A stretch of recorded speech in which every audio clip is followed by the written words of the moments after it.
Welcome to r/Am I the Jerk, where pregnant Karen really wants a McDonald's. Am I the jerk for not getting out of bed at 2 a.m. to drive to McDonald's to get my pregnant wife some food? My wife, 25 female, straight up chooses to not eat breakfast or lunch at home during the day because we have nothing, and what she really means is we don't have anything she wants to eat.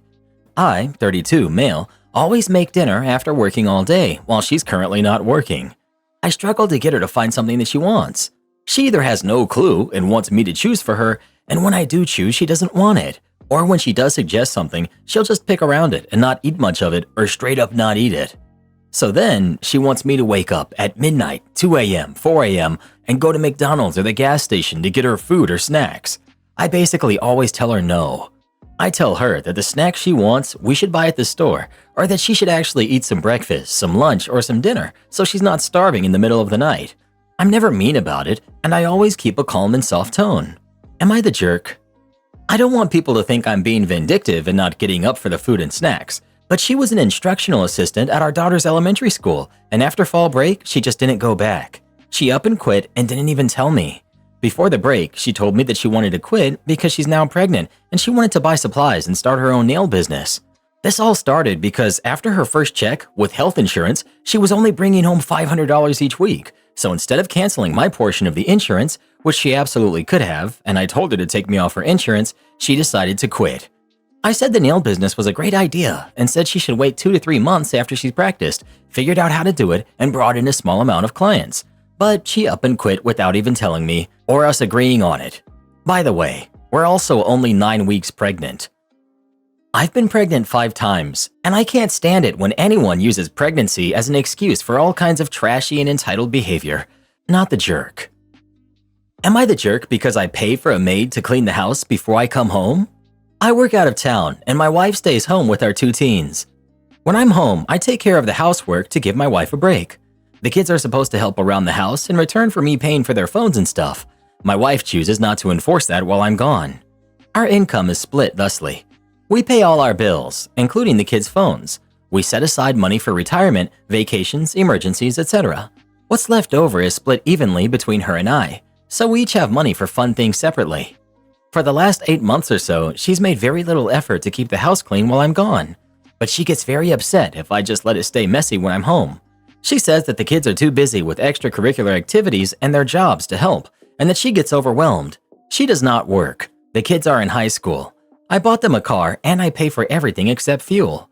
They're responsible for getting themselves to extracurriculars and whatever else they want to do. I told her that it wasn't fair for me to have to clean up 4 weeks of mess on my 2 weeks off, that she should be forcing the kids to do their part. She says it's too hard. 2 shifts ago, I told the kids I was done paying for their phones and car bills. The car was paid for cash, so there isn't a loan on it. Just insurance, registration, maintenance, that stuff. I took the money and I pay for a maid to come and clean up the day before I get home. That way I can just maintain it until I leave. My wife is mad that the kids have to pay their own bills and that I'm cheating by paying someone else to do my chores. I'm not. I'm paying someone to do theirs. I found out she's been giving the kids money out of her share to pay their bills. She's now mad that I have money for my hobbies, but she doesn't. I don't really care. She needs to do her part and clean up and parent. Am I the jerk? If you don't want to return to a messy home, that seems reasonable. If no one else is going to ensure that the home you return to isn't messy, it sounds like you found a workable solution. Assuming you gave the kids a heads up that their free ride was coming to an end, giving them an opportunity to step up their game, and they didn't, your solution to me is creative and effective. Not the jerk. I don't think he should even have to give the kids a heads up. This has been an ongoing thing. They should have stepped up their game a long time ago. Am I the jerk for telling my wife her parents won't be around forever? I, 39 male, and my wife, 36 female, have been together for 14 years, and I have what I consider a great marriage. We very rarely have arguments, and in general have a pretty good life. My wife had a pretty good middle-class childhood, no major issues other than the typical stuff you experience growing up. Her parents were loving and did the best that they could for her and her brother. There are no buried secrets at all. Her parents are divorced, but still on great terms with one another and with the family at large. They live about 1,200 miles away from us, so we don't see them as often as I would like. Our parents have always been there for us, and on more than a few occasions have helped us financially when we needed it. Honestly, they're a somewhat boring Hallmark Channel family, and I cherish it. Shortly after getting married, my father passed away, and my mother passed about a year later. I was very close to both of them, and the loss was terrible. I often think about every time I didn't pick up the phone to call them or would put off a visit because I'd do it next time. My wife is really terrible about being in contact with her family, but especially her parents. She just doesn't make an effort. I will often ask her if she's spoken to anyone, and she just says, "I will later," and then never does. Sometimes weeks go by, and she won't reach out to them at all. Her mother made a comment once that she knows everyone is busy, but she wished her kids would reach out a little more. It drives me crazy that she just doesn't try. There is no reason. I could understand if they had been bad parents or had done anything, but that's not the case. When I ask her why she won't do it, she says she doesn't need to. I told her a few weeks ago that I encourage her to speak to her parents because I miss mine terribly and I really regret every missed opportunity. I just don't want her to have the same regrets. She said she just doesn't feel that way and kind of moved on without saying much more. Her parents sent us some money to cover an unexpected medical bill, and I thanked them, but I told my wife she really should reach out and at least say thank you. She said she would later. I'm embarrassed to say that I got angry and said, "You know, they won't be here someday, and there won't be a later." She began crying and told me that I was cruel and I should never have said something like that. I apologized to her profusely and again told her that I just have my own baggage from my parents and it gets to me sometimes. I told her I just want her to use the chances she has now. She told me she will never be able to forgive me and that she will always think about how cruel I was to her. I know I messed up, but I still don't understand why she can't just speak to her parents. Am I the jerk? Everyone sucks here. You shouldn't have said what you did, but her taking it to "I'll never forgive you" is really extreme. Also, you know it already, but your baggage with your parents shouldn't impact your wife's relationship with her parents.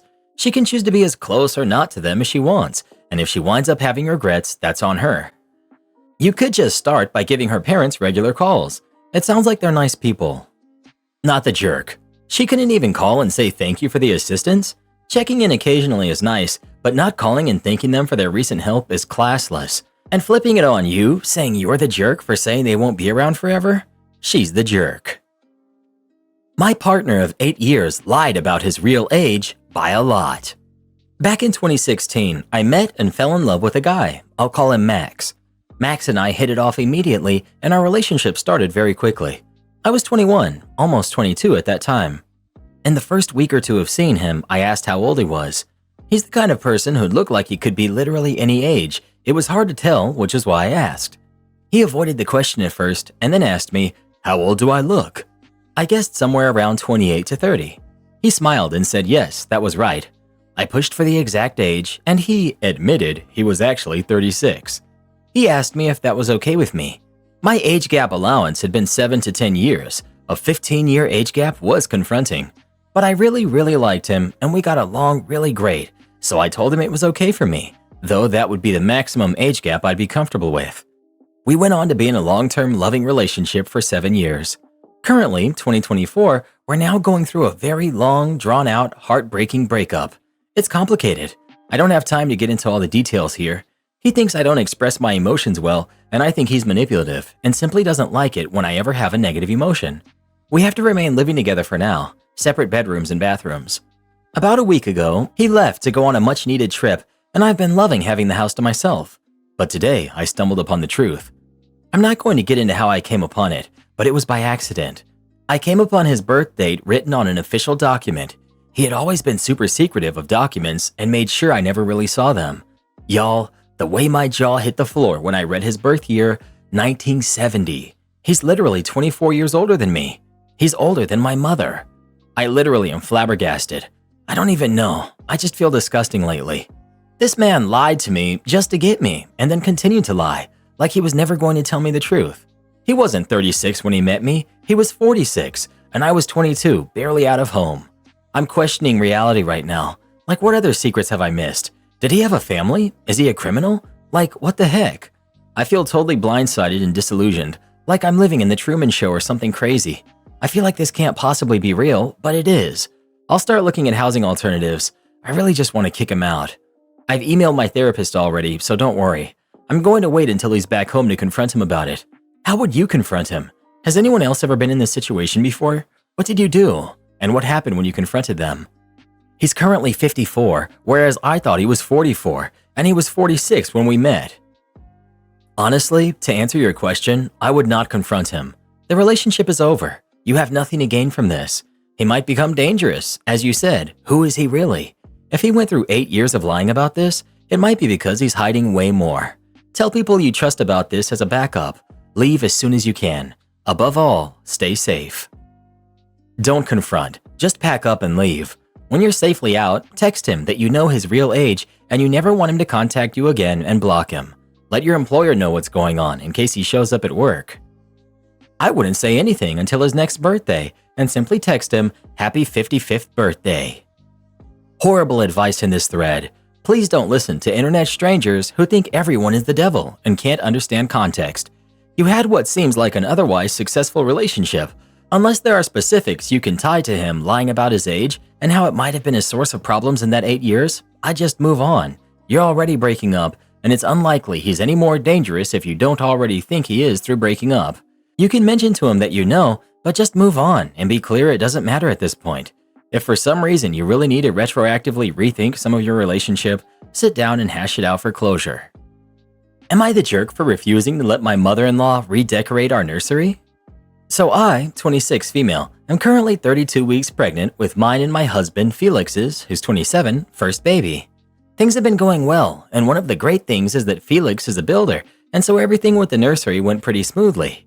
We agreed at the start what kind of vibe we wanted to go with, and it's pretty much already done.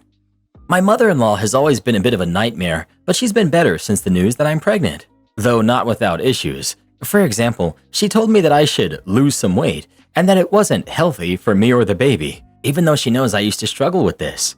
In the past, I've kept my mouth shut and let Felix deal with her. As the nursery has almost been completed, she suddenly decided to invite herself around more.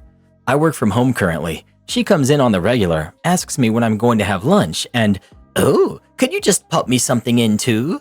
And then we'll wander into the nursery and start rearranging things. I know this sounds stupid, but once she literally bought an IKEA bag full of stuff that she put in there. It doesn't match, but I've never said anything more than, "Oh, thank you so much for the thought," etc. Yesterday, when she came around uninvited, she looked me up and down and said, "Really? Joggers? Thank goodness Felix isn't here," and then walked into the nursery and started asking me where the pillow she'd put in the crib had gone, why I'd taken out the fairy lights hanging on the wall right behind it, etc. I explained that they were potential safety hazards for the future baby and that I'd taken them out. She started with, "Oh, well, I've had 3 children, and I really think you should take more of my advice," and then looked me in the eyes and said, "You're really not going to be a good mother at this rate." I don't know if it was the pregnancy hormones, but I just stared at her for a moment and then told her to get out of the house. I'd been up all night and I had loads of work and wasn't in the mood. She got very uptight about it and then left. Felix says he's going to talk to her and tell her that she shouldn't be reorganizing anything without our permission, but I don't know if it was just the hormones and I'm being unreasonable. Am I the jerk? Not the jerk. Felix needs to put down a lot more boundaries. No more popping by when he's not around. She has to ask him to come over and can only do so when he says yes and he's there. No more talk about your health or weight, ever. No redecorating or moving anything in your house. I'm pretty sure there needs to be more. This is to get you started with him. He needs to protect you and your baby. Saw the boss who fired me yesterday, and it's not going well for him. 3 years ago, I was fired from a stained glass studio where I worked as an artist, a glass painter and designer, for being vocal about company safety. The owner made me the safety person because I had come from a studio that took safety seriously. I read OSHA manuals and gave so many suggestions about unsafe practices we had in the studio handling lead, acid, and other dangerous materials. After a few years of my suggestions being mostly ignored, someone, actually not me, called OSHA during lockdown when my coworkers were not masking. The boss suspected it was me since I was the most vocal about safety, and they rehired my replacement shortly after, removed my safety person duties, and fired me after enough time had passed that it wouldn't look suspicious. They cited lack of work, but had just hired someone and were firing me instead. It doesn't add up. All in all, this was a place where my contributions and expertise were largely unacknowledged and unappreciated. At the time, I had been pursuing my own work as an artist. When I was fired, I had no idea how or if I would be able to make ends meet in Los Angeles, but I did. In fact, this firing was the best thing that could have happened for my career. Last night, I saw this boss/owner at an event.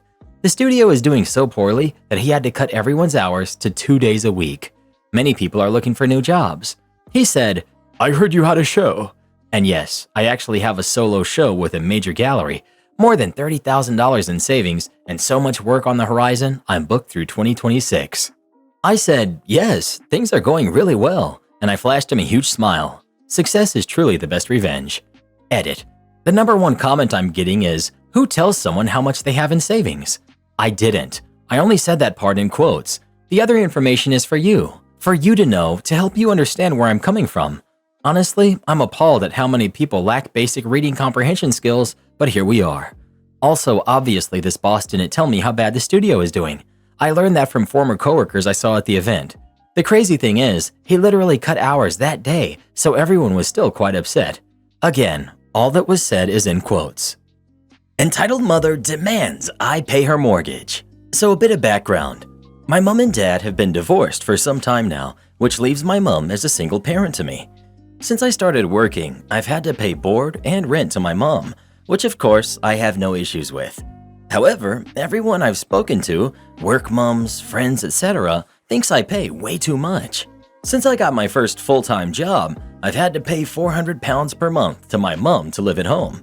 This was not discussed prior, and I did not get a say on this. She seemed to just pick this number out of thin air. I've questioned where this money actually goes, as surely that means the house, including bills, costs £800 per month, so I assume I should be paying half. Every time I try to talk to her about it, she gets super defensive, shouts, and ends up in both of us getting angry and upset. During these discussions and arguments, she keeps mentioning I wouldn't have to pay as much if she had 2 wages coming into the household. She's referring to my dad not living with us. Surely that's not my problem or my fault. She's also lied to me by giving me different amounts regarding the amount outstanding on the mortgage and amount of bills, etc. Anyways, it goes on. My mom has had a savings account in my name, which she is a trustee of since I was born. She had the money from the government for having a kid put into there, child tax credits in the UK. There's approximately £9,000 in this account, which I appreciate is a lot of money. I was told growing up I would receive this when I turned 18. However, this never happened. May I also add here the fact that my mom has stated that this is her money, and she put it in a trustee savings account with my name as the beneficiary to avoid my dad taking half should they split up, which eventually they did. My mom had stated numerous times she would like to get this withdrawn as she wants this money transferred to her bank account to pay her mortgage off, which she states has a shortfall of £9,000. Again, when she's mentioned the outstanding balance on the mortgage, the number changes drastically, so I'm not sure I believe her. I contacted the bank to see where I stand, and they stated that legally the money is mine, as it has been saved and earned interest in my name. They said it would have to be put into a bank account in my name to be released, which is what I did. I had the money put into my bank account to put into a savings account each month to earn interest on. However, my mom wasn't happy about this and said she felt blindsided as she wanted the money to be transferred into her bank account for the mortgage. She stated that she wants the money when the savings account is finished, but I can keep any interest earned. The savings account is only a 1-year account and is due to end in the coming months. So I'm just looking for some help on what to do in this situation, as she's again mentioned the money in my savings coming to an end. I should also mention that my mom is most definitely not struggling financially. She had me set up a direct debit into her savings account from her bank, and I couldn't help but see the balance in her account. She could buy the house again at the original price and still have money left over. I'm totally lost right now. Do I give her the money? Do I give her half? Do I tell her it's legally my money and I don't have to give it to her? Money is a difficult thing to talk about at the very best of times, and sometimes brings out the worst in people. Any help would be greatly appreciated. Nope, that's your money. Put into a trust for you. You don't owe it to your mother. She sounds very, very greedy and entitled. Don't give her anything, OP, and move out of her house ASAP before she, edit, manipulates you into surrendering access to your bank account. Well, what would you do in this situation? Would you give the money to your mom or not? Please let us know. I'd give her a knuckle sandwich is what I'd give her. Am I the jerk for canceling the family trip after what my wife did? I, male 42, have 2 boys, Adam who's 16 and Leo who's 14. Their mom passed 5 years ago and I married my wife Rose about a year ago. Rose adores both of my boys, but complains about Leo being overly uptight and closed up. It's true he likes to keep to himself, doesn't participate in most family functions, but that's just how he is. My wife has taken it personally and kept saying that Leo clearly doesn't like her and/or doesn't like spending time with her. What she started doing was trying to exclude him from events under the excuse of he wouldn't be interested anyway, which I thought was wrong because he's picked up on that and started asking why. So I told my wife to just do her part and that giving him the choice to decide whether he wants to participate or not and not outright exclude him. I'd been arranging for a family trip, and days ago I booked tickets and hotel reservations upon deciding our destination. Note that I was paying for the entire thing, but the day of the trip I found out that Leo's ticket had been canceled. I was dumbfounded to discover it was my wife who canceled it. I immediately confronted her, and she said she figured Leo wouldn't want to come, but she knew he said he would go. She tried to argue that due to his moody personality and introverted nature, he had changed his mind last minute or go on the trip, but turned it into a miserable experience for us all. I got so mad at her, especially after she tried pressuring me to leave him with his aunt. I canceled the entire trip, all tickets, all reservations, everything. She blew up at me and started lashing out. I had the boys unpack, and I did the same, which made her go crazy and yell at everyone in the house. She went to stay with her sister while exposing what I did to the rest of the family, who thought I made a big deal out of it and shouldn't have canceled the trip that I promised the whole family. Edit. I'm planning another trip with the boys, without my wife, but right now there's huge conflict in the family, and even Adam is upset and blames Leo for what happened. I'm trying to get everyone to calm down, and then we'll see where this goes. Edit. I've decided, and following some opinions here, to speak to Adam to see exactly why he blames Leo for what happened. He just got home, and I'm about to get him into a separate room for a private talk to be able to hear his side and find out why he feels this way. Edit. I spoke with Adam. Turns out, Rose told him I canceled the trip after Leo changed his mind last minute, and that I decided to cancel it for everyone else and fought with her when she tried to convince me to go anyway and let Leo stay with his aunt. This is just, I don't know what to say, to be frankly honest. Adam didn't even want to talk, but I told him we needed to talk. He and Leo aren't speaking right now because of this, and I'm struggling trying to clean up this mess. I was actually thinking about calling Rose, but after this, I've decided I need more space than she does. I will have the boys sit together. It's hard to do, but I'll try, and talk this out so I can focus on the other major issue I have with what Rose did. Not the jerk. Your wife canceled your son's reservation because she didn't want to go on vacation with him. Your son's 14. He lost his mother and then had to adjust to you getting remarried. Your wife is the jerk, and canceling the trip was the right thing to do. Plus, it's his personality. Introverted people, even with the closest friends, are a bit restrained, so why would it be any different with a woman that took his mom's place? She's just too immature to handle him. I myself am an introvert, very quiet and semi-antisocial. But I have friends who are the same, and we're just all comfortable around each other.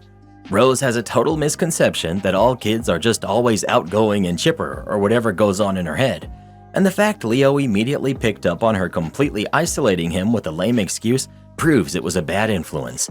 It's always the quiet ones who are the most observant. Well, who do you think is the jerk? OP or Rose? Please let us know. I'm surprised Reddit's not freaking out telling OP to get divorced. $1 million worth of malicious compliance. I actually finally have a malicious compliance story of my very own. This happened just last night. I'm a mid-level boss for a second shift in a distribution warehouse. Among the many things I'm in charge of, the biggest is billing. I invoice all the orders after they're picked and loaded on trailers to be sent to the customers. Keeping all the boring technical details as small as possible, the billing system is called an ASN. It's clunky, outdated, and absolutely asinine in how it operates. If one single order is missing or has an error, it will crash the system and not put through any of the orders. So one billing error will cause 400 to 700 orders, around 8,000 to 15,000 pieces of product, around 15 to 20 trailer loads to not be billed or sorted to routes or sent. The orders come in 4 batches called POs. So last night we're working on the first PO when the warehouse manager comes to me and tells me that a customer ordered late and they've generated a 5th PO just for their order, but that they're coming in person tomorrow morning and that the day shift will pick it, only 10 pieces. He tells me when it prints out to just set it on his desk. Don't pick it or bill it. He'll handle it in the morning. I immediately tell him that if it's going to print on second shift's POs, then it will be in the system under our ASN, and that if I don't bill it, it will hit the system as a missed order and will crash the ASN. He looks at me indignantly and says it won't because the fifth PO is after ours and will be in the system on the next days. I tell him that's not how it works. He insists and says just to do it. His shift is over and he wants to go home. I give him a hearty, "Yes, sir," and go about my night. After the order printed, I set it on his desk as instructed and sent him an email on the company computer stating that his direct instructions had been followed. Normally I'd have texted it, but I wanted proof in the company's email. Needless to say, in the wee hours of the morning after my crew was home in bed, the ASN crashed over the missing order and just under $1 million of product was frozen in limbo. No money was charged. No customers received their pre-July 4th orders. My company ate the costs of everything, including the transportation costs, drivers, lumpers, dock workers, pickers, payroll, and all the other expenses of a large warehouse nightly operations. This morning, the warehouse manager called me, and to his credit, he didn't try to throw me under the bus, possibly helped along by my email proof. But he's always been a generally upfront kind of guy. He just sheepishly told me I was right, and crap had hit the fan. He's been there forever, so I doubt he'll get fired, but I know he'll be getting chewed out from corporate today. If you're going to run a multi-million-dollar operation on an outdated goober system, don't argue the one goober who knows how to make it run. I can only make deposits, withdrawals, and buy money orders? My previous mid-sized, obscure bank merged with another slightly bigger but equally obscure bank several years ago. All the familiar, friendly faces were replaced by younger, less than friendly staffers. I walk in and ask one of the tellers to change my $20 paper bill to quarters. I need a bunch of quarters because the building that I worked in had quite a vending machine. I'm talking cinnamon buns, coffee cakes, gourmet hot chocolate, etc. The building owner imported the machine from Japan. There's just one problem. It's very temperamental when it comes to paper bills. It eats bills constantly. Sometimes bills get mangled and shredded. The teller, let's call him Cletus, looked at me the same way that someone would look at a bunch of junk mail. Cletus: "We don't do that here. The previous staff may have done so in the past, but as you know, we've absorbed this branch, and we can't accommodate unusual requests such as yours unless you have a merchant or business account." He wasn't making eye contact now and was just fiddling about with his keyboard and monitor cables. His next words were the ones that set me off. Cletus: "I can help the next person in line." It's on. Me: "Wait a second, I have a few questions about my account. What am I allowed to do?" Cletus: "Withdrawals, deposits, buy money orders." Me: "Any restrictions or limits on how many times I can do it?" Cletus, now speaking very fast and very animated: "No restrictions, any denomination. You just can't walk up and ask us to make change for whatever cash you walk into the branch with." Okay, I'm happy to comply. Here we go. Me: "I'd like to make a withdrawal. I'd like $100 in 20s, another $100 in 10s, another 100 in 5s, and another 100, but this time I'd like 80 singles and $20 in quarters." Cletus: "Fine. Like I said, any kind of withdrawal or deposit is fine for your type of account." He counts everything in front of me, hands me the cash, and asks, "Anything else, boss?" I pocket the $20 rolls of quarters and say, "Yes, I'd like to deposit $380 to my account, please, Chief." I vividly remember his shoulders drooping and his eyes closing in disgust.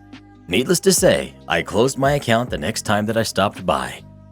Am I the jerk for telling my son and his girlfriend I'm not raising his kid while we were at a family party? I'm 35, male, and I have a 17-year-old son. I had him very young and wasn't all that present in his life at first, so I wasn't much of a father for the first 2 years of his life. His mom and I then got back together, and she passed a year ago. He and his girlfriend are now expecting a baby that was obviously a surprise.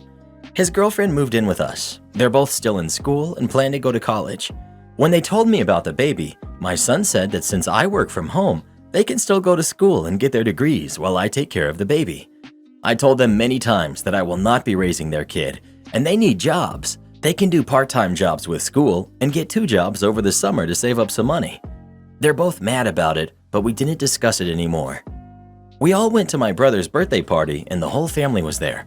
My son's girlfriend decided to announce the pregnancy there to everyone. She's 4 months pregnant. Everyone was a bit shocked, but congratulated them. And then my brother joked to me, "Wow, Grandpa at 35, you could be the baby's dad." Girlfriend then said, "Well, he will be helping out with the baby a lot, so he will be like an honorary dad." And everyone laughed. My son then said, "Let's make a toast to my dad, who will help me out by caring for my kid at the beginning, to make up for the time he missed out on the first time around, when he was a baby." I told them right then and there that I will not be raising or supporting this kid financially, and if they want to have it, they need to get jobs and grow up. They were both upset, especially his girlfriend. Am I the jerk? Not the jerk, but short of kicking them out, I don't know what your leverage is going to be once the baby is born. Are her parents in the picture? Agree with this. They were trying to manipulate you into raising and financially supporting the kid while you also support them. I'm glad you stood your ground. The thing is, once a baby is born, it's usually more difficult for someone to say no. So maybe setting clear ground rules early is good, and make sure to stick to them. I also agree with the above point about short of kicking them out, what will your leverage be? It's not easy for a caring parent to turn a kid away. Throwing out some thoughts here, not saying you have to do them. Would setting up deadlines to have a job or income help? Would charging them rent help? I was thinking either one, very minimal amount.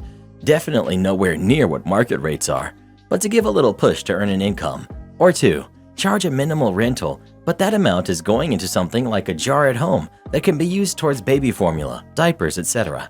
But they also should not dump the baby shopping and care onto you too. It still should be them doing it. Well, what do you think? Is OP the jerk for not wanting to raise his son's kid or not? Please let us know. You want to act like grown folk? You better take care of yourself like grown folk. Am I the jerk? I went on vacation with my friend and her family and they kicked me out. I got my own room and stayed. I'm in college and my roommate from last year, Meg, whose family is really rich, said she could bring a friend on vacation. It was kind of awkward. I was her third choice, but her family vetoed the first two because they didn't want her bringing a boy or this other friend of hers that they disliked. Her parents bought my plane ticket and booked the resort, which I was very grateful for, and I saved a lot of money up so that I could make sure I buy my own food and activities when I'm there and treat her family to a dinner as a thank you for the ticket. But when the trip started, it was just bad. It was her, me, her mother, her father, two of her father's friends, and her 3 brothers going. On the flight, they all got first class and got me an economy seat, but I didn't say anything because why argue about a free ticket? The first night they went to a grocery. It turns out they wanted to cook at the resort kitchen for the whole trip. And by they wanted to cook, it actually turns out that they wanted me and Meg to cook. I wasn't warned about this, but it turns out Meg's family is so traditional that they thought the cooking was our job, and her mom had just had hand surgery. So it was me and Meg cooking every meal for 6 men and her mom, and I can't cook well. I know a couple staple meals to feed myself, but since I rarely eat meat, I don't know how to cook it. I'm also okay at cooking for 1 or 2, but have no practice cooking for a group of 9. I messed it up, undercooked chicken, and overcooked some steak, and her dad was angry with me. I got short with him and told him that if he knew how to do better, he could pitch in instead of standing around criticizing. But he got furious and said he was on his vacation. I said that I was trying to have a vacation too, or did they invite me just to be an unpaid domestic servant? Meg's parents and dad's friends got angry I said that and started yelling at me. The argument escalated. I sarcastically called myself the help. Her dad snapped at me and told me to get out of their suite and go home. Didn't say anything about how he expected me to do that. I left and called the airline with my ticket and asked them if they could do anything to prevent anyone else from modifying or canceling my ticket. They let me set a passcode and no changes could be made to the flight without it. Then I went to the resort desk to ask about rooms, saying I was stranded unexpectedly. They actually did have some affordable rooms available because of a weekday discount, so I got housing and still had money left over for touristy stuff. I went sightseeing and relaxed on the beach for 3 days until Meg's parents ran into me. They were taking a sunset walk and did a double take seeing me on the beach. They said that they thought I was going home, and I said I decided to stay. They were angry because they saw me staying and using the return flight as having deceived them into thinking I couldn't afford a vacation, and using them for flights when I could have actually afforded things. Am I the jerk for staying on that vacation and using the flight home? Not the jerk. This is no way to treat the friend of your kid. Also, it's no way to treat your kid. What on earth? Your poor friend. Not the jerk. Too bad Meg didn't leave with you and let Pops and Bros do the cooking. Poor Meg's family may have money, but they don't have class. Am I the jerk for creating a scene at my birthday and refusing to cut the cake because the cake was bought not considering my choice? I, 17 female, had my birthday 3 days ago. The birthday party was arranged at my own place. I have 2 maternal cousins. Let's call them Namif, 15 male, and Ella, 13 female, who love vanilla cakes a lot. They don't hate chocolate cakes, but they always prefer vanilla over chocolate by a high margin. I've always hated vanilla cake since childhood. I never liked the smell or the taste, none of it, and I've always preferred and loved chocolate cakes. So obviously, I wanted a chocolate cake for my birthday instead of a vanilla cake, which I won't even be able to eat. The arrangement was almost done, and it was time to buy the birthday cake. I told my mom, let's go together and buy a cake. My maternal uncle, 42 male, then said that he will go, choose and buy the cake with Namif, and told me not to go because it's really hot outside with 36 degrees Celsius or 99 degrees Fahrenheit. I and my mom both said we will go and buy it because I want to choose my own birthday cake. My maternal uncle then assured me that he will buy the cake according to my choice, which I will love. Seeing me since childhood, he knows I don't like vanilla cakes.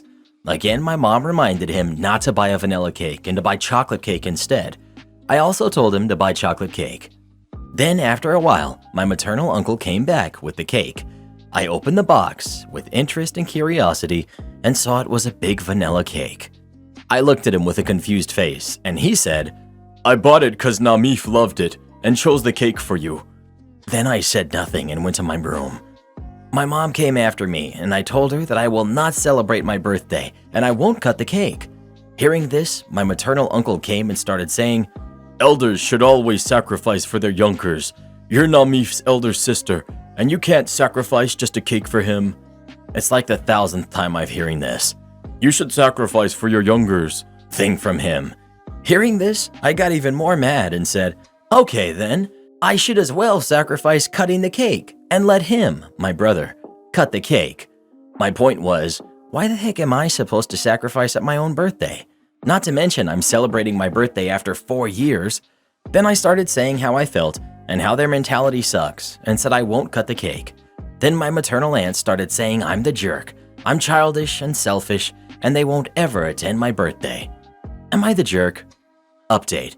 After the vanilla cake was bought and I reacted, at first mom told me to keep the peace for the sake of the guests and said that she will talk to uncle later about this crappy deed of his after guests are gone and the party's over. But when my aunt started calling me a jerk and childish and selfish, immature, etc., my mom lost her cool and defended me. For that, my mom and aunt had a huge fight, for which my uncle, aunt, along with cousins, left the birthday party. After they were gone, my mom, my best friend, and I went to my favorite cake shop and bought a big, cute chocolate cake from there. Later, the birthday went good. Had a classic case of don't judge a book by its cover, both on my side and the customer side. So the other day I get a foretop of older ladies that had a million questions about the beers and ciders. I was able to answer all of them and offered a taste of one cider on tap. Sorry ladies, I can't offer tastes of the rest since they're in cans. They don't like the cider, so I ended up getting them generic beers of their choice. So I'm like, great, sorry that you had to settle for what you didn't want. Anyways, still getting confused and what seems like judgmental looks after running back and forth to the bar for them, I assumed it was my tattoos and stuff. I don't have many tattoos, only 6 visible ones, but I also have a lip ring and a septum ring, so I felt like these ladies were kinda giving me dirty looks. I'm just like, whatever. They're old, they don't get it, blah blah blah, and I don't care what people think about me anyways, so just go about my time. I'm pretty busy, but pay special attention because they're ordering multiple drinks and they're all super specific about their orders. When I drop off their food, super specific mods, etc., the lady who I thought was giving me dirty looks stops me and asks me about my leg tattoo, Captain Spaulding from House of a Thousand Corpses. So I explain that he's my favorite horror clown, rest in peace Sid Haig, and she asks me if I've seen the other movies from Rob Zombie. I was in shock, like, how does this 70-year-old woman know this? So obviously I got super excited. Another lady at the table asks me about my 2 forearm tattoos, which are both Stephen Gamel illustrations, spooky stuff. Anyways, the lady I thought hates me ends up telling me that Halloween is her favorite holiday, and we talked about Halloween for a long time because it's obviously my favorite holiday too. They ended up being my favorite table of the day, and I made an extra $20 because their car died in the parking lot and I let them use my jumper cables. I tried really hard to not accept the extra 20, but the ladies insisted. One of my favorite examples of don't judge a book by its cover. Me for judging older ladies with super specific mods and wanting to taste lots of things, and then because I'm happy they didn't judge me on my appearance. So that's my story for the day. Cheers, everyone. Edit. I didn't realize that calling 70-year-old people old would be such a big deal. If I can paint a bigger picture, these ladies looked like they were in a typical ladies' day type scenario, super proper and buttoned up, ready for a fancy lunch, which isn't common for a pizzeria. Sorry if I've offended anyone by calling them old. I really didn't mean anything by it. And if I may reiterate, I loved these ladies in the end, and if I had them at my table again, I'd be so stoked to have them. Psycho Karen gets kicked out of our hotel. Good evening, class. I hope we're all ready for today's lesson. Today, we're going to learn how to get kicked out of a hotel. Now, for the 2 big jerks in this lesson, we will call them Karen and Kelly, because these are some of the most entitled jerks I think I've ever met. It all started when I came into my normal work shift. It was a normal start to my shift, manager gut punching me, and my GM asking why we hit each other. I mean, why not? When my manager left, something minor happened that needed a detailed note. While doing that, Karen came into the building. Karen, my key isn't working, and that jerk from this morning made it worse. Oh my, I thought to myself. Me. Oh, I'm sorry for that, ma'am. I can remake that for you. I just need an ID, and I don't have an ID. It's in my room, and I'm locked out of my room. This is BS. Do your job better. She turned around and went down the hall. She was staying on the bottom floor, and as she was walking, she yelled at me, "Forget you." Oh my, lovely. I heard her knocking on her room door. Her sister Kelly was in there. So I go to the back and text both of my managers about what happened. They said if Karen comes back and is doing the same thing, put my foot down and tell her not to talk to me like that or she will be removed. Cool, simple, love it, awesomeness. Karen comes back. She exits her room, slams, and I mean slams that door, and comes in the lobby screaming. Me, ma'am, do not talk to me like that. If you continue, you will be removed from the hotel. Karen, I am talking to you however I want to talk to you. I am the customer. Me, do not talk to me like that at all. Now please hand me your ID so I can remake your keys for you. No, you're going to listen to me, and I'm going to tell you how to do your job because I was a manager at a hotel. Me, do not talk to me like that again. If you do it one more time, you will be removed from the hotel. This is your last warning. Karen, you are being mean to me. Make my keys now. Me, ma'am, Karen. No, shut up. I am talking, you hear me? Do not interrupt me. I'm really holding my tongue now. Karen, that is what I thought. This is why my keys don't work. The jerk this morning didn't remake both of my keys at the same time. So explain to me, since this one isn't working now, but the other one does. Me, so that key in your hand was working the whole time since my coworker remade it? Karen, you're not going to apologize to me? I was done being nice. Me, I'm not apologizing to you at all. I didn't do anything to you at all. You literally came in here screaming and cussing at me over your key. Give me your ID, give me the keys, so you can go to your room and leave me alone. No, apologize to me now, you hear me? Me, ID please. Stop interrupting me. ID. No, listen to me. I will listen once you give me your ID. She gives me the ID, I make her keys, I give her the keys. I'm ignoring her now. Karen, your parents didn't raise you right. Who talks to a customer how you do? You're a poor excuse of a person. I turn to walk off to text my managers. Karen, wow, really? You interrupted me and everything? Now you're ignoring me? I am trying to say sorry to you. Worst apology ever.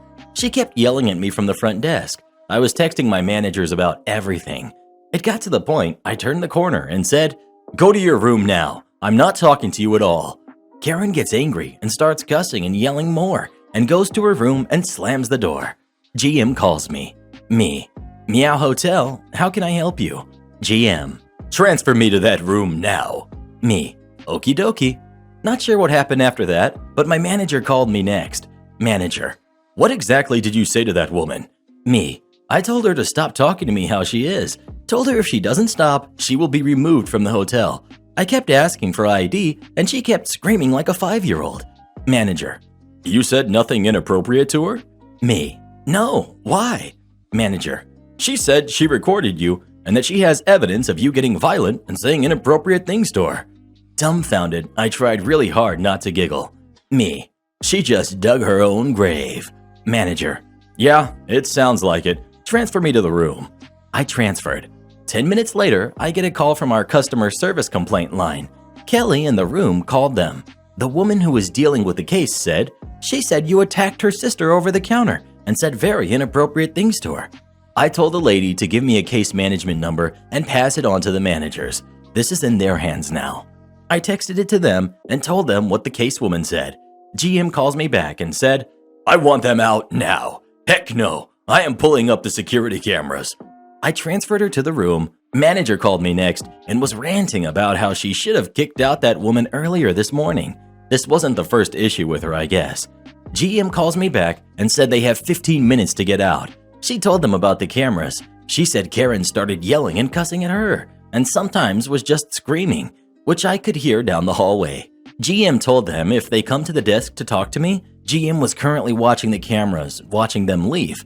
She told them if they come to the desk to talk to me, she would be calling police for harassment and disturbance of the peace, and she will throw trespassing on top of it because GM and manager told them leave multiple times each. They went out the back doors, never stopped by the desk. Kelly and Karen quietly left, and I sat in the back room singing show tunes and doing homework. Was I upset over her yelling and screaming at me? Oh yeah, big time. When you yell and scream at me like she did, I started violently shaking. I was violently shaking and in the employee's bathroom trying not to throw up because, Moral of this story, don't be a jerk and don't do drugs. I don't know if drugs were involved, just don't do them though. I love you all get an A+. Karen demanded to get me fired because I refused to sell her skinny jeans. Background info. My name is Sean. This story happened at Walmart in January of this year. I used to work at Walmart in September, but I quit to go work at my sister's donut shop. At Walmart, I worked at the register. I would see this woman from time to time. I actually ended up being good friends with her. She was chill to me and most people all the time, and she was really just cool in general. We would hang out after my shifts sometimes, and I loved being around her. Alright, now on to the main story. In January, I was at Walmart looking for a Lego set I've been trying to get for a little less than a year, when suddenly, for the sake of this story, we'll call her Karen. She walks up to me. Hey Sean, it's been a week or two since we last talked. She would randomly pop up out of nowhere and scare me like that. This was one of those times. Oh hey, it has. She quickly interrupted me, which was weird since she would usually let me speak first. But I thought nothing of it since we've known each other for so long. So, I found these amazing skinny jeans that I need so badly, but they don't have them in my size. Can you go check in the back for me? She was talking in one of those snobby Karen voices you would hear in an MK video. Oh, sorry Karen, but I quit my job last month. With that annoying Karen voice, she said, You've always been so funny, Sean. But for real though, can you check the back and see if you guys have this in a size 18? Karen seemed really off today, and this confused me because she's always been really happy. Oh, I'm not joking. I really did quit last month after Black Friday. I can't really handle that many people. I don't know if something just clicked in her head, but she just went off on me for no reason at all. Alright, Sean, enough jokes. If you don't get these jeans in my size, I will get the manager and have you fired and banned from all Walmarts. She was really causing a scene, and I could even see somebody recording from afar. Karen has never really yelled at anybody that I've seen, so this was really confusing and actually kind of scary for me. Whoa, Karen, calm down. I really don't work here anymore. Why else would I not be in uniform? Which she responded with, Well, maybe it's because you're just trying to pull a prank on other people. Well, guess what, Sean? It's not funny, and I'm gonna get the manager. At this point, I'm just standing in the toy aisle, completely confused and embarrassed with all the people that are staring at me. A few moments later, my old manager came with Karen. Let's call him Bob. Now, Bob was the best manager ever. We would hang out any chance we got, but after I quit, we kind of slowed down. We're still in touch though. Here he is. Hey, Sean, Bob is here to fire you. Bob came up to me and said, Hey, Sean, it's been a while. How you doing? Yeah, I broke my arm a while back, but other than that, I'm fine. Karen looked shocked and so confused, which kind of made me cackle a bit. Bob told Karen, Hey, lady, Sean actually quit a month ago, so he doesn't work here anymore. Of course, Karen's hate being denied, so she said, Even the manager is in on the prank? I'm out of here. Karen stormed out, and after that, I never heard from her again. This whole situation was so weird and out of character for Karen, so I'm still kind of confused as to why she flipped out on me. If she sees this post, chances are she's going to sue me for harassment. Also, I'm pretty sure she stole the skinny jeans that weren't even her size, nor were they the proper size for skinny jeans. Edit. A ton of people are confused on how my arm magically healed so fast, but prior to when this story takes place, I was able to get my cast taken off since it had been 4.5 weeks since I broke my arm. Without my cast, it wasn't too obvious that my arm was broken. Hope this helps clear things up. Would I be the jerk if I contact my biological siblings to let them know I exist against the wishes of my biological parents? I'm male, 18. I was adopted by a couple who separated shortly after my adoption, and I was eventually taken away from them and placed into foster care when I was 3. That's where I grew up. Recently, I've acquired details about my biological parents from a family friend who helped connect them to my adoptive parents all those years ago. I looked them up online. They have 3 kids, a son who's 15 and twin daughters who are 13. The son has the same name as me. A few weeks ago, I went to the church they go to and I saw them from a distance. I didn't introduce myself, just wanted to see them before they knew who I was. Also figured out where they live. About 2 weeks ago, I finally sent a message to my mom explaining who I am and telling her that I would like to meet them.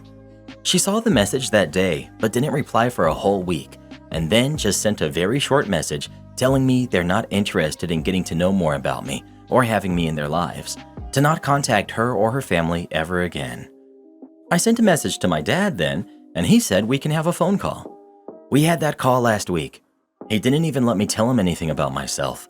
He explained that they had had me when they were 22 and didn't want a kid back then, so they gave me to another couple, and there really isn't anything for us to discuss. He said he doesn't want to know more about me and doesn't want to hear from me again. I'm not going to lie, this was difficult for me to hear and I had a few days to process it. But I get it. They didn't want me then and they don't want me now. I'm trying my best to just get over it, but I still have 3 siblings. Maybe they would want to get to know me. So I sent another message to my dad, thanked him for taking the time to speak with me and being frank about what he wants. I explained that I respect the fact that he and my mom don't want me in their lives, and that's their choice, and I will respect that. However, I have 3 siblings, and I would like to meet and get to know them. He called me an hour later. This time he was angry and told me that he made it clear that I have no place in their family and I should stay away from all 5 of them forever. He said the kids don't know about me and it will stay that way. I wasn't expecting him to call me or the aggression, so I was kind of shocked, but I was like, but that should be their choice. And he said he's not going to discuss his family with me. Ended the call with saying, "Do not contact any of us ever again." Would I be the jerk if I went to talk to my siblings, introduce myself, and let them know that they have an older brother? I'm obviously not trying to be a jerk here, but I don't think the parents get to make this decision about their kids. I do want a relationship with my siblings, of course only if they want that too. If my siblings don't want to get to know me, I'll stay away from all of them. You would be the jerk, but not once the eldest turns 18. Reach out to him then, and he can decide whether to tell his sisters. If he doesn't, reach out to them when they turn 18. Just be sure to respect any boundaries they set. I'm just curious why you want all this. Is it to fill a void within yourself? That's never a good reason to disturb someone else's peace. I think you should respect their decision. If they want to tell their kids about you, that's their choice. They are the parents, and they know what's best for their family unit better than you do. It may be a bridge they are waiting to cross once their kids are adults, and by then, they may have the mental fortitude to be able to handle this information and make the decision for themselves. Not gonna lie, you are coming off a bit bitter. It sounds like you weren't lost in the system. I won't say I know your life, But unless you suffered something really bad as a result of your adoption, perhaps appreciate they made what was likely a difficult but better decision for your well-being. You're the jerk already by how cold and calculated you've been so far, going to their church to measure them up, doing background research, and figuring out where they live and details of work and schooling. These are some serious red flags here about your behavior, OP. Everyone here sucks as well. The parents are certainly jerks too. Soft, you're the jerk. You don't have the right to disturb this family when not everyone is adults and the two adults in the family have made it clear they don't want you to be involved in it. It sounds like you'd want to just cause chaos and call out your bio parents for something that isn't really anyone's fault. They accidentally got pregnant. It's understandable that you want to know them and connect with them, but the parents of those kids have made it clear they don't want you doing that. You're also somewhat endangering their emotional and mental health by just coming by with serious information. You could get in trouble for harassment because that is what you're essentially doing. Wait until they're 18 and see what happens, or just move on. Make your own family. Do a 23andMe and find out whatever from your genes, but don't harass people who don't want you there. It's bordering unhinged behavior to threaten your biological parents for not wanting to open up the can of worms that you kind of are. Well, who do you think is the jerk? OP or his biological parents? Please let us know. I think the jerks are these commenters on Reddit. Don't you people have hearts? But the parents too, they really suck. If you don't like it, leave. I worked as a waiter at this Italian restaurant in New York City in the early 2000s. The restaurant is now closed, and we'll get to that. I, 22, male at the time, was in my 5th year working there, and new ownership took over. The restaurant wasn't doing as well as it used to, but it still had a loyal base, 40-plus year history, and good location. The old owners were just getting older and built a new restaurant in New Jersey closer to home. The new owners were Mike and Jerry. Names changed, blah blah blah. Jerry was the one with a restaurant experience and was pretty quiet, a bit of a nerd, and by the books. Mike was a mechanic and was somewhat unpredictable, but also fun to be around for the most part. Most of our client base at this restaurant were families, older couples, and basically middle-class people from the neighborhood. Honestly, it was the best Italian food in the borough for the price, in my opinion. I loved it as someone who worked there in his early 20s because I worked 5 p.m. to 10 Friday and Saturday, and Monday all day, and made around $300 to $400 a week, back when minimum wage was $5.50 an hour. Pretty darn good for a college kid with few to no bills. Now, there were only a few other waiters and waitresses.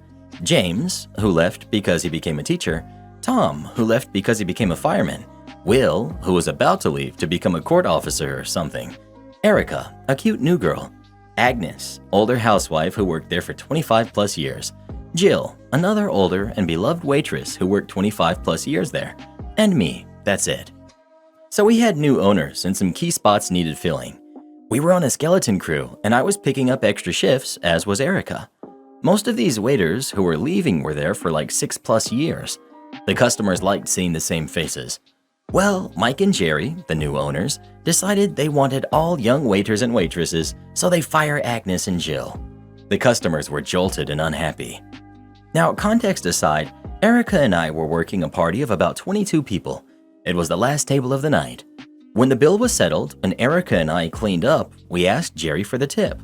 "There isn't a tip," he said without lifting his face from his paperwork. Now, for parties of 5 plus, I always included the tip unless it was a customer I knew and trusted. I made the bill and I knew there was a tip. I asked Jerry again and he meekly said, "No tip." Now, Erica and I were privately discussing how this is BS, and in comes Mike. He begins screaming at us. "You think we stole from you?" he yelled, red face. "We don't steal. You accusing us of theft?" He continued aggressively yelling the same thing over and over until he said, "If you don't like it, then quit."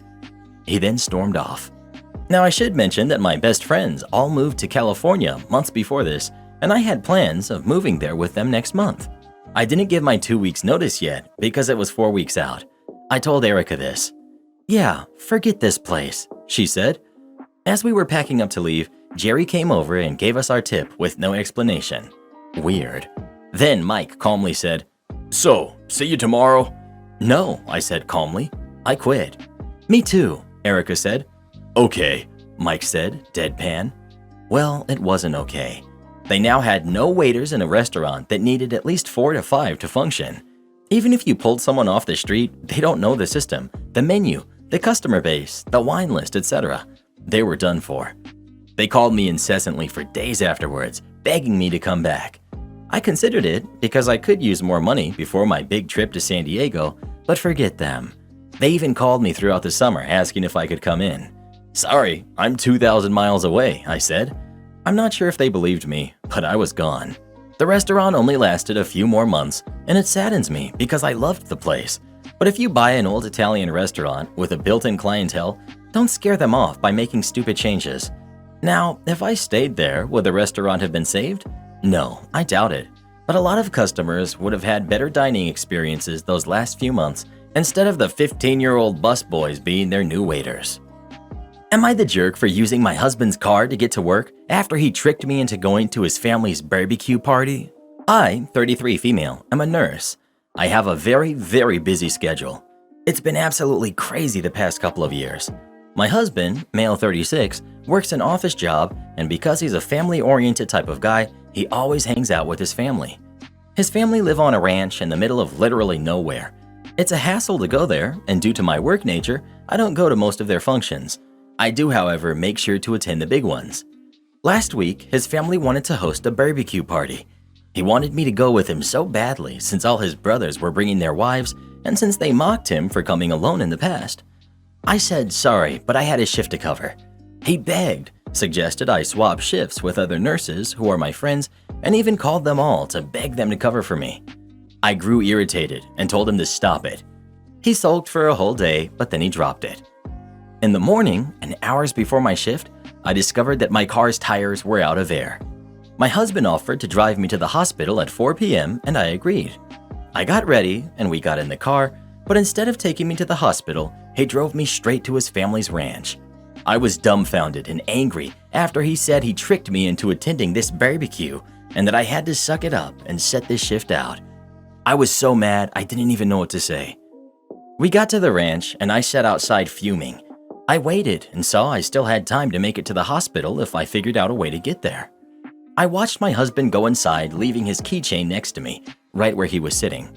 I took it and rushed to the back where all the cars were parked, got into the car and drove off. His dad saw me and told him. He started calling my phone relentlessly till I turned it off. I got to the hospital in time, but didn't dare turn my phone on until it was past 8 p.m.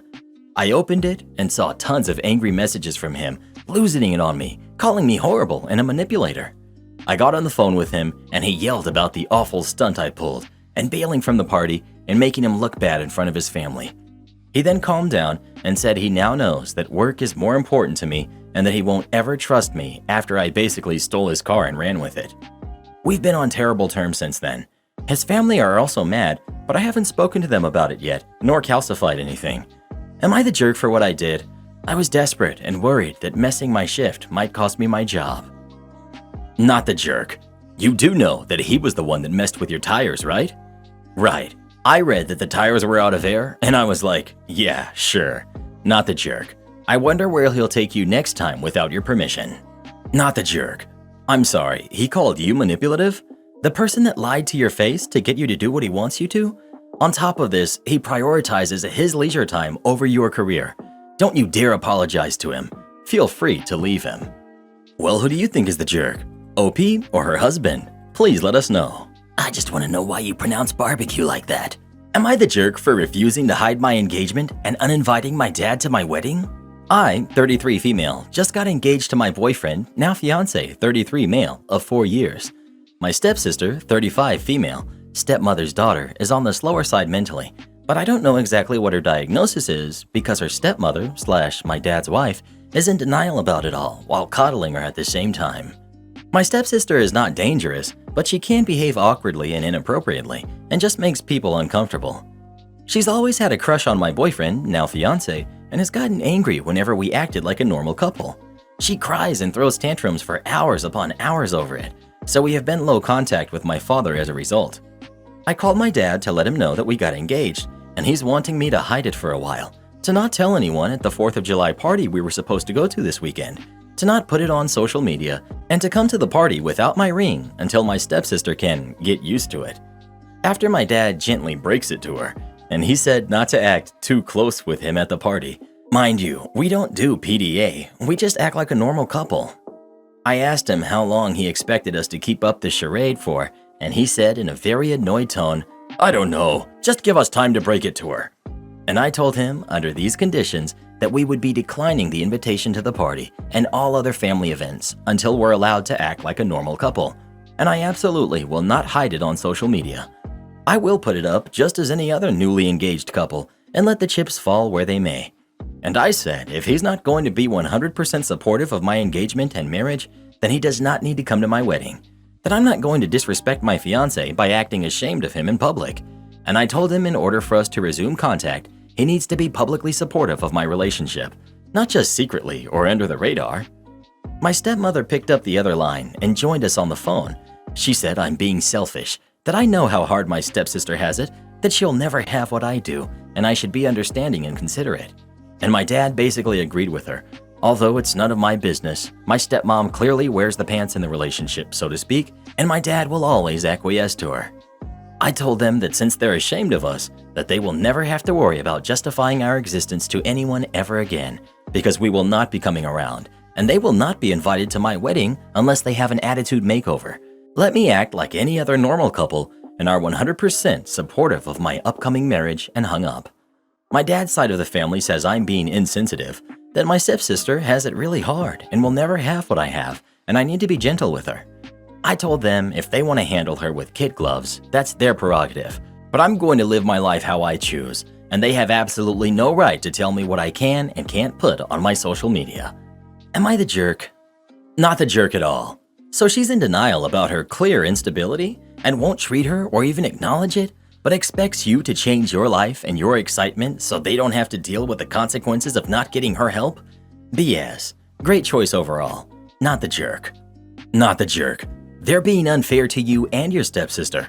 Everything about their behavior is disgusting.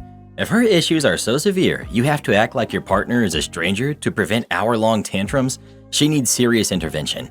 She's 35, not 5. You're doing the right thing. If you invite them to your wedding, it will become the placate stepsister show, and you don't need any of that. Well, who do you think is the jerk? OP or her dad and stepmom? Please let us know. I don't think I'd want to have anything to do with them, to be honest. To them, coddling her is more important than supporting you and your happiness. Am I the jerk for charging a bride more for makeup when the original price we agreed on was lower? I've been a makeup artist for the past 9 years. I charge $500 for bridal makeup, around $250 for bridesmaid, etc. makeup. But for regular party makeup, I charge around $150. So a few weeks ago, a lady had booked me for a party makeup on June 25th. She booked at 10 a.m. I went there thinking I'd do a regular party makeup. I had agreed $150 with her. As I was there were some people coming over. I assume relatives. At some point, it slips from a woman about the wedding, and I realize the woman I'm doing the makeup on is the bride. I'm doing a bridal makeup, charging for simple party makeup. I was completely upset how she lied about the occasion, but I kept doing my job. After we were finished, she gave me $150, and I notified her we are actually $350 short. She asked what I meant by that, and I said that I did a bridal makeup. You're the bride. That's what I charge for brides. She said we had agreed on a simple party makeup, and that I'm basically ripping her off because I worked the same amount of time and used the same products as I'd use in a bridal makeup, so the title of the event shouldn't matter. I told her she doesn't get to dictate how I form my prices. She then refused to pay me at all and called me a scammer and told me to get out. Before I left, her mom threw $200 in my face and told me to get lost.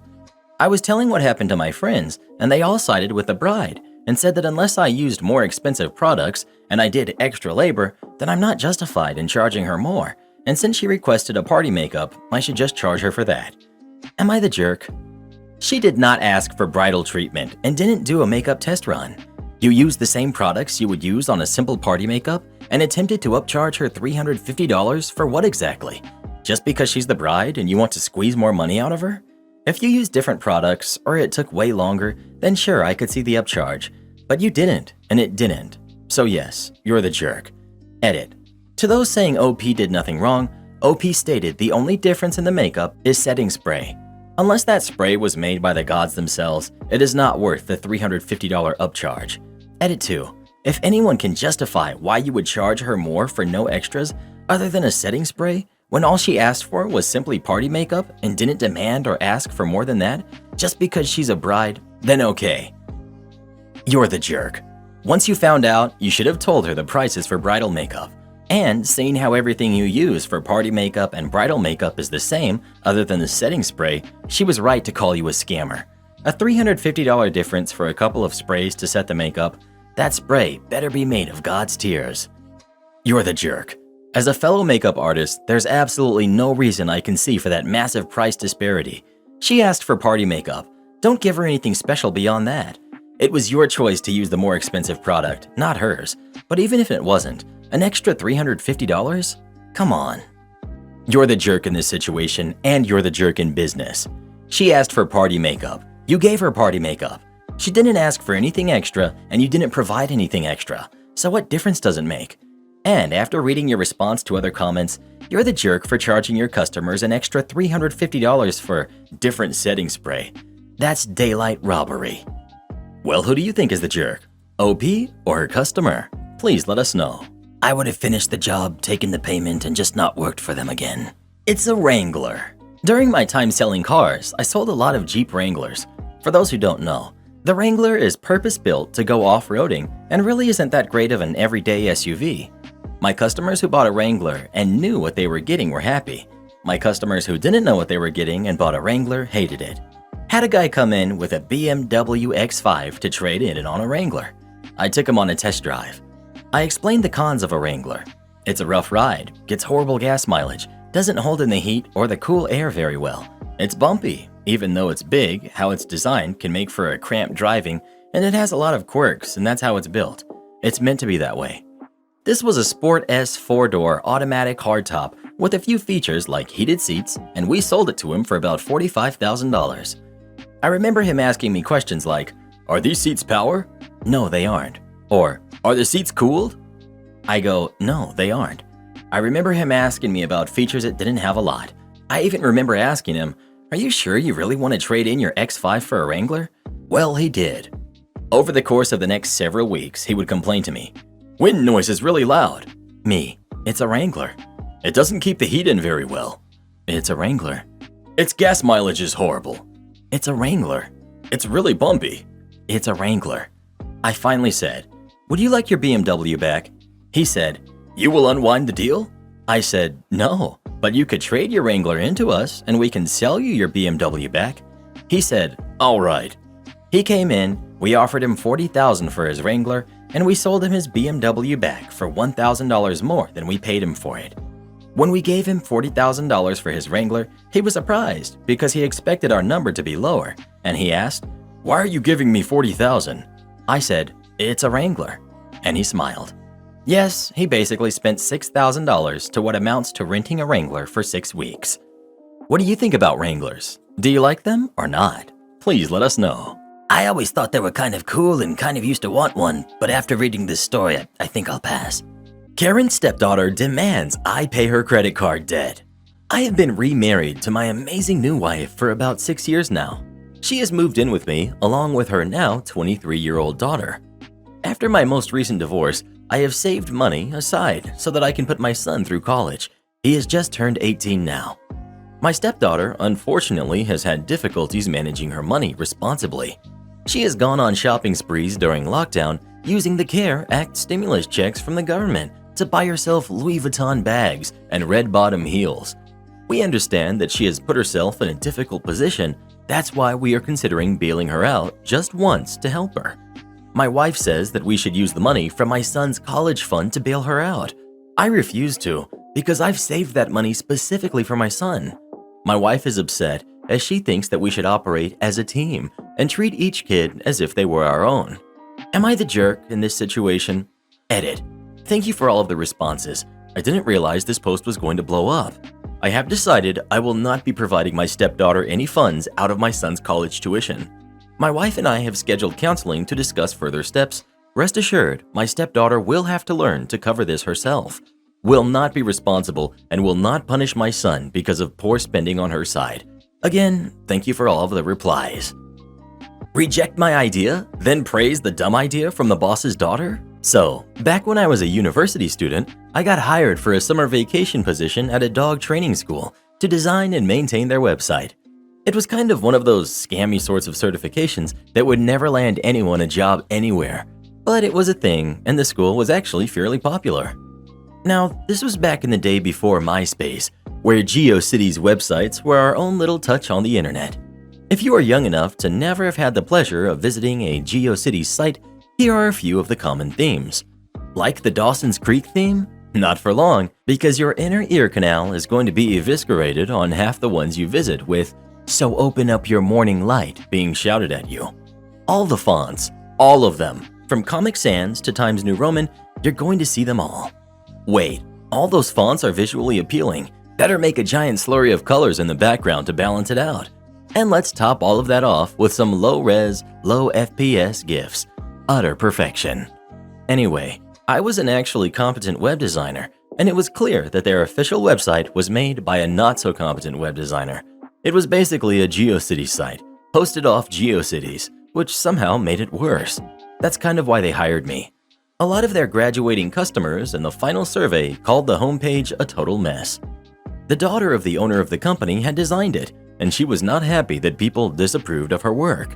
You see, I was the poor person in the position of cleaning up her crap, and I really did make a valiant effort to be civil about my job, essentially boiling down to undoing her job. You have to understand here that at the end of the GeoCities era, people were beginning to realize that visitors to our websites didn't want to have seizures upon opening them, and the web in itself was gradually moving towards simplicity. Drop-down menus were all the buzz, especially because high-speed cable was not yet popularized, but nobody wanted to load an abomination that reminded them of that god-awful teeny drama with kids who had thesauruses in their back pockets. The owner's sweet baby girl had also apparently caught wind of what they were paying me, which she thought was far too inflated. Their course salespeople were making half the hourly that I was making, so why did they need me when they had her? The jerk drove a brand new Volkswagen New Beetle, so obviously she wasn't hurting for money, but I digress. During our first meeting, she asked me about my plans for the website. I went over how the current website's bones were good, which they most assuredly were not, but it could use a more modern touch. I proposed simplifying it, with drop-down menus and so on. During this meeting, the owner's daughter gradually transferred her smug smiles into a sneer, and later on into a full-out scowl. Eventually, she interrupted me, saying that I wasn't there to redesign the site, the purpose for which I was explicitly hired, but to do the tech stuff with her doing the design stuff. In general, people agreed with her. Maybe art director was hidden somewhere in her BS consultant title, but whatever. I realized then that my tenure there wasn't going to last long. To milk out every penny from my paycheck, I suggested that she handle the design side and I build the site. Without exaggeration, everything she suggested was bordering on malicious stupidity. I did it all anyway. Barking sounds on clicking links? You got it. Wait, you want me to put how many success story pictures on one page? Well, you're the designer. Yes, I'm fairly sure that DISIPLINE is the correct spelling after all. No, I'm sure people's 56K internet connections will handle this just fine. A month and a half later, our abomination was complete. She was strangely satisfied, and to this day, I wonder if the entire thing was a ploy to get back at Daddy for something. You could legitimately build a better site in the GeoCities Web Wizard tool. If the job mattered at all to me, I probably would have thrown up in disgust. When it was unveiled, everyone in the company unanimously hated it, and all I could say was that I was just the tech guy. I was soon thereafter let go for unrelated reasons, and a month later when I visited their site, I noticed they had gone back to the old one. Out of curiosity, all these years later, I just looked up the school, and apparently they still do exist. My act of malicious compliance obviously didn't do any long-lasting damage on them, as their new website is about what you would expect from one in 2021. But goodness gracious, I am still proud of myself. Karen scams customers, gets busted and goes to jail. My daughter, Amber, has been challenging since birth. She's never displayed any signs of empathy or remorse and is completely uncaring about anything other than her own wants.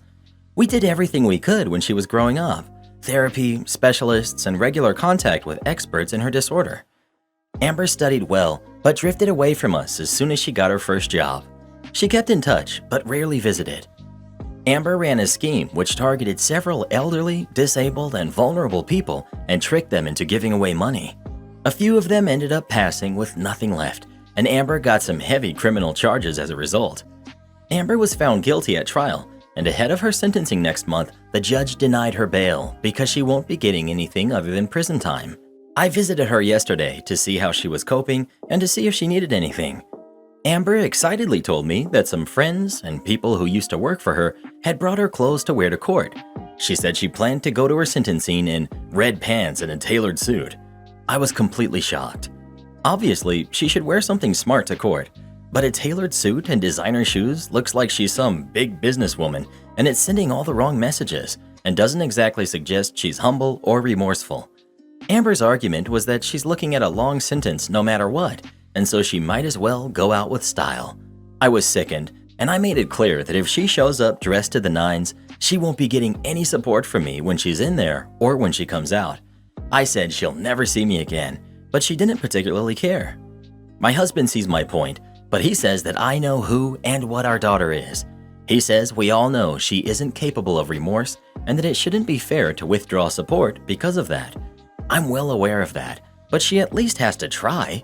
How will it look to the people she scammed if she shows up for sentencing in expensive clothes that she purchased by destroying their finances?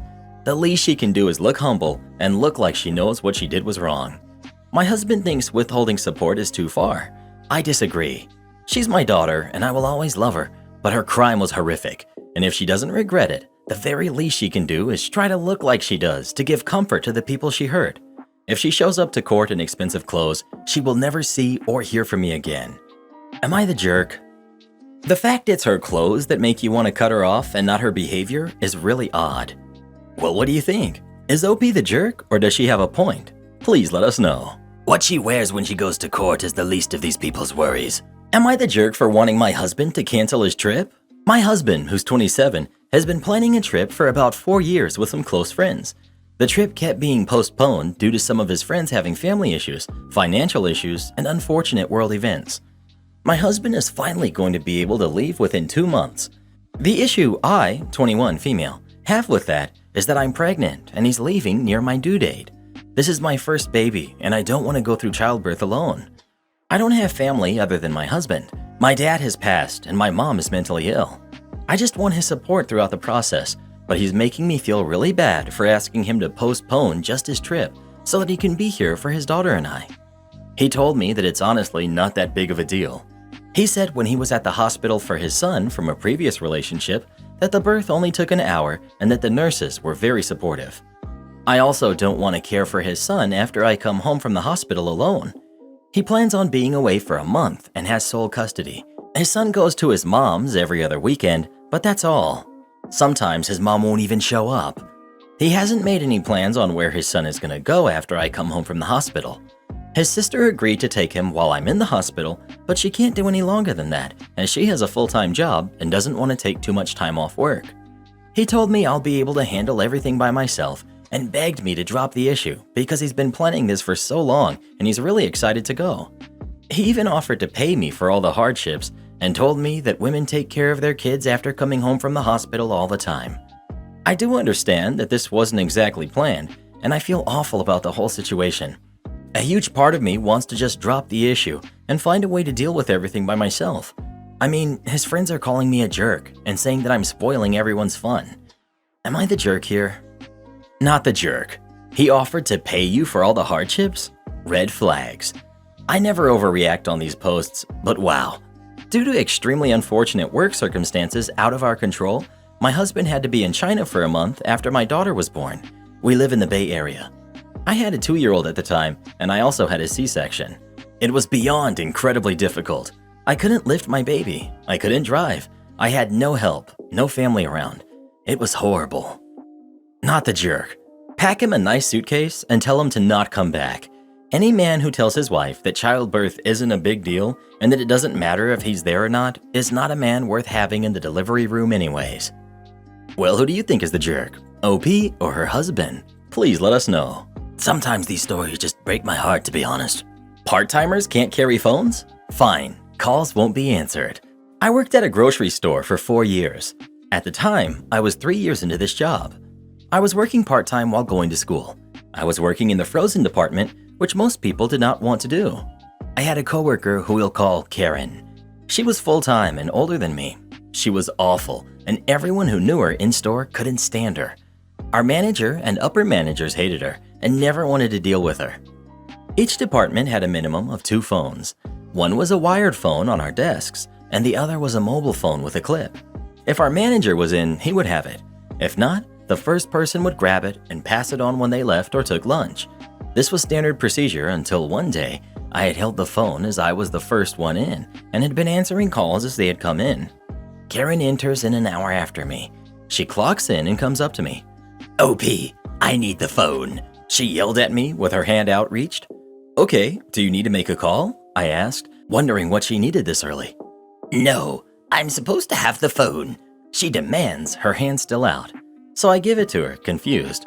"Okay, here. Why are you supposed to have it?" I ask, confused at her statement. "I am a full-time and you are not. Full-timers are supposed to be the only ones who have the phones," she replies, rolling her eyes at me. Cue malicious compliance. On the next shift, I come in and my manager is not in. I don't grab the phone. I leave it on the charger at our shared desk. I get to work and start my morning duties. I continue to work and talk with people. An hour and a half later, when Karen finally comes in late, she demands to know where the phone is. I tell her it's on our desk. She stomps off and grabs it. I continue to work for the next couple of hours. At some point, our store manager comes over to me while I'm working in the aisle. "Hey, OP, is your manager working today?" "Hey, no, he's not. It's Karen and I working today." "Okay, who has the phone? I keep calling it." He asks, confused, as most of the time, calls are answered quickly. "Karen has it." "Oh, why don't you have it?" he asks, fully knowing that when our manager is not here and I am, I have it and can answer and give solutions. "Karen told me that you had said only full-time employees are allowed to carry phones," I replied. "That's true. You are full-time." "I'm not full-time. I'm part-time," I remind him. He asks me to go put ice in one of the freezers. He also asked me where Karen was because she was not in our aisle. I tell him she's supposed to be in the next aisle stocking items there. I walk towards the back to grab some ice. I was not there when the store manager got to her, but she had left the phone on the table she was using to fill items and didn't hear it ringing multiple times. The store manager was upset and told her off for not answering and told her she should not have had the phone if she was just going to leave it laying around. 10 minutes after speaking with the store manager, he came up to me again and I had gotten out of the freezer. He gave me the phone and told me that I should probably keep it on me. Am I the jerk for taking the cake I baked for my fiance's birthday and going home? Me, female 25, and fiance, male 31. Ben's mom don't have the best relationship. I try my best to be polite around her, but she's the type that would have high standards and expectations of whoever dates her son. She has 3 sons. She's commented on my hair and body several times, and at some point suggested cosmetic surgeries for the future. This upset me, but Ben tells me this is who she is, and I need to learn to have thick skin since oftentimes she doesn't really mean to be malicious. Anyways, I'm known for baking cakes and sweets. Ben eats what I make, but whenever I bring something to his family to try, they find every excuse in the world not to eat it. I'm okay with that and stop doing it. For Ben's 31st birthday, his mom wanted to host the party. I decided to bake him his birthday cake and he was thrilled with it. I went grocery shopping, took time off work, and put so much effort into making it how he likes it. I took it with me to his mom's house, and to my surprise, when I walked in, I saw a large birthday cake sitting at the dining table. I was puzzled. Future mother-in-law said she requested this cake from the bakery and paid this amount of money for it. I asked, "What about the cake I made?" She responded, "Oh, you can place it on the counter over there, and we'll let the kids have it." This felt like ice was drooped all over me. I looked at Ben, and he nodded at me in a just do it way. I was so mad, and the cake was still in my hands at the time. I turned around and made my way to the door. His mom remained standing, but Ben followed me, asking where I was going.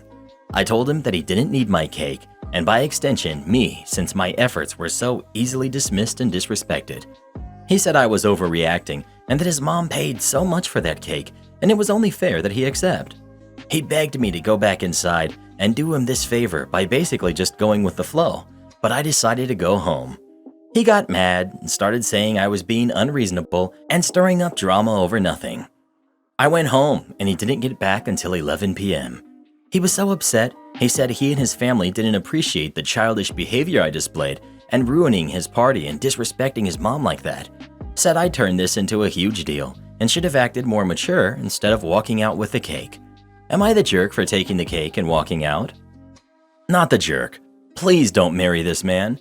Run far, far away and bake your cakes for someone who chooses you, not their mom. You deserve it. Not the jerk. The fact that your future husband is telling you to just accept his mom's BS with a smile and then gets mad at you when you don't is very telling. If you marry him, this is just going to grow over time. Info. Did his mom know you were making the birthday cake? Was this discussed at all with her as she was hosting and presumably providing everything? Did you only talk about it with your fiance? If she knew and agreed to you making it, that was definitely a jerk move on her part. It was at best a total disregard for the effort you put in by relegating it to the kids only, rather than just sharing the table with the cake she bought. At worst, it was a power play to show you how little you matter. If she didn't know, then kind of wasn't a great move on your part to just walk out in a huff. But you have a fiance who doesn't stick up for you, that tells you to just put up with his mom being rude to you. Is this really how you want to live, with him always putting his mom first? You need to have frank discussions with him about your relationship and about his mother's place in it before you get married, and set boundaries as to what is acceptable and what is not acceptable behavior from her. Well, who do you think is the jerk? OP or her future mother-in-law? Please let us know. I've got a solution. Just cut them both in half and give half to me. Problem solved. That's not my name. Background. So I have a semi-common Hispanic first name, but living in Midwest United States, people don't always pronounce it correctly. Generally speaking, I think of myself as being fairly flexible with how others pronounce it. If it's our first time meeting, I will say how it's pronounced, and as long as they get somewhat close to the pronunciation after a couple of meetings, I let it slide and acknowledge their efforts. If we've met multiple times and they still clearly make no efforts to pronounce my name correctly, that's when I start taking offense. This wasn't always the case though. Before, I used to just acknowledge whatever people would call me, but after dealing with some identity issues in my teen years, like many of us do, and going to counseling, I learned to fully embrace my identity, including the correct pronunciation of my name, and was taught to stick up for myself as well. This story takes place when I was still making that transition. The story. In my teen years, while attending high school during freshman and sophomore year, I had a teacher that was a stickler for the rules. One of those that had been teaching for 40 plus years, had her system down and wasn't going to let anyone change her way of doing things. On the very first day of class, she handed out her rules and explained them to us. One of these rules included the attendance policy. Every day, right after the bell rang for class to begin, she would go through attendance, read off our name, and when we heard our name, we were to say present, not here, not yes, or anything else. We had to say present. Not sure why she was a stickler for that, but whatever. I had this teacher for 2 years, and for almost 2 years, she would pronounce my name incorrectly. What was more confusing is she would pronounce it incorrectly in different ways each time. During attendance, she would get to my name and pronounce it incorrectly. I would then say, present, and my name is pronounced this way. She would then just go on to the next name, making no acknowledgement as to what I had said. This went on for almost 2 years. I would also like to add that our school was on the smaller side, with classes averaging around 80 to 90 students per grade, and most teachers would only focus on 1 or 2 grades. So the average teacher would probably have to work with 100 to 150 students, and by sophomore year, every other teacher had started pronouncing my name correctly or had already pronounced my name correctly from the beginning. It was during this time that I started developing the aforementioned identity issues and started going to counseling. The counselor pushed me to embrace who I was more and to stick up for myself as well. So that is exactly what I did. Cue malicious compliance. Close to the end of my second year with this teacher, I had had enough, and I had also built up enough self-confidence to do something about it. The next day, she went through attendance and just completely butchered my name, so I did not say anything. Teacher looks around the classroom and sees me sitting at my desk, mispronounces my name again. Me, no response. Teacher, louder this time. Have you forgotten the rules of my classroom? You are to respond with present when I call your name. Me, nervously. I still wasn't all that great at sticking up for myself. Your rules say that we are supposed to say present after our name has been called. My name has not been called. Teacher. Don't get smart with me. Mispronunciation of my name. Me. That's not my name. It's… The teacher cuts me off. That's it. I'm not putting up with this. Go to the office. Almost in tears, I head to the office, unsure of what I had done or in what kind of trouble I would be in. But here's the kicker. In between my freshman and sophomore year, we got a new vice principal. This new vice principal was Hispanic as well and was fully aware of the counseling I was taking. I later found out as well that she was very active in the community and was one of the city leaders in pushing for Hispanic rights and advancements. So I walk into the office and she is the first one to greet me. I tell her what had happened and I see her face slowly turn red with anger. She then attempts to regain her control and tells me to go to her office and work on my homework until my next class period, that she will talk to the teacher and to not worry about her. The next day I walk into that class again, unsure of what to expect. The teacher simply begins her class without calling attendance and makes no acknowledgement of me. This continues for a week until we are informed that the teacher and the school board have agreed that she will be taking an early retirement before the end of the school year and that we will finish off the class with a substitute teacher for the remainder of the year. There was a little over a month left in the year, so it ended up just being movies before a very watered-down final exam in the last week. Of course, the rumors through the school were that she was forced out and did not receive her full retirement, but I cannot confirm if any of those are true. I never saw her again and went through the rest of my high school career, slowly growing in my confidence. Am I the jerk for exposing my dad to the family after he tried to portray my brother as a bad father and son? My siblings, 24 male, 22 female, and I, 26 male, were raised by a single dad who's 45. Our dad was great. He was loving and caring and always put us first. Because of this, we never missed our deadbeat mom. My dad even sacrificed his love life though. He never dated anyone. My brother, 24 male, disowned our dad around 3 years ago for a reason I'd also disown him, to be honest. My brother found out that his then girlfriend, who's now 27, was cheating on him with our dad. Thus, my brother got mad at my dad and cut him off, moved out of the house, and went to live with some friends. No matter how hard my dad has tried to apologize and reach out to him, my brother ignores him. My dad has suffered a lot because of this and has gotten mad at us many times since my sister and I know where my brother lives. We visited him a couple of times and he demands we let him know, but we can't because my brother threatens that if we ever tell him, he'll go no contact with us. The thing is that this woman got pregnant with twins, but she didn't feel like being a mom, so she left them to my dad. My dad tells everyone that he's raising his grandkids. He swears they're my brother's, but I'm sure they are his since my brother says they're not his. The kids turned 2 a couple of days ago, and he hosted a small party, so my uncle started asking about my brother, as the kid's father since no one in the family knew what had happened. So my dad started talking crap about my brother, saying that he was an ungrateful son and a terrible father for leaving 2 kids behind. I think my dad is angry at my brother for not forgiving him, as everyone in the family sees my dad as an example for the sacrifices he made. They started talking crap about my brother. I love my dad with my whole heart, and I'd do anything for that man. I know all my siblings would. But he tried to portray my brother as a bad guy, and I love my brother, so I told him. He wouldn't have disowned you if you hadn't had hooked up with his girlfriend and got her pregnant. Everyone looked at him, and he tried to excuse his actions, but everyone told him to buzz off. They've called my brother to apologize, but my dad is angry at me. He says this is a family matter, and I should have kept my mouth shut. My wife says I did the right thing, but my sister is also on my dad's side. So, am I the jerk? Not the jerk. He says it's a family matter? Which family? The one whose origin he's lying about? The one he's trying to lie to? Or the one he wants to make complicit in those lies? Regardless, this is 100% about him going out of his way to try and throw your brother under the bus and somehow expecting no one to call him out on it. And he really still wonders why no one wants to help him get back in touch with the guy? Am I the jerk for telling my wife she knew what the deal was when she married me in front of her family? I married my wife Leah 3 years ago after being in a relationship for 3 years before that. I have a son, Callum, who's 12. My late wife was Grace. She passed when Callum was 14 months old. I've always made a point of keeping her memory alive. We used to read some of the letters Grace left him for bedtime. I also played the videos she made for him for daily life and looking back on. I also tell him stories about her and about us, as a couple and as a family with him.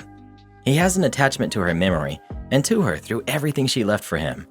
When I met Leia, he and I talked as I was getting ready to introduce her, and he asked if she had to be his new mom. I said no, that it was up to him and their relationship could be anything he was comfortable with. He said he couldn't imagine having someone else be his mom.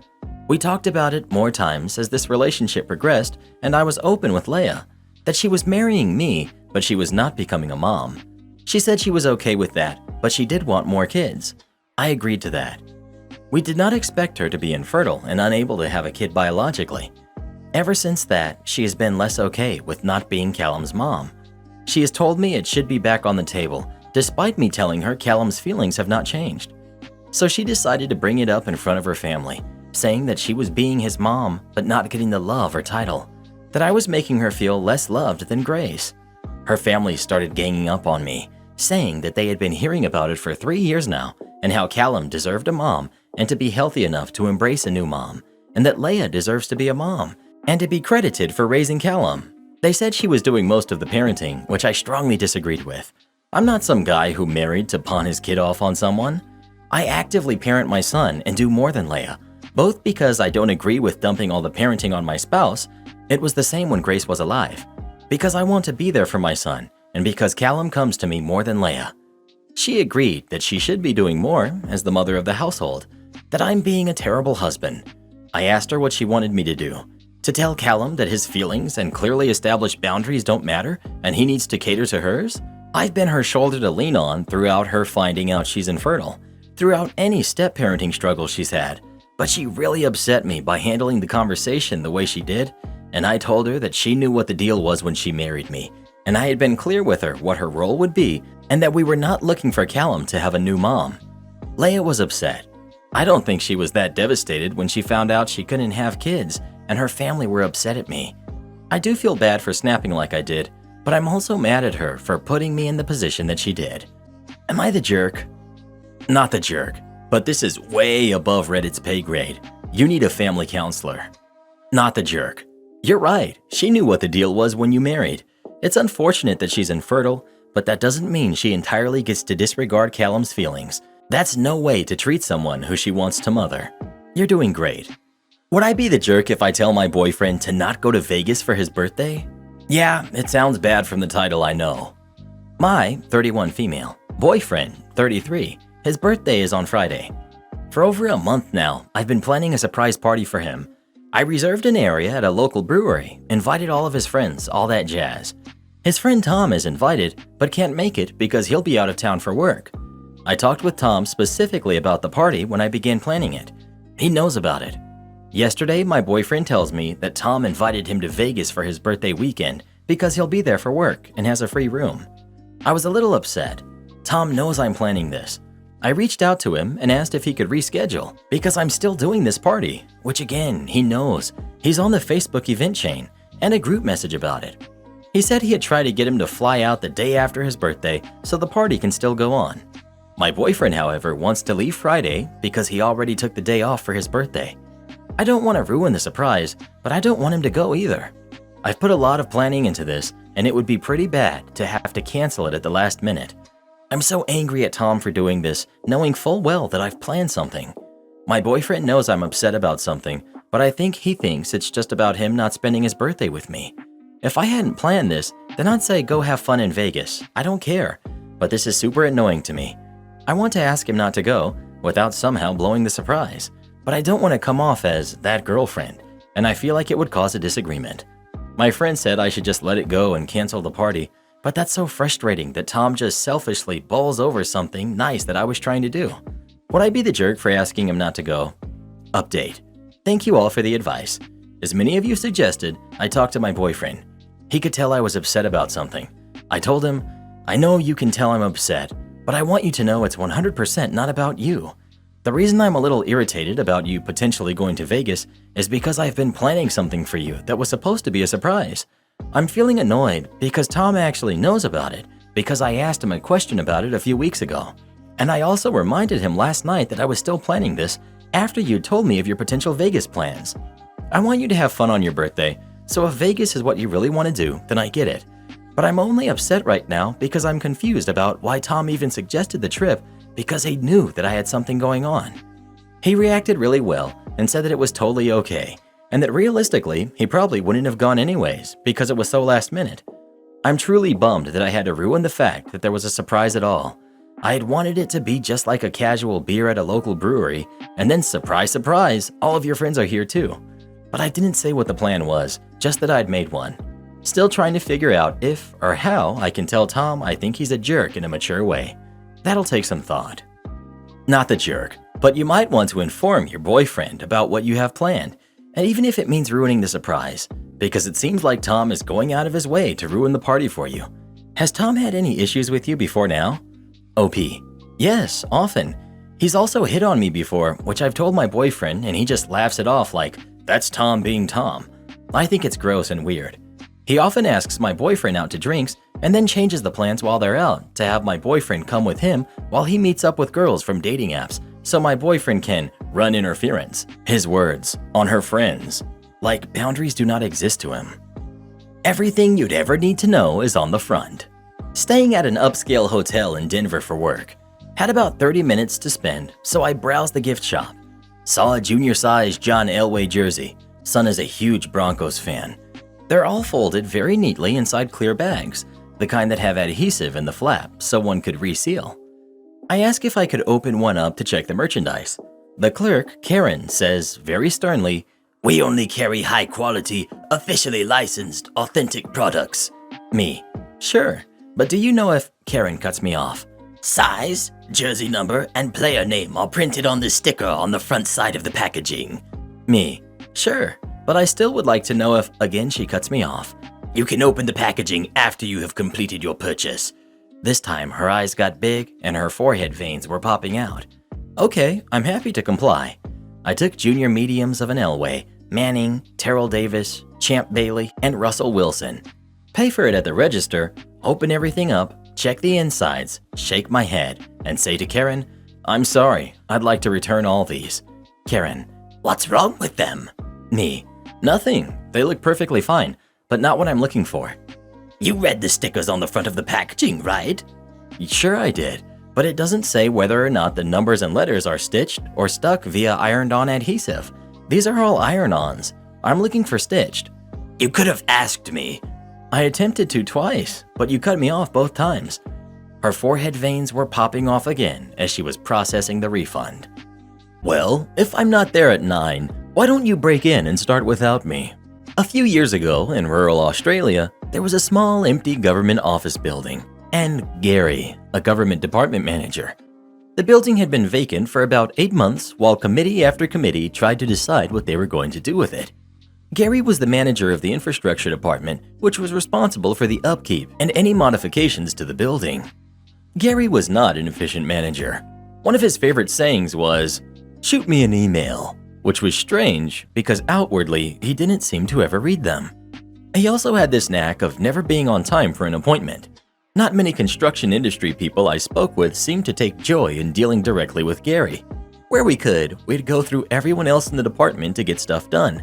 So Gary became known as Speed Bump, something to be avoided if you could. Now, because I'm an electrical contractor who wears a few different hats, has been to a number of different rodeos over the years, and is afflicted with the curse of competency, I got roped into assisting Speed Bump with this building's future use.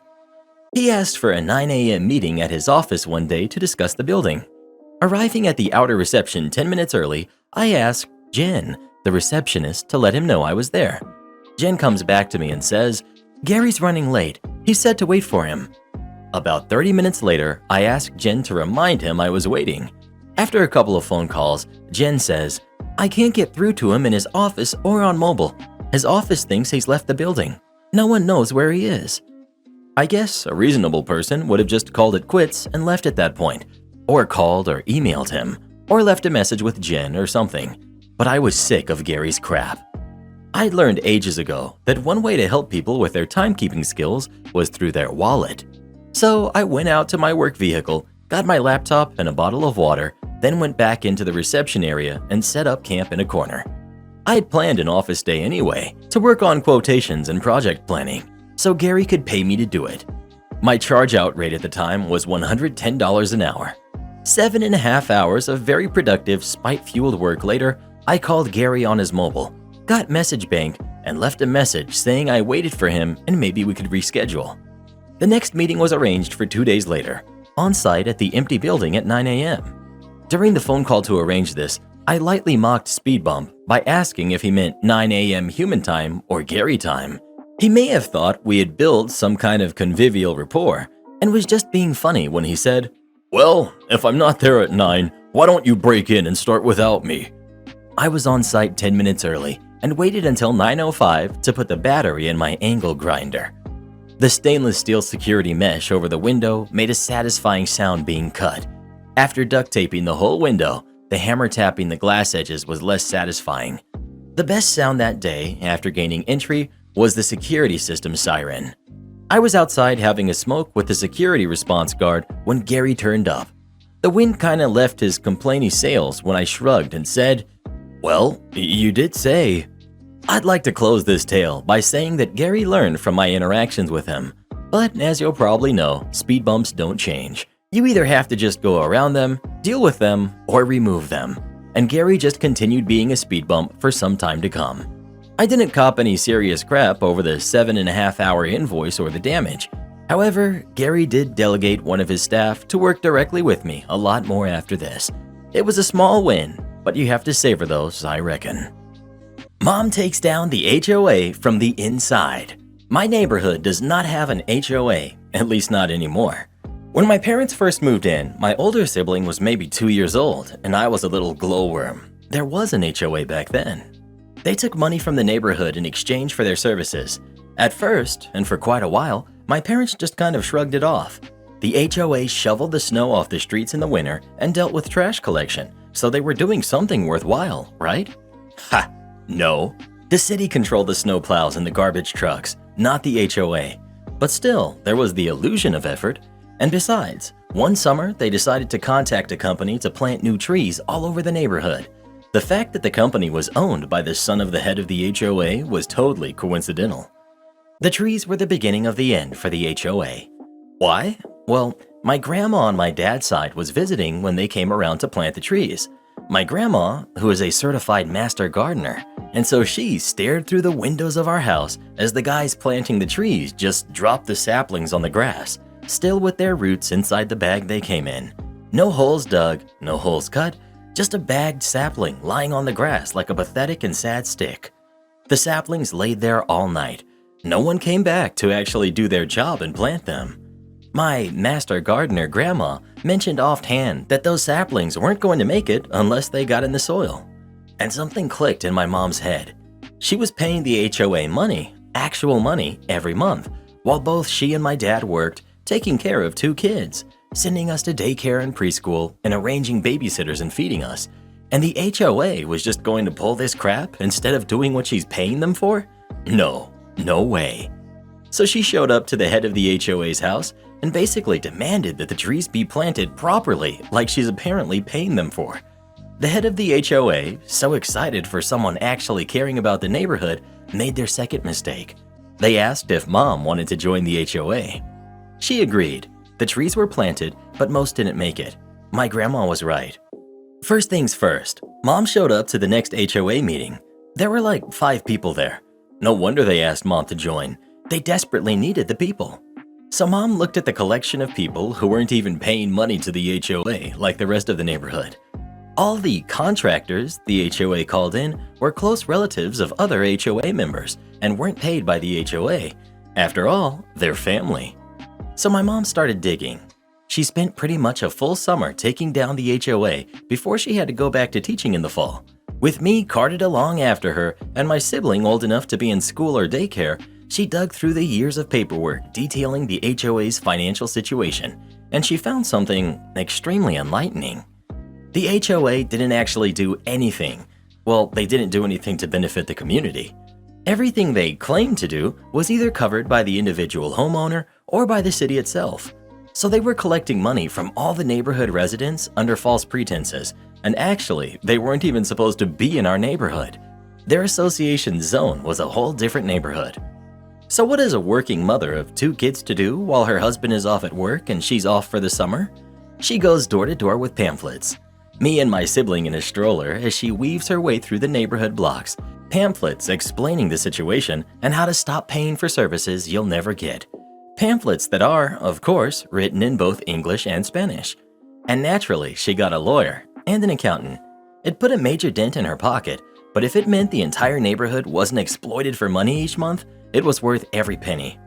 Another HOA member helped her sift through the documents and data and pass out pamphlets and encourage people to show up to the meetings, but had to back out because of work-related reasons.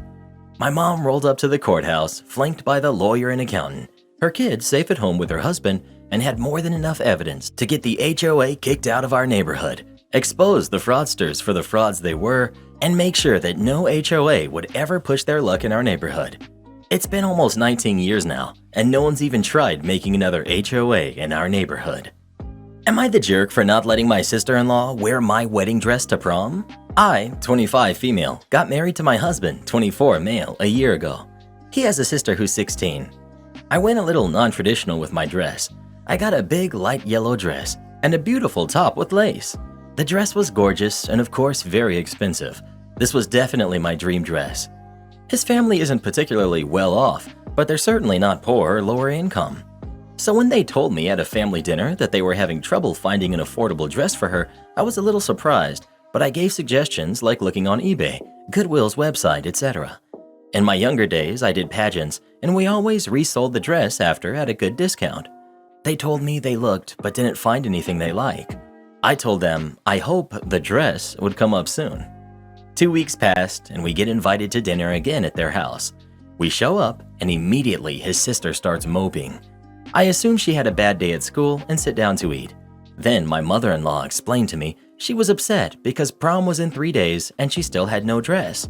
I expressed my condolences and told her that I could maybe help her have some last looks around. That's when mother-in-law said, "Oh, I have an idea.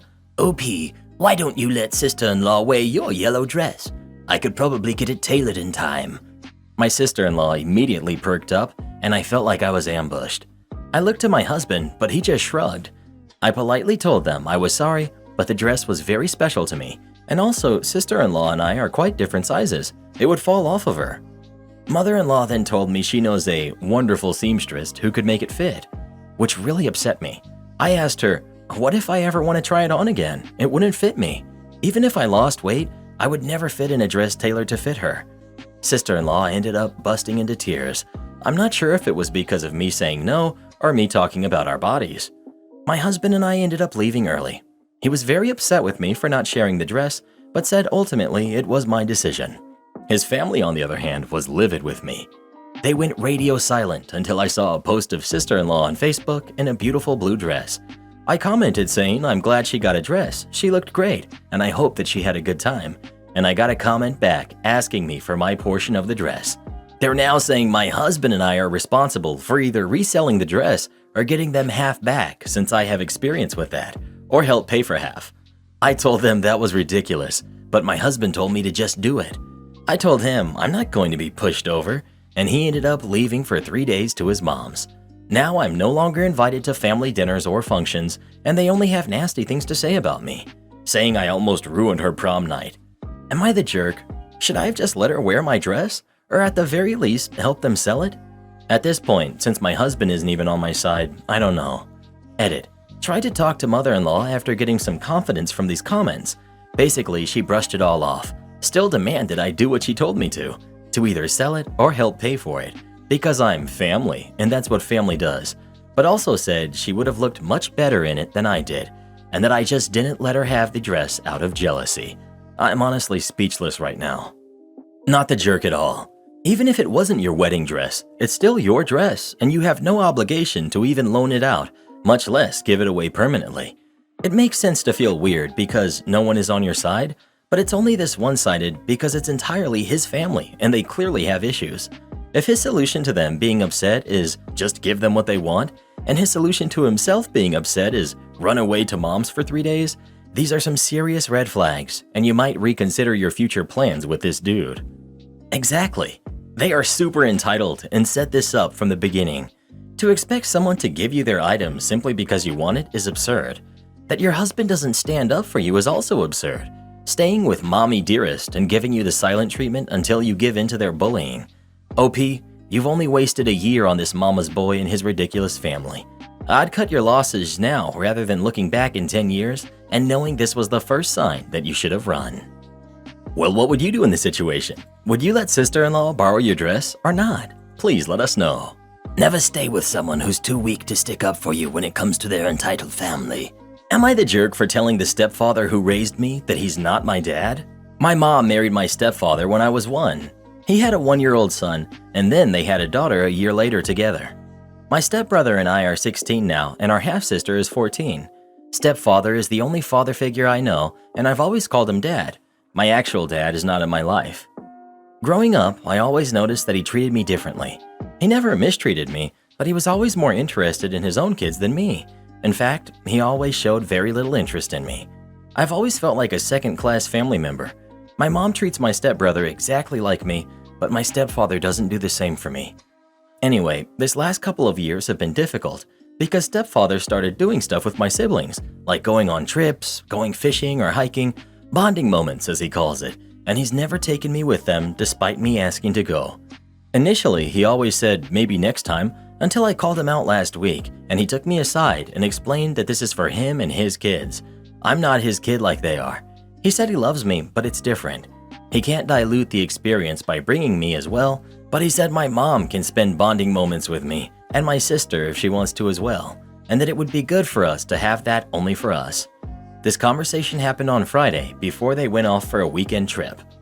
My mom told me that this is how he feels. She can't change it, but she's made sure I'm always treated equally when it comes to money, which is true, but she can't change the way he feels, so I need to accept it. I've been thinking all weekend, and it was clear to me that when he doesn't see me as his son, it's wrong of me to see him as my dad. So I decided that if I'm the stepkid he tolerates because of my mom, I'm not going to pretend like we're anything more.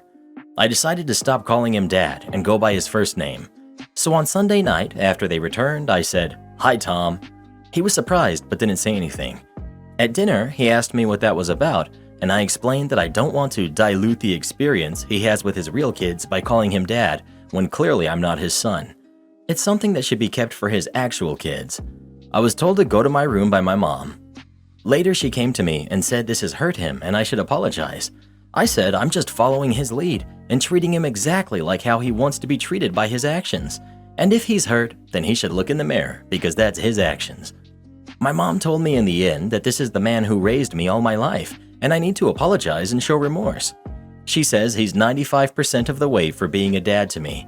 I shouldn't ignore all of that and focus on the missing 5% and reject him entirely. I declined, said he's the one who needs to apologize if he wants things to change between us. Am I being the jerk in this situation? Not the jerk, and well done for sticking up for yourself. If he doesn't want to be your dad fully with no strings attached, then he doesn't deserve the respect of being called dad. Your mom is a jerk. You give your all with kids or nothing. He isn't giving you 95% and has let you know where you stand with him, so it's only fair he knows that respect works both ways. I'm sorry you're dealing with this. You deserve a dad, step or otherwise, who views you as their own and treats you as such. The blood of the covenant is thicker than the water of the womb. I would totally follow your current path and respond with your mom's words back to him. You'll be sure to always treat him politely, but she can't change your feelings on the issue, and she and him will just have to accept it. Either the way you feel is fair and each of you need to live with the dynamic created, or your behavior needs to reflect what's fair and right despite your deeper feelings. And I'd tell her and him that you'll be following his lead on how this relationship is going to work. Not the jerk. You're a smart kid. As long as you stay calm and respectful, you're totally in the right in how you're doing this. Also, the fact that your mom told you she makes sure things are kept equal financially tells me she actually has to intervene on your behalf to have that happen.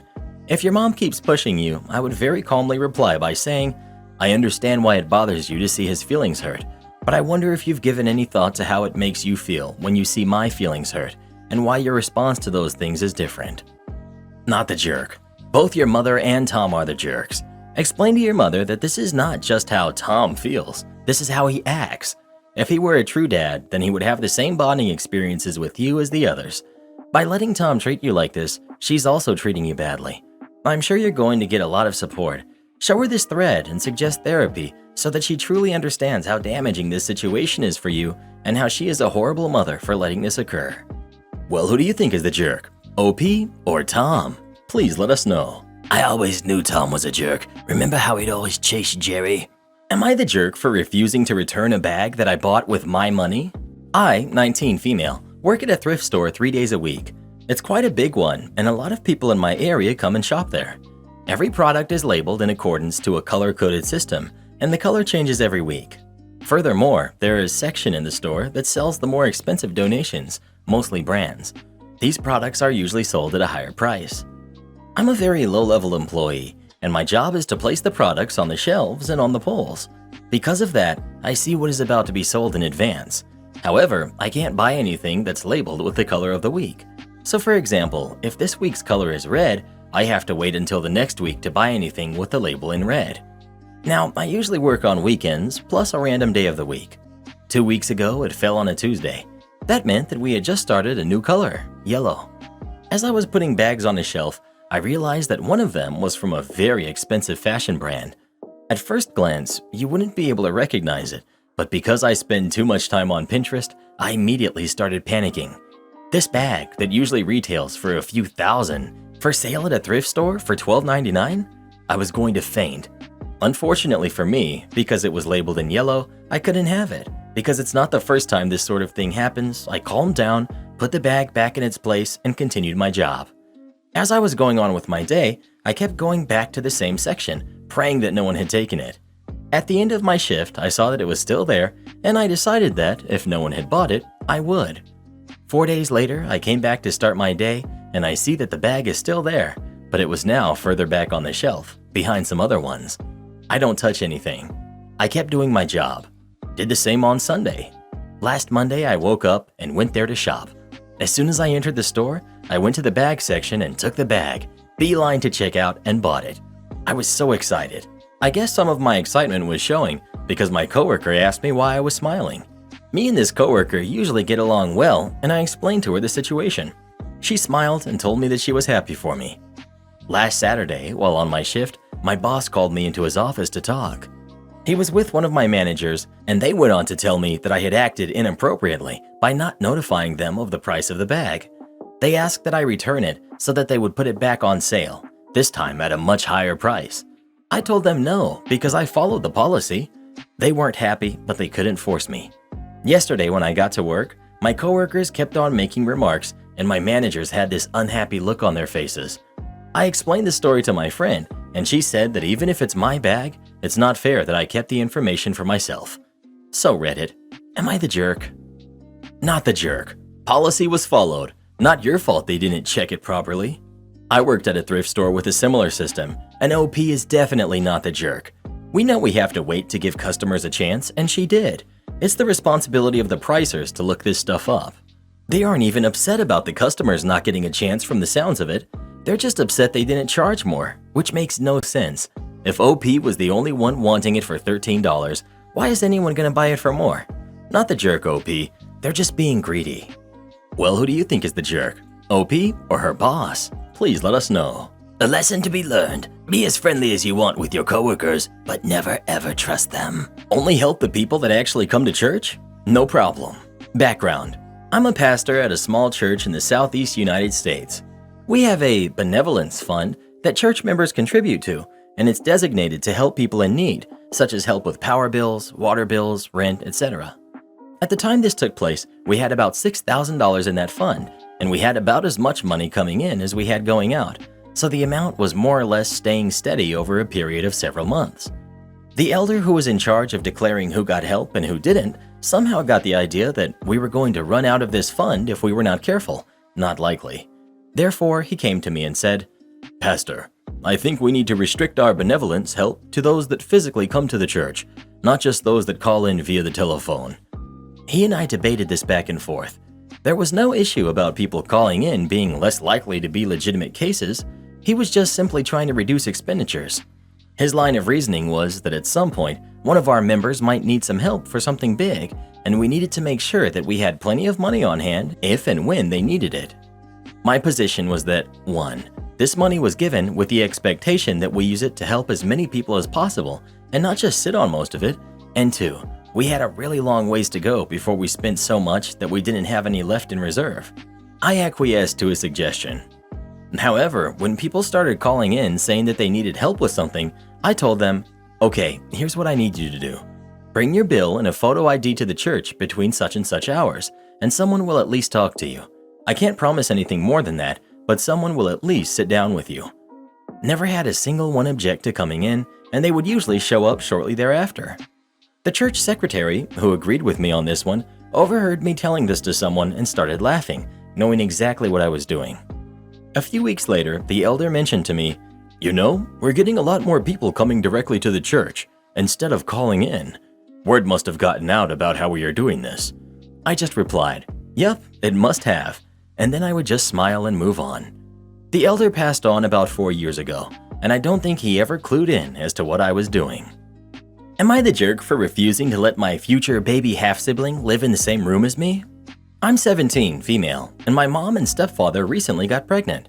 My family is kind of confusing, so to sum it up, my older half-brother, 19, he's my stepfather and my mom's kid, and I'm my mom and my dad's kid. We live in a 3-bedroom house, the master suite, my brother's bedroom, and my bedroom. We also have a basement with a bathroom. When I found out my parents were pregnant, one of their first requests was that the baby share my room.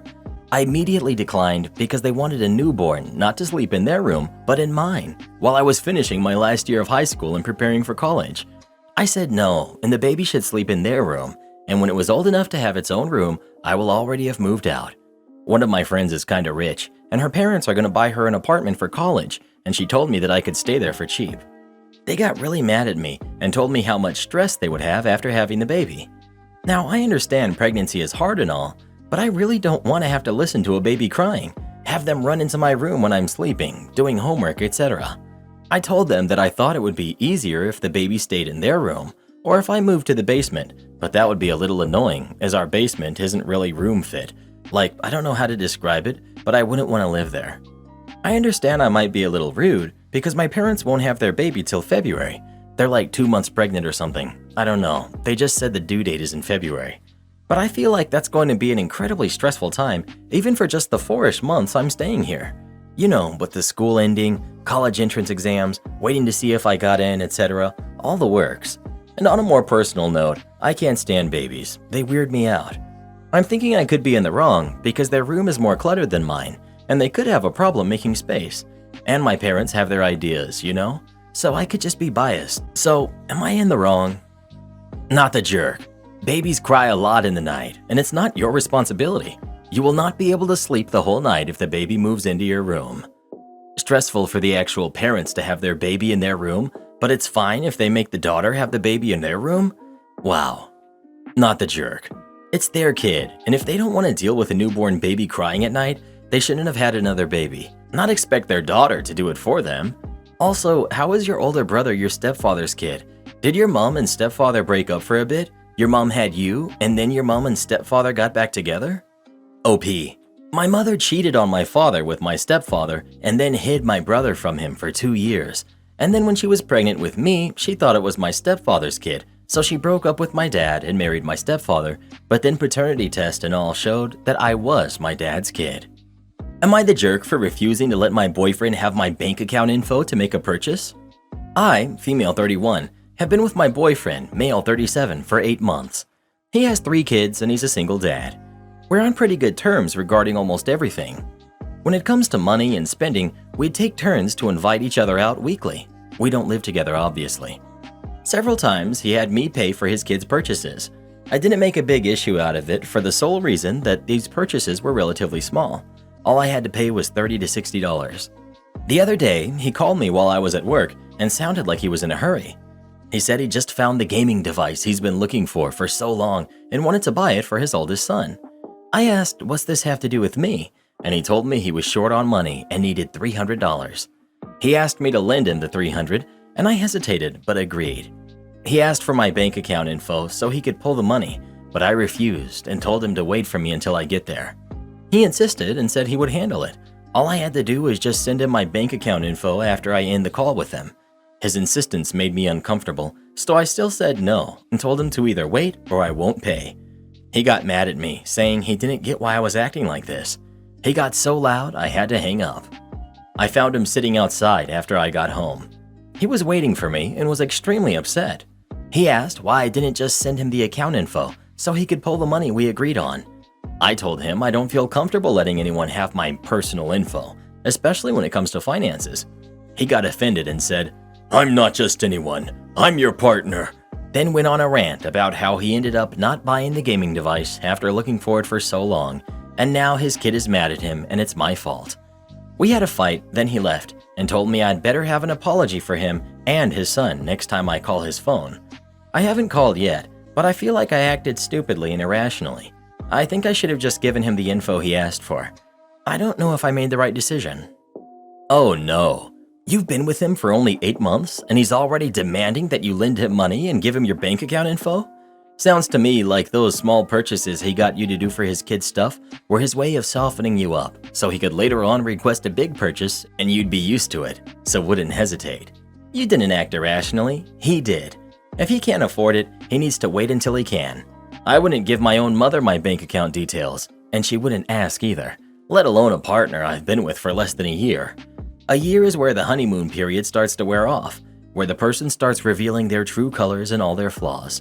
If he's acting like this at 8 months, during the period where he's still showing you his best side, what's he going to be like in a year from now?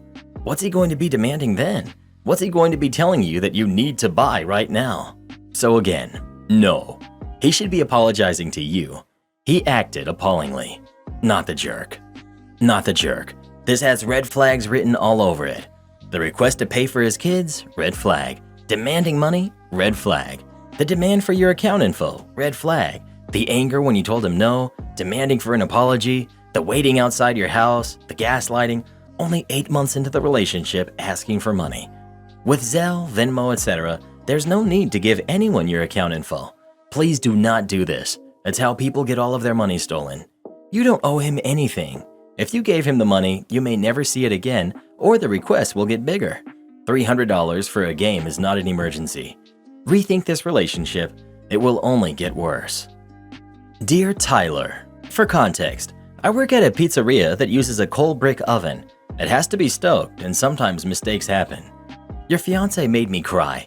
You're the first table that has actually made me cry in the 7 months I've been serving. Albeit I'm exhausted from the summertime tourism rush and all the doubles. But when you sat down, I literally told you it was going to take about an hour for your food to get out because the oven was colder than usual and our kitchen was working their tails off, but they couldn't compensate for the floor load in addition to the oven temp. I thanked you for letting me know that you were seeing a movie after dinner because that let me know how I should serve you. When about 45 minutes passed and your fiance started being rude to me, I apologized. You claimed to have been there longer than you were. Y'all do know we can look at the computer to see the seating times, right? When you decided to walk out, I don't know what you said to my manager, but he also almost cried, and I've never seen him like that before. You hogged my table for an hour after coming in pretending the wait time was okay with you, and tipped me $0 when somebody else could have been sitting at that table enjoying themselves. You left such an impression on me that I remembered enough details about you to find you on Facebook in 2 seconds. Let me just say, your and your fiance's memes and posts about respect and likability do not reflect on your behavior last night. You never know who you're going to interact with, and you're lucky I'm a civilized human being who's going to leave it at an anonymous Reddit post. Just be aware of your presence and behavior in this world going forward. I could have been a monster. I hope you're ashamed. I'm exhausted and giving everybody my 100% even when I'm only at 20% capacity. Fellow coal brick oven pizzeria employee here. Stoking is essential, but most guests do not understand. Most of our bad reviews on Yelp are people who come in during stoking and told pizzas will take about an hour, and then leave a review saying we turned them away because we shut down our ovens, wondering why we would do that in the middle of the day. Our hosts are trained to let everyone who walks through the door during stoke know what the stoking process is and how long it will take. Some guests decide they don't want to wait and leave. Fine, cool. That's why we let you know so that you can make that decision. However, some guests decide to sit down anyway, after being warned about stoking. That's when I come up. Hi folks, welcome. Did the host let you know about stoking? Them every time. No, what's that? I feel your pain, and these people suck. They most likely weren't paying attention when they were told about stoking, and then they got upset when they finally realized what was going on. The stoking process takes time and has to be done. It consists of knocking down any old coal and ash inside our ovens. We then rebuild the fire, clean and reset. Next, the oven is reheated to the perfect temperature to craft amazing pizzas. Am I the jerk for not tattooing my stepson's name on my arm with my kids' names? I'm 36, male. My wife is 35. I have 2 kids from my first marriage who are 9 and 7. I've been married to my wife for 4 years. We have a 1-year-old together. She has an 8-year-old son from her first marriage. The kids all live with us. My kid's mother has visitation 1 weekend a month. Her son's dad isn't involved at all. I have the names of my oldest 2 kids tattooed on my arm. I just recently added the name of my youngest daughter. My wife and I were talking about the tattoo, and she asked me if I'll tattoo my stepson's name in the same round as our daughter's. I told her I have no intention of tattooing his name. She was shocked and asked me why. I said I only have the names of my kids tattooed. She said I am excluding her son and he's part of this family too. I refused to tattoo his name and proceeded to only tattoo my daughter's name. Wife called me all sorts of things. Am I the jerk? You're the jerk. You've been a father figure to him for half his life. The poor kid will probably be shattered when he realizes you don't actually see him as yours. 1,000 times this. The kid looks up to you as a father. He's going to be so hurt when he realizes you don't feel the same way. If OP hasn't adopted the kid, then he has no rights if they divorce. Tattooing a stepkid's name is not the same as tattooing a biological kid's name. You're the jerk. Look, no one gets to dictate what you put on your body, but you made it incredibly clear to your stepson where he stands in this family, on the outside. And right now, he's 8, and he's not going to notice. But when he gets older, he will, and you're going to have to tell him why. You have also sent a clear message to your wife where her kid stands in this family. Don't get upset when she makes sure to prioritize your stepson over your older kids, because you made it clear the dynamics you expected. So what happens when and if they divorce? Dude is just going to have his ex's kid's name tattooed on him? He's not the jerk. People are asking for too much from him. Like, of course he's going to favor his biological kids more than his stepkids. Maybe later down the road if he stays in the relationship and raises the kid, then it would make sense. But right now, no. I think definitely not the jerk. And I say this because I've known people that did get their stepkids' names tattooed on them. Guess what happened? The marriage didn't work out, and the actual parents refused any contact for the stepkids.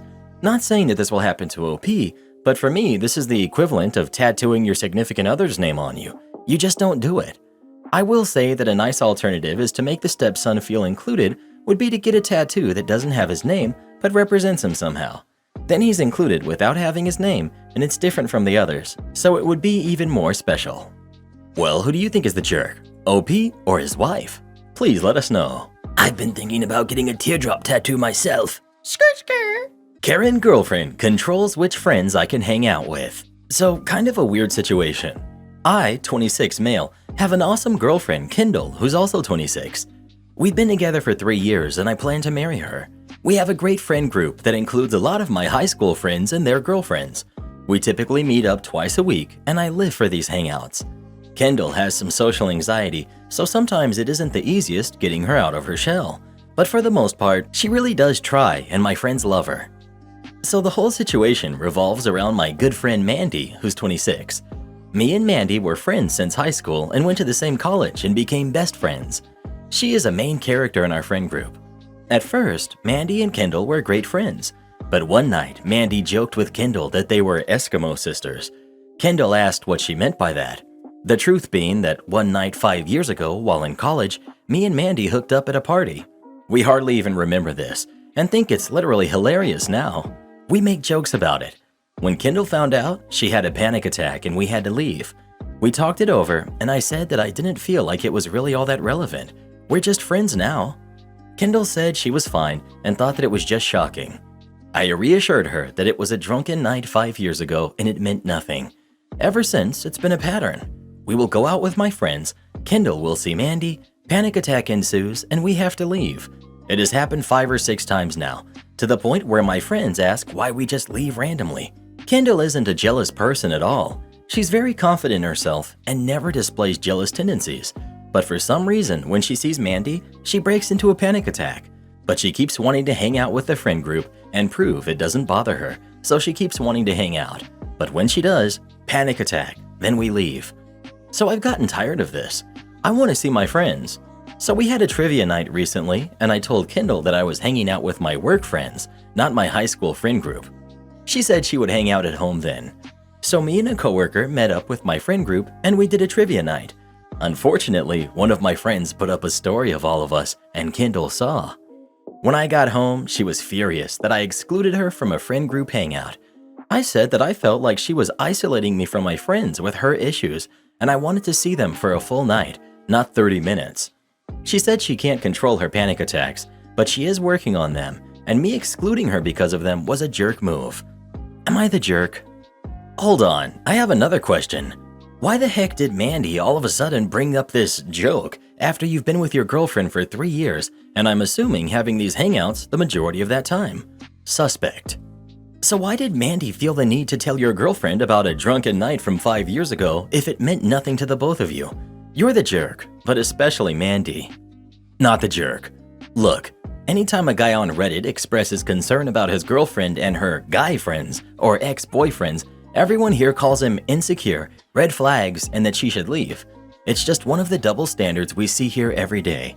So let me get some malicious compliance here, bro. It sounds like your current girlfriend really does love you and care about you, so I'd stay with her if possible. But with Mandy, it sounds like she may still have a thing for you. If I were in your shoes, I'd definitely try to double dip if you catch my drift. Only losers let opportunities like this pass you by. But if you don't take the cake, another Chad will. So why not you? Let's be honest here. Do you really think things will work out long term with someone so insecure, who you have to lie to about who you're hanging out with? Just have fun, bro. That's the meaning of life, and it sounds like you've got the opportunity for sure. Well, who do you think is the jerk? OP or his girlfriend? Please let us know. I think that last commenter was the biggest jerk of them all, to be honest.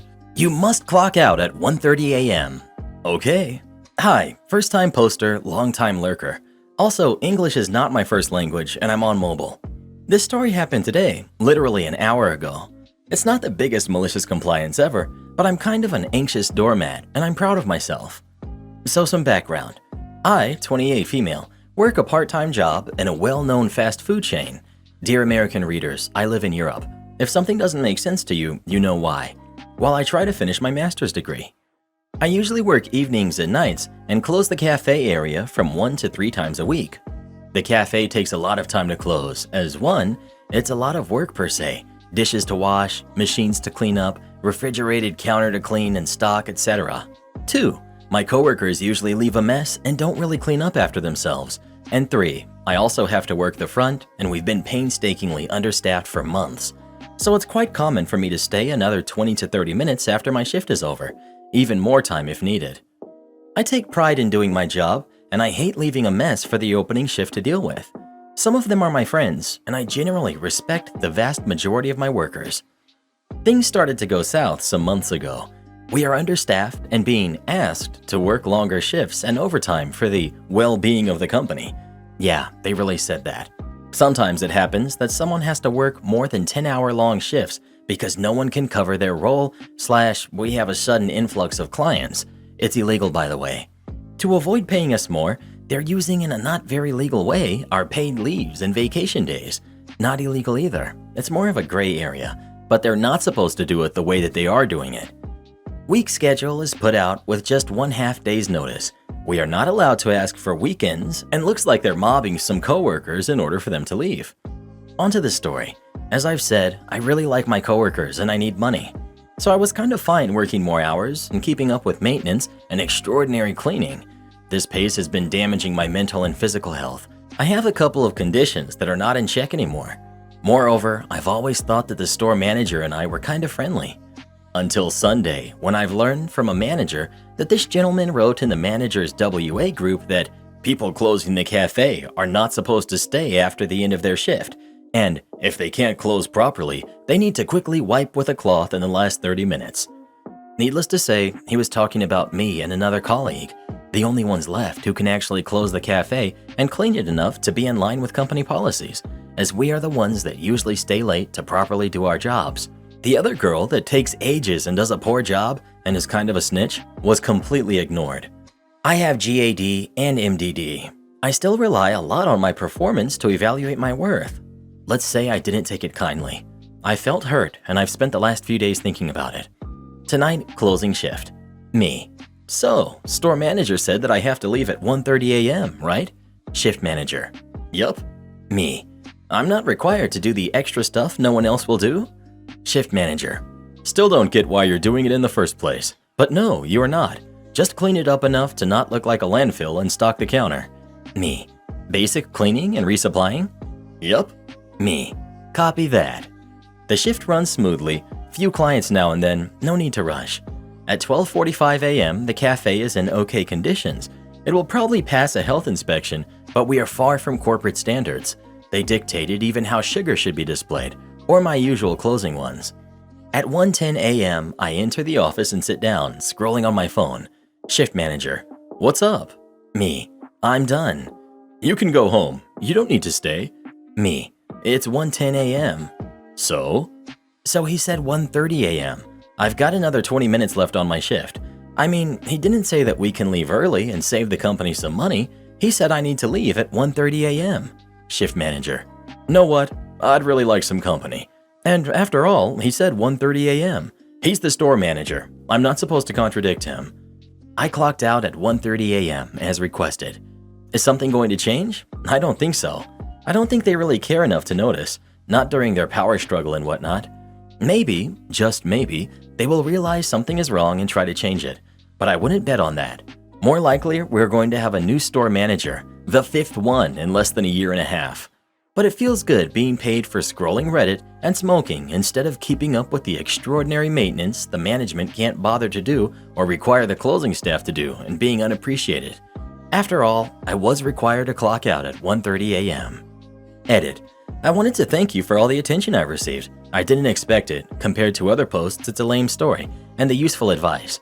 As I've said, I don't think we're going to have a real fallout in the short term. The situation is complex.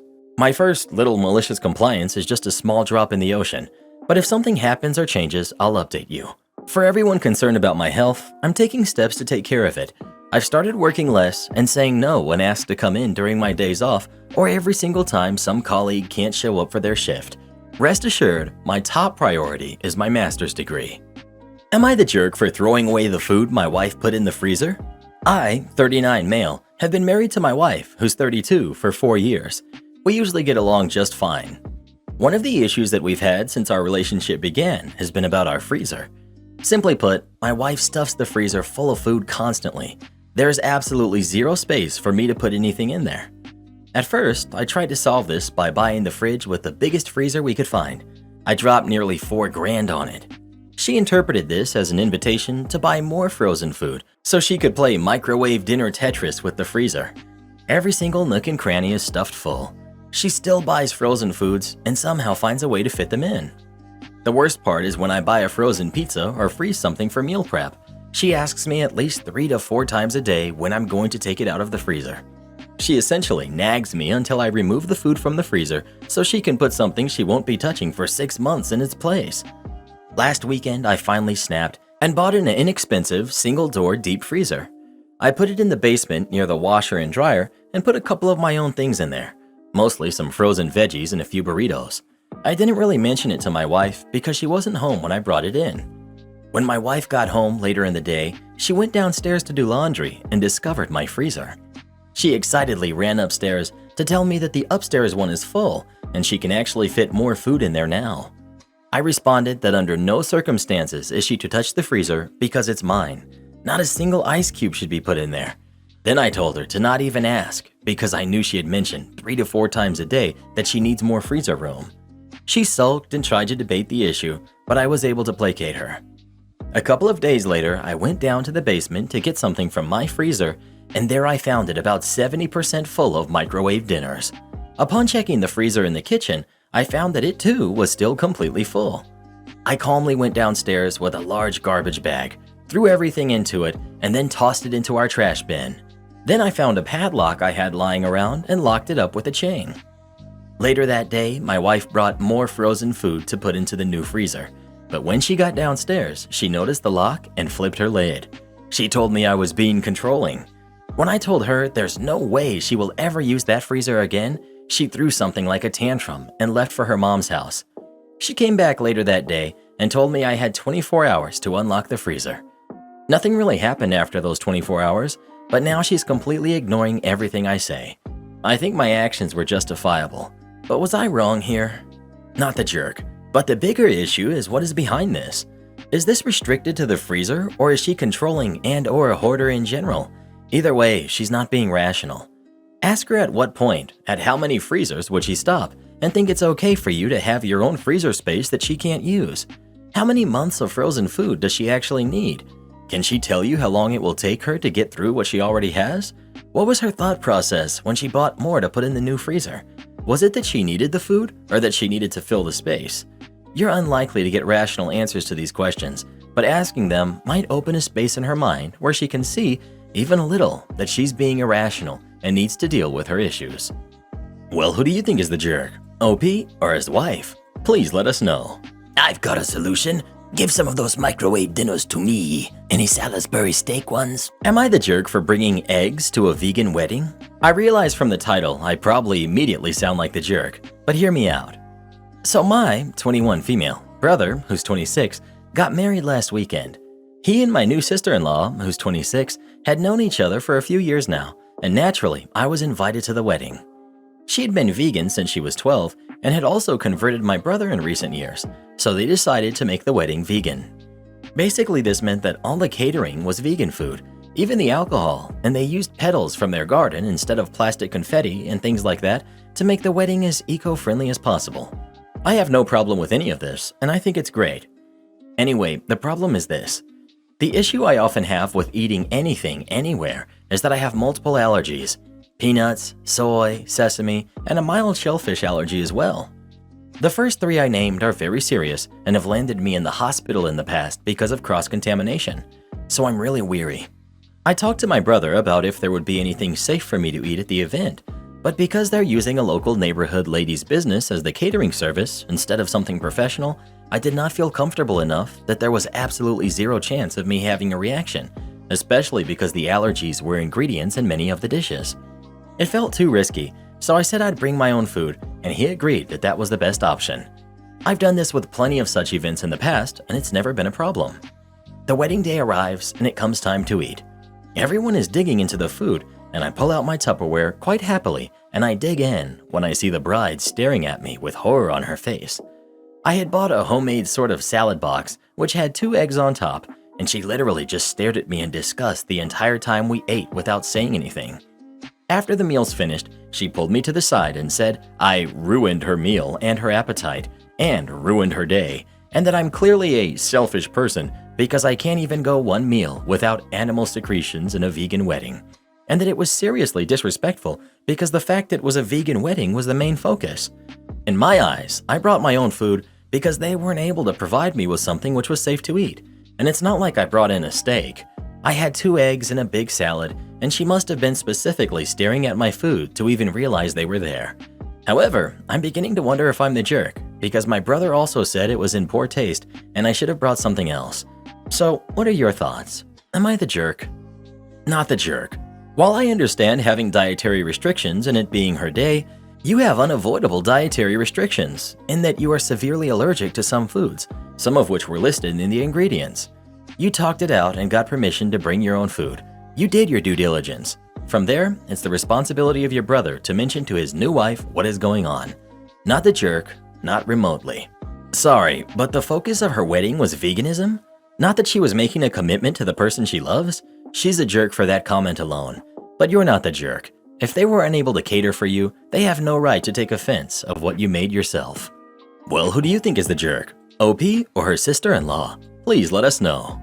I'm still trying to figure out why anyone would go to a wedding which theme is veganism. You demanded my entire team be at the office for the 4th of July. Fine, enjoy paying for the office party. So this starts on Monday the 13th, as I receive an email from a VP, not over my department, or bad VP. I'm told that my team will be required on the 4th. I politely tell them that our team had been scheduled this day off and people already have plans. My team is the IT team, And as many of you know, IT teams always get done over. So over the course of the week, I let my team know what is happening. I let them know I've been reaching out to higher-ups to fix it. I also tell them that if their plans are ruined, I will make it right at work. Over the course of 3 meetings, it starts to look like things will not go my way. In response, I send an email to the CEO of the company.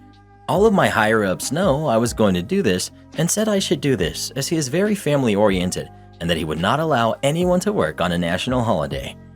Well, he's on vacation in the Bahamas until the 6th, but his assistant informed me that he would look at this after he gets back. Repeatedly slams head into desk. So I tell everyone that it will be work from home and that we will be setting my cell phone as priority in the call routing, meaning I would get most of the calls.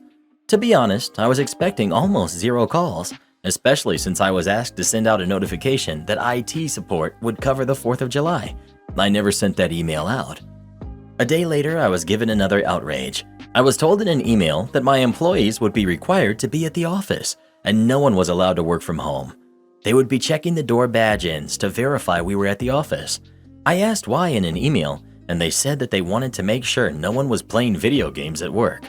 We normally would work from home about 2/3 of the week, and video game playing is a normal occurrence at work. So I walked into the person's office. After a very long conversation where she was losing the logic war with me, she told me that, "It's just IT. You guys don't have lives." No, I'm not kidding you. This is exactly what they told me. I reported this to my VP, who said, "I will take care of this. It likely won't be until after the 4th, so get creative." I know this man well. We've worked together a long time, and get creative is code for corporate malicious compliance. I asked the person requiring us to be at the office if they cared if we had an office party. They said no, as long as it did not interfere with the call flow. Even suggested using my new company card to pay for it. Go wild. Pro tip, never tell me go wild. At this point, it was Tuesday the 21st. I let everyone know what's up, but that I have something planned. I asked who had things planned for that day. 2 people told me they were planning to shoot off fireworks with their family, but the rest were planning barbecues with friends. I write up an email to the VP over my department and the bad VP. I tell them all that I let everyone know. We were all expected to work until 8 p.m. Monday. Per the conversation with the bad VP, I will be having an office party as a sort of sorry to the guys and gals who got done over by this decision. The bad VP replied again, "Thank you for all understanding. Also, yes, I would expect an office party if I had to work on the 4th of July as well. So go wild and enjoy your time. Use your new company credit card if you need to cover a few expenses. Also, I should not have to remind you or anyone else. No fireworks or alcohol on company property." So now it's time to tell you about my office. See, a while back, the IT team was moved from the main corporate office and into a smaller building by itself. It has a nice gaming break room, a decent-sized gym, and a full-on drink bar. Soft drinks, mind you, no alcohol at work. Out back is a big patio that crosses county lines as soon as you cross a small creek. A creek that just so happens to have a footbridge over it leading to an empty field. I start making phone calls. Monday, June 25th. I call up everyone into an hour-early meeting that morning. I explain to them all that I will be making it right. I asked everyone to invite their friends and family to the office. No supplies will need to be brought by anyone. I tell them all that this will be non-alcoholic, but that I will be planning something for everyone. I told them to expect all food to be provided and they don't need to bring anything unless they want to bring some fireworks, i.e. they won't have to spend a dime.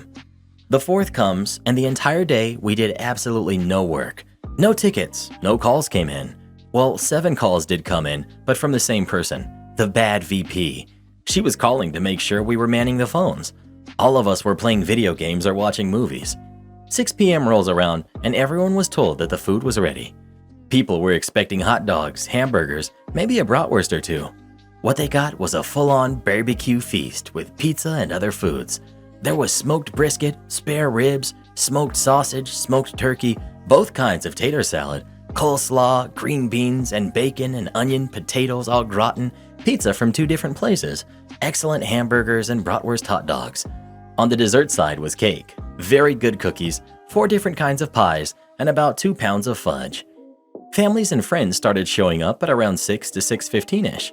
Some brought alcohol, but I told them they would need to leave that in their cars, as I was not that crazy. Some were not too happy about that, but agreed as it was a free dinner for random strangers.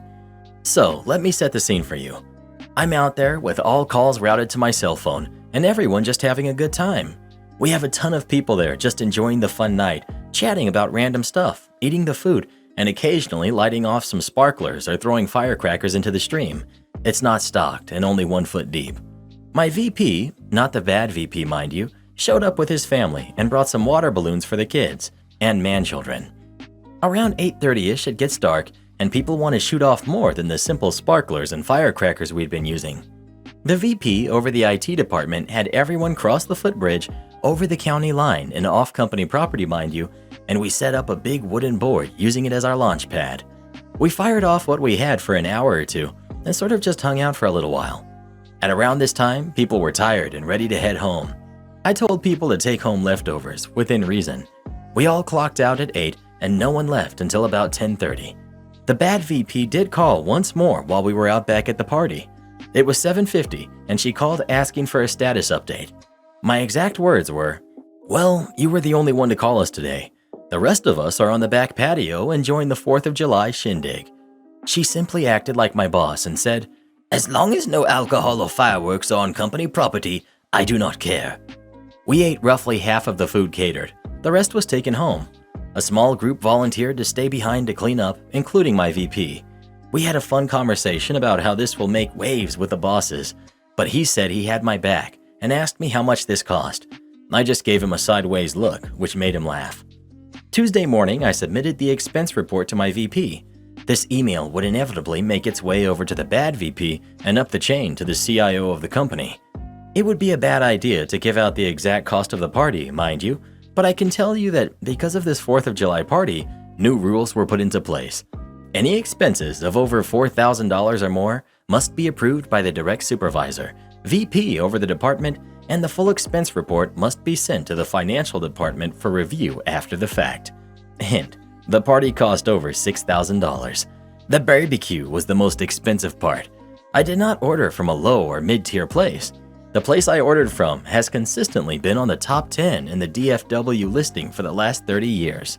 I ate at that place so much, I made friends with the owner. The best barbecue I have ever had. The pies and cakes were custom made by a bakery, and the cookies were made by a boutique cookie place. I had 10 12-packs of Coke, Coke Zero, Dr. Pepper Zero, Pepsi, and Pepsi Zero. I bought 5 pepperoni, 5 sausage, 5 cheese, 2 Hawaiian, and 3 cheeseburger pizzas from one place, and nearly the same number from another place. Excluding the cheeseburger ones, I subbed out those for a different specialty pizza from the other place. The burgers were from an excellent burger place that did catering. I know the owner well. He brought his kids for the night of fun after he heard what was going to be happening. He also was the one who brought the brat dogs, as he had recently added those to his menu. This was the most expensive office party in the history of the company. The only things more expensive than this were some business meetings that the CEO rented private rooms in high-end restaurants for. As for the CEO, he was outraged. Not at the cost of the party, mind you. He knew that the party would not have been necessary if people had been allowed to go home. He was outraged that IT was the only group required to work on that day. When I submitted the logs showing how we received no real phone calls, no service requests, and that we basically watched movies and played video games during our shift, he had heard enough. He apparently sent out a scathing email about work-life balance and the importance of our holidays to every upper management. It was kind of funny, as people wanted me to get in trouble for what I did. But the reality is other departments have done similar things in the past, just not on the scale that IT did. The bad VP was admonished quite effectively and sent me an apology email. I forwarded it to the team with a strong hint to not reply. Then my VP let the CIO and CEO know about what the bad VP said. "You guys don't have lives." The bad VP did actually confirm she said it in a meeting with her EVP. It did not go over well. I've never heard people yelling in an office meeting like that before. The CEO of the company came to our office and yelled at her. Not sure if she was fired, but she's not at work today. Not 100% sure what happened to her. I know she lost whatever clout she had at this company with her attitude. If anything else happens, I'll update. But so far, it looks like the fallout from this is I caused a new rule to be put into place about how much you're allowed to spend at one time. The bad VP may or may not be let go or forced to resign. I know she got yelled at. Strangely, there's now no longer any pushback for my bid to get everyone back to working from home. Am I the jerk for being upset that my wife wants me to use all my vacation time for her family events? My wife, 35 female, and I, 37 male, have been married for 10 years and have 2 kids who are 8 and 5. Last year, my wife was offered a pretty big promotion at her job. It's a huge step up and a big boost to her career goals, but it would require a relocation. After talking it over, we decided she should take it. We moved about 6 months ago. I was able to get a new job in our new city, but I only get 10 vacation days for the first year. Part of my wife's promotion was that she got a lot more vacation days. She has 5 weeks.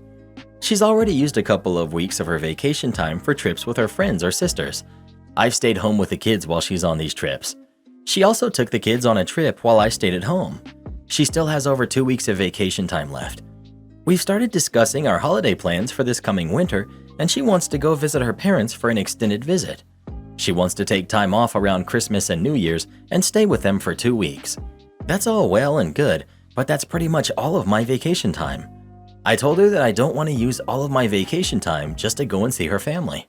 I said I would be okay with using 5 days or so, but I want to save some time for me to use for things I want to do, like she did. She got upset because she wants us all to be together for the holidays, and since the kids have all that time off school anyway, it makes sense to her that we would stay for a long time. We also haven't seen her parents since we moved, so I get why she wants to stay that long. I tried offering that she can stay for as long as she wants with the kids, and I would head home by myself early, but that wasn't acceptable because she doesn't want to fly with both kids by herself, which I understand, but I'm just trying to compromise. She wants to start booking flights, and I'm not willing to use all my vacation time for one trip to see her family. We got into a fight over it because she's not willing to accept my compromises. I finally got mad at her and told her that she got to use as much time as she wanted to do fun things for herself while I watched the kids, and I want to be able to do the same. I told her that it's great that she has so many new benefits from her new job, but I had to start over and I don't have those same options. She took that as me being resentful for moving, which isn't true. I'm happy she got promoted and I'm not mad about relocating, but I am upset that she isn't willing to understand that my work circumstances are drastically different from hers now. I'm not willing to budge on this, and she's mad at me that I'm not simply going along with what she wants to do. I know it's important that she sees her family, but I just want the option to do fun things for myself like she did. She thinks I'm being petty and stubborn because I'm jealous of her promotion. Not the jerk. I don't see anything wrong with your compromise, and she's not willing to compromise at all by the sounds of it. Well, who do you think is the jerk? OP or his wife? Please let us know. She needs to learn what compromise means. No kids menu? I work in a brewery. The sign above the door states the name of the brewery. The sign on the glass part of the doors that has our hours states the name of the brewery. The giant metal sign that hangs behind the bar, name of the brewery. We open at noon on Sundays. That's usually my shift and I love it. It's a slow, easy open because we don't have a kitchen or spirits or table service. I leave the door open when I get there because our walk-in is outside and I have to restock the cooler with packaged drinks, sodas, and our small selection of snack foods. Allow me to set the scene.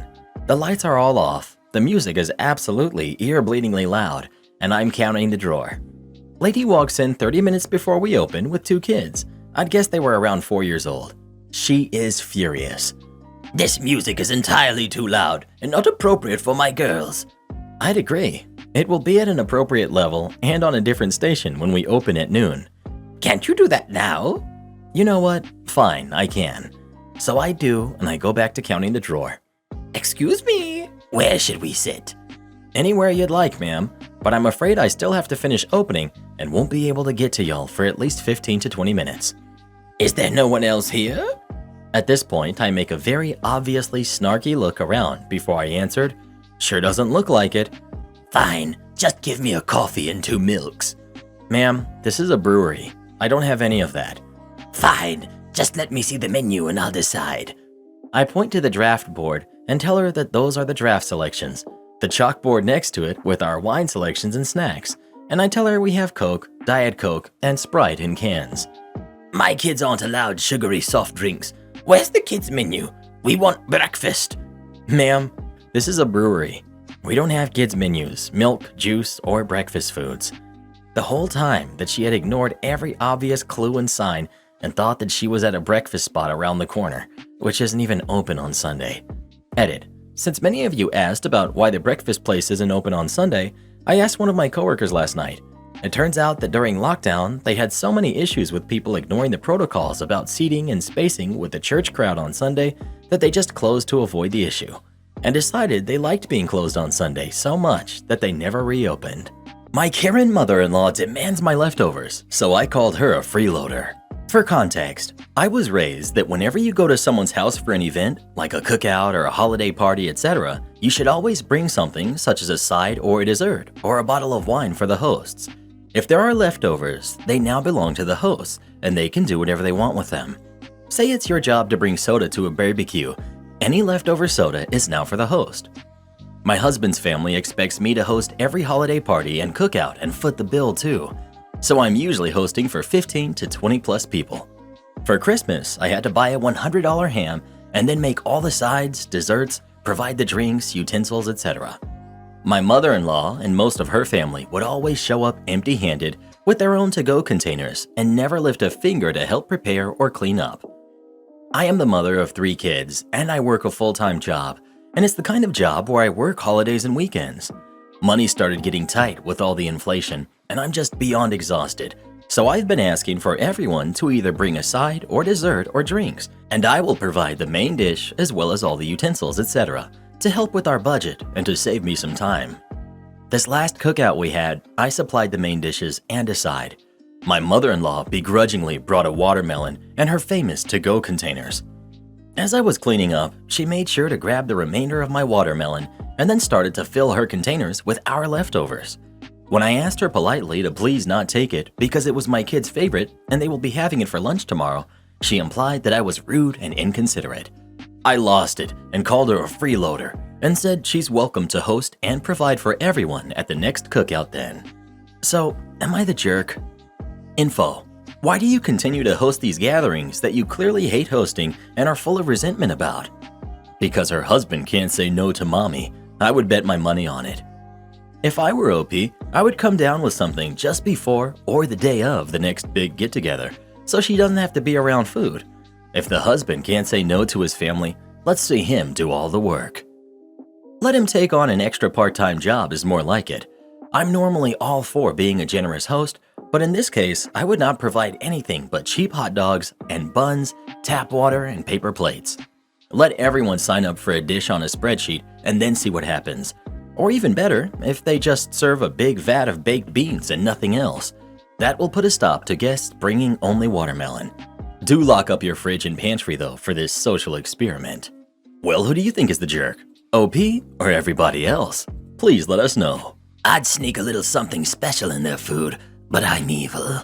Am I the jerk for the strict summer schedule I have my kids on? It's summertime, so while mom and I work, our 3 kids are at home, ages between 8 to 15.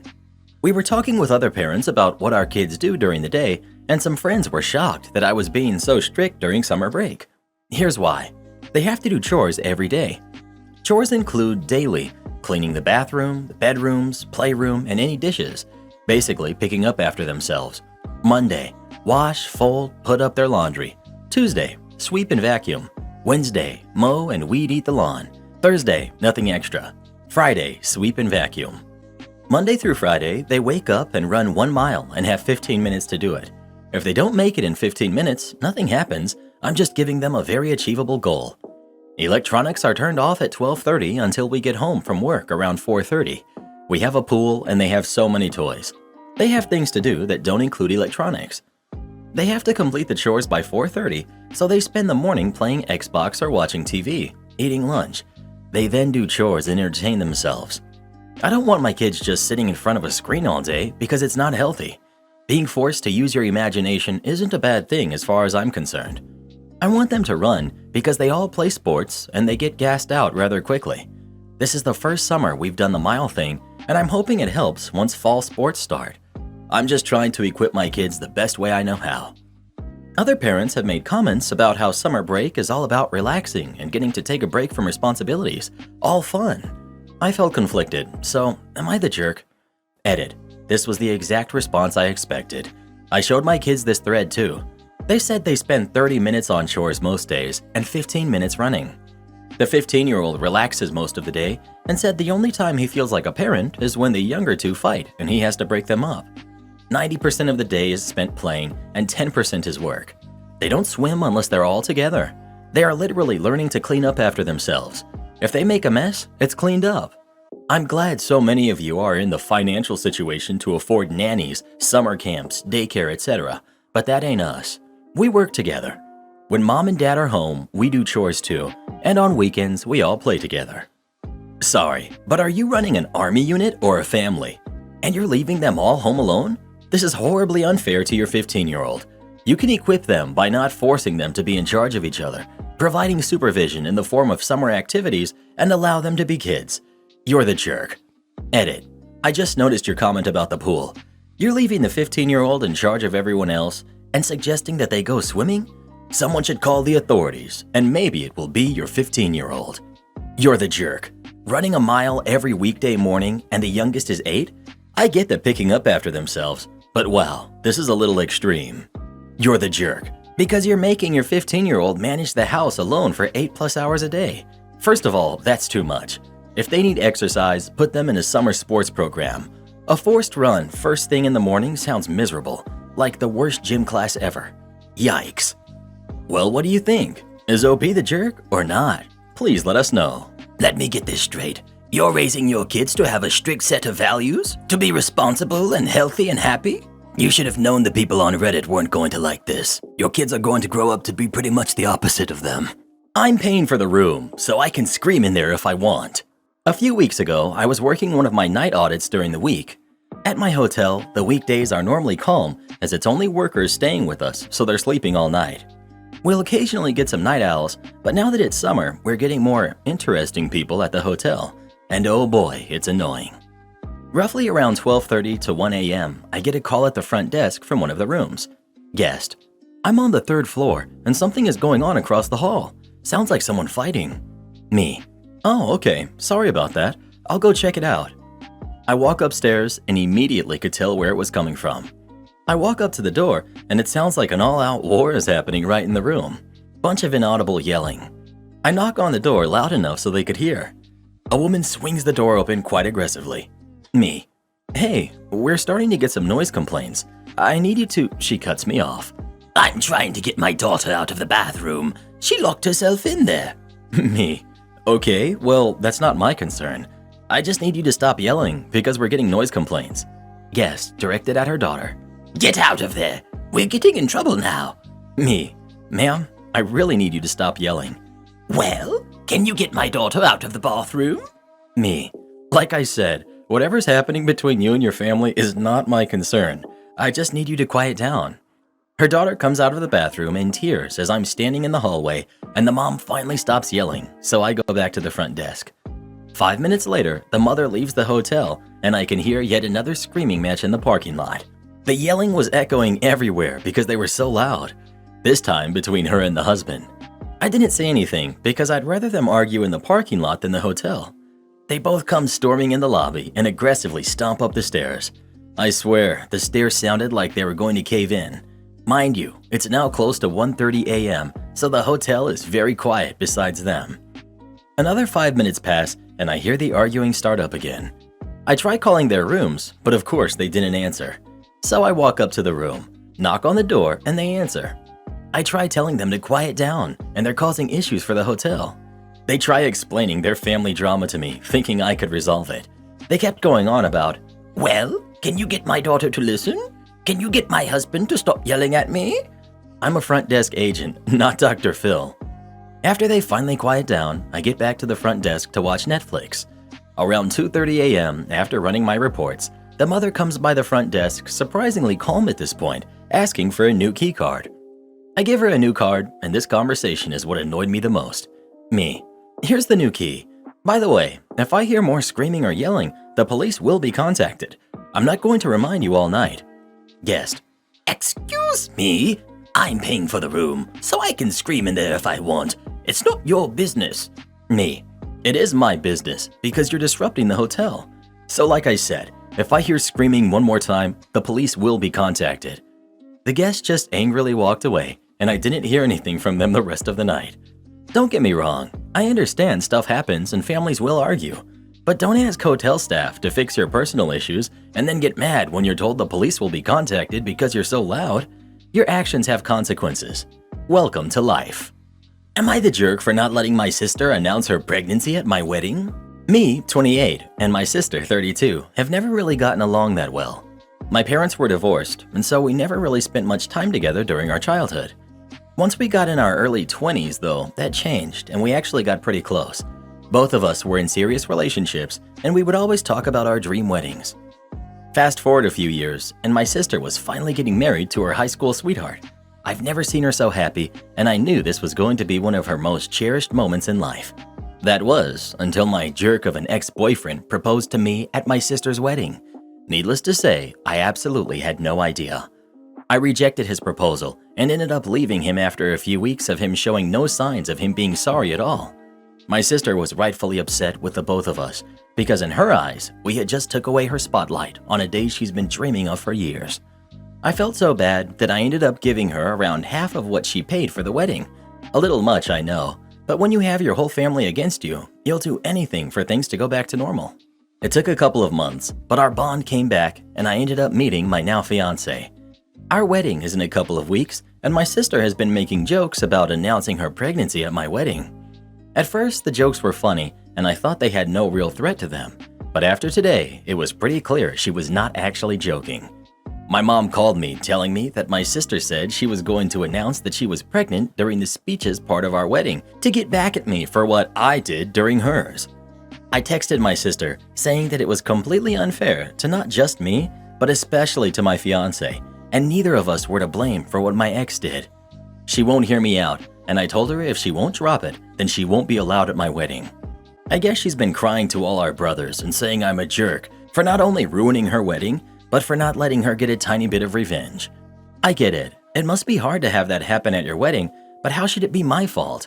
I didn't tell him to do it, and my now fiancé definitely didn't either. My dad and brothers said I was being petty and that it was only fair I let her do that considering what happened at hers. My fiancé is on my side though, and thinks it's best I don't let her come, or at least not come to the reception. I know it might seem a bit unfair for me to not let her get back at me, but I didn't pay the $15,000 pity money just for her to try to ruin my wedding years later. We're both adults, and at this point, I think I could be being overdramatic. A pregnancy announcement and a proposal are two very different things, but I won't lie and say it wouldn't hurt my feelings if she did do that to me. Not the jerk. Tell her if she gives back the $15,000 she can. Yup, this. And let the family know that's the stipulation since they're all sticking their noses in. What your ex did wasn't your fault, and you've made amends the best way you can anyway. $15,000 is a ridiculous amount of money to pay to soothe her hurt feelings. Can you please hurt my feelings so I can get a payout too? If sister really insists to the point where you feel like you really have to give in or split the family, have someone announce her pregnancy once everyone is seated in the church, but before the wedding starts and you and your bridesmaids walk down the aisle. That way she gets her little revenge announcement, and then the wedding will start and all the attention will return to you and your fiancé, as it should be. If she won't agree to this, do it anyway. After all, you had no control over what happened at her wedding. Why should she get to control what happens at yours? Am I the jerk for telling my fiancé that he will cook his own dinner from now on? My fiancé, 36 male, and I, 33 female, of 4 years, together for 6. Both have a kid from a previous relationship. One is 12, the other is 16. He recently had a health scare, diagnosed with prediabetes. His father passed from diabetic complications a few years ago. Therefore, he went vegan like a year ago. Our family has fully supported his change. We even bought another fridge to keep his food in. He now tries to inflict his lifestyle on us. It's not like we haven't tried any of his meals before, it's just not our choice. Anytime now we eat something he disagrees with, he goes into a lecture about how it's not good for your body and what it consists of and what we need to change. I'm talking about literally every time. I've tried to be understanding because he's dealing with something that took his father, but every time? Imagine you're about to eat a delicious piece of chocolate cake. I kid you not, he will go into how many calories you're about to eat and what it's going to do to your body, especially when it's dealing with something sugary. A nice juicy steak? Red meat is the devil. A piece of fried chicken? Grease is going to seep out of your pores. Our kids avoid being around him now when they're about to eat a snack of some sort. I've tried to talk to him about how he's making everyone uncomfortable in the house to eat around him, but he brushes it off and calls it a guilty meat eater complaint. He said if we were eating right, we wouldn't feel guilty about what he says. For the past couple of months, he's been, paranoid, if you want to call it that. He thinks someone is messing with his food, claims that it tastes funny, accused me or one of the kids of touching the settings on it, which is possible, but I highly doubt it's happened, since neither of our kids are vegan. He and I are the only ones that go in and out of the fridge the most. The only time they even go in the fridge is if one of us asks them to hand us something out of it. A few nights ago, I cooked dinner as usual, only this time I was accused of contaminating his food with meat drippings. I was accused of trying to revert him back into a meat eater, that I was endangering his health. He demanded to know what skillets I used. I've always cooked our meals in different pots and pans, just to avoid a situation of such. I have a sister that's vegan, so it's not my first rodeo. Tired of the accusations, I told him from now on he can cook his own dinner. That I'm tired of him trying to inflict his lifestyle on us. That just because he changed his eating lifestyle doesn't mean he gets to force it on us. He told me that I was being selfish, that I was unsupportive, and that I want to see him fail. I told him that's not true, but if he was going to act this way, then it's best he cook his own food, and I'm not budging on this matter. He's been sleeping on the couch since then, refusing to talk to me. Not the jerk at all, but I would be very worried about his mental health. He needs to see a psychologist and a nutritionist, not the jerk. Based on subsequent messages from others, I want to clarify that the husband needs to see someone who is a clinical, licensed dietitian who can guide him in determining what nutrition his body needs to function optimally. Though first, he probably needs a medical workup to determine if he has any underlying issues that are causing his behavioral problems, thanks to those who pointed out the correct professional needed and the need for medical evaluation. Not the jerk. By the sounds of it, he's headed towards a mental breakdown or is in a heightened state of paranoia. Accusing someone of tampering with their food isn't a common thing to say to someone. I would suggest he sees a doctor. Make sure he's getting all the nutrition he needs from his vegan food and that he's not acting this way because something in his body is not functioning properly due to his diet. Also, a psychologist seems like a good idea as well.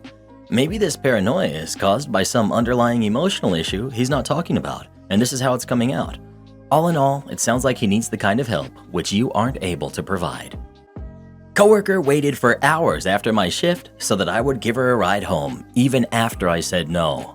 I, 19 female, work at a library. I work in the kids department along with older coworkers, think 30s to 50s, as well as other teens. I've been working there since high school, which is how I know Melanie, 18 female. To put it bluntly, Melanie and I are not friends. We used to be friendly back in high school as we had a couple of the same friends, and we've both been working in our job for years. I would definitely not call us friends currently though, due to Melanie's attitude. She's that type of person who will ask for a favor, and if you refuse, she'll act like a complete jerk to you. Once in high school, she asked me for a ride home, but I said no, as I had a track meet or something that day and obviously couldn't take her. She huffed and stormed off, glaring at me for like a week before she came back like nothing had happened and asked me for a ride home again. It's clear too that she doesn't really see us as friends, as when we work together, she'll ignore me completely or just glare at me, only talking to me if it's something involving our job or if she needs something.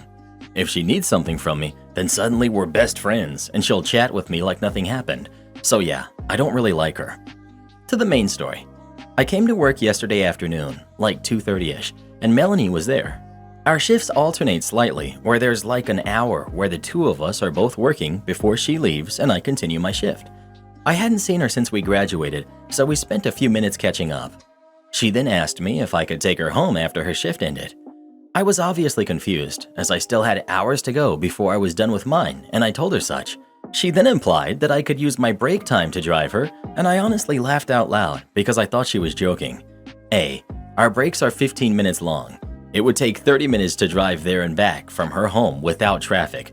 Realistically, it would end up taking like 45 minutes to an hour because of how heavy traffic our area is. B. Who wants to spend their time off driving someone home?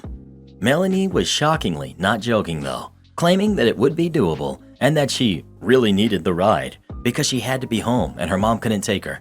I said no, sorry, but no way that's happening. Melanie stormed off and ignored me for the rest of her shift before she, I assumed at the time, left. I didn't think much more of the situation, a little amused at her audacity, but whatever.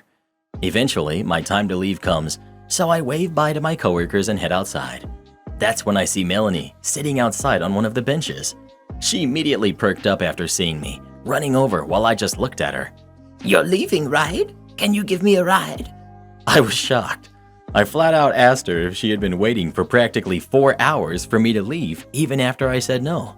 She said that no, she walked to our nearby town to do some other things before she came back here. But in my opinion, that still counts as her waiting for me to drive her home.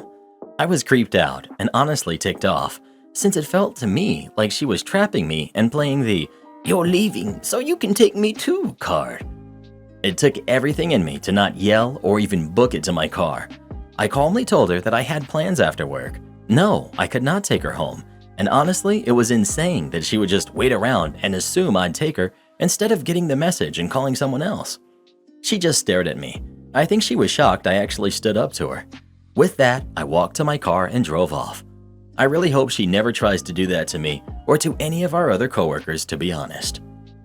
You need to report Melanie's harassment to your head librarian. This will escalate. OP.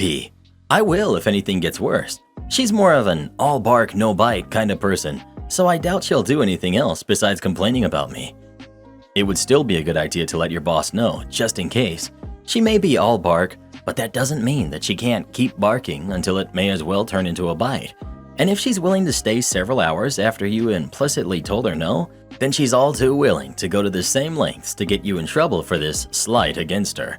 As always, document this sort of thing, just in case it does escalate. Am I the jerk for calling my boyfriend's baby's mother after he left him with me because of an emergency? I, 26 female, have been with Marcus, 30 male, for 4 months. He has an 11-month-old son from his former relationship. I only saw this baby twice because I don't like babies, and his mother has already expressed several times that she doesn't feel comfortable with me seeing her baby because she doesn't know me and doesn't trust me. I don't judge her for that. Both times I met him, it was by chance on the street while Marcus and I were together and found the mother and grandmother on the street with a baby. Yes, it was super weird. And before you ask, we aren't considered dating, although we are currently exclusive. We're just friends with benefits who are too lazy to meet other people, and we're comfortable with each other. We never sleep over at each other's house and only meet in the middle of the week, as he has guard over the baby's weekends.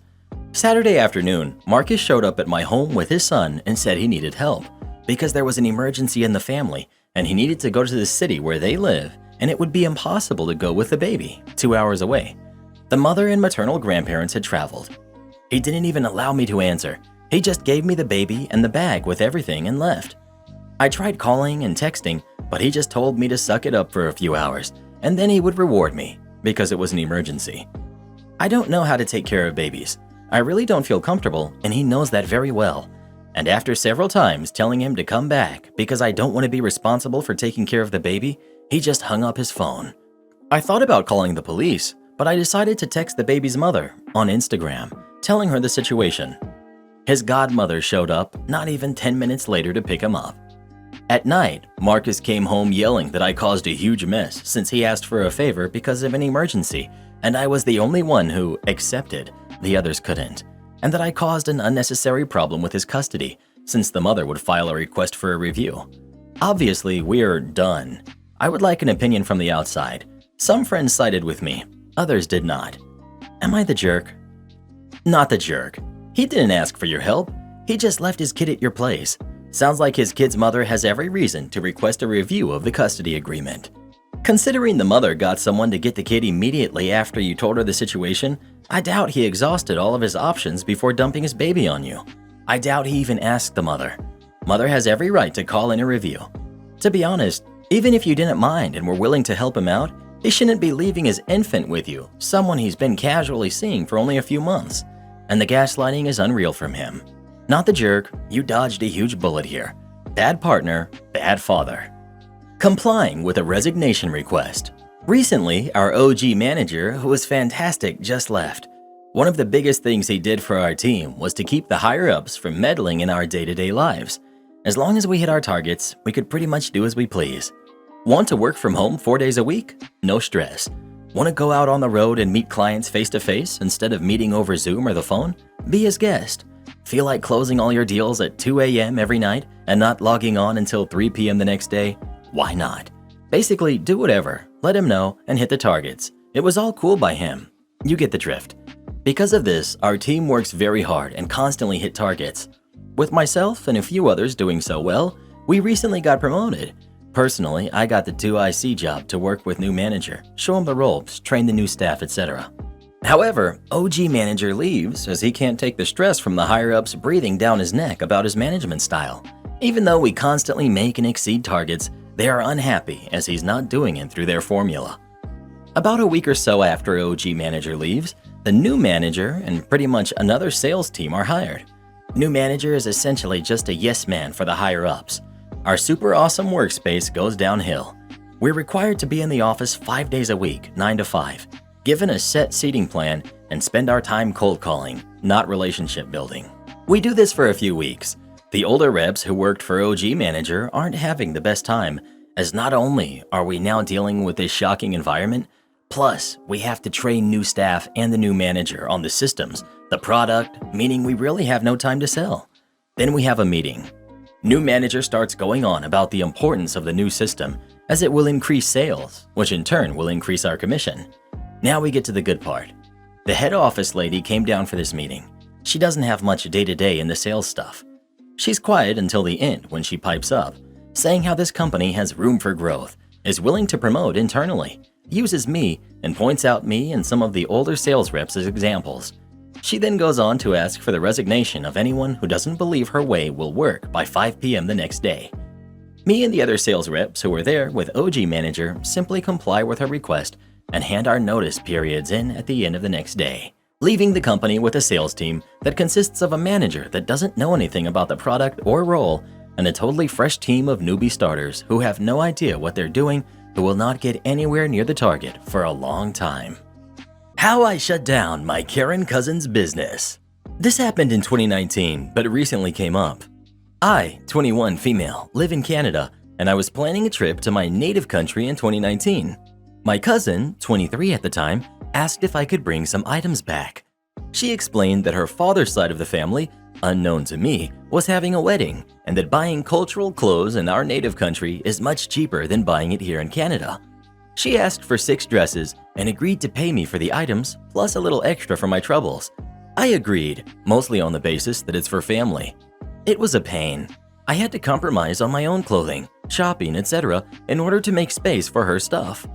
I made it back to Canada, and to her credit, she paid me the agreed amount. Now, here's the kicker. I was scrolling through Instagram a few days later and saw a post from her business page. She sells cerise at a slight discount relative to those sold in Canadian stores.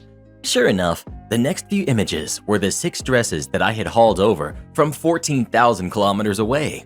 She called it the wedding collection and marked everything up to the point where selling just 3 dresses would cover the full cost of everything I got plus the inconvenience amount she provided. I saw red. She took advantage of my kindness, and even if the wedding was real, she obviously didn't use any of this stuff, and it was clear that it was premeditated. This is where I may have been the jerk. In my anger, I immediately commented on her Instagram post, telling the truth about how she had lied to me as I had brought all of this back for her, and that I could prove it. Plenty of people DM'd me, and I provided. Within minutes, she called me and gave me an earful about how I just did over her entire family because they were depending on this income. She's got 2 adult brothers, late 20s, and her parents, early 50s. In my opinion, someone can work. I told her that I would have still helped her if she was honest with me about the business, but that lying to me and adding me to her supply chain is really crappy. The conversation ended, and so did our ties. Ever since then, her business has seen a considerable decrease in public interaction, and some still leave comments about the crap she pulled. People have thanked me for speaking up, as she had done the same to them, but they stayed quiet to preserve ties. Others have called me a jerk for destroying the business of a relative. In my opinion, the business was destroyed the moment she started slithering, and it was only a matter of time before someone spoke up. I do feel bad if I genuinely did over the rest of her family, which is why I'm wondering if I should have just shut up. So Reddit, was I the jerk for speaking the truth? Edit. Wow, this is really blowing up, and I understand that there are mixed feelings about it.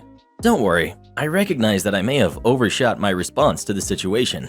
I'll explain my judgment to bring it up publicly and hopefully that helps everyone make their decisions. I can definitely see why I was rash for bringing it up publicly.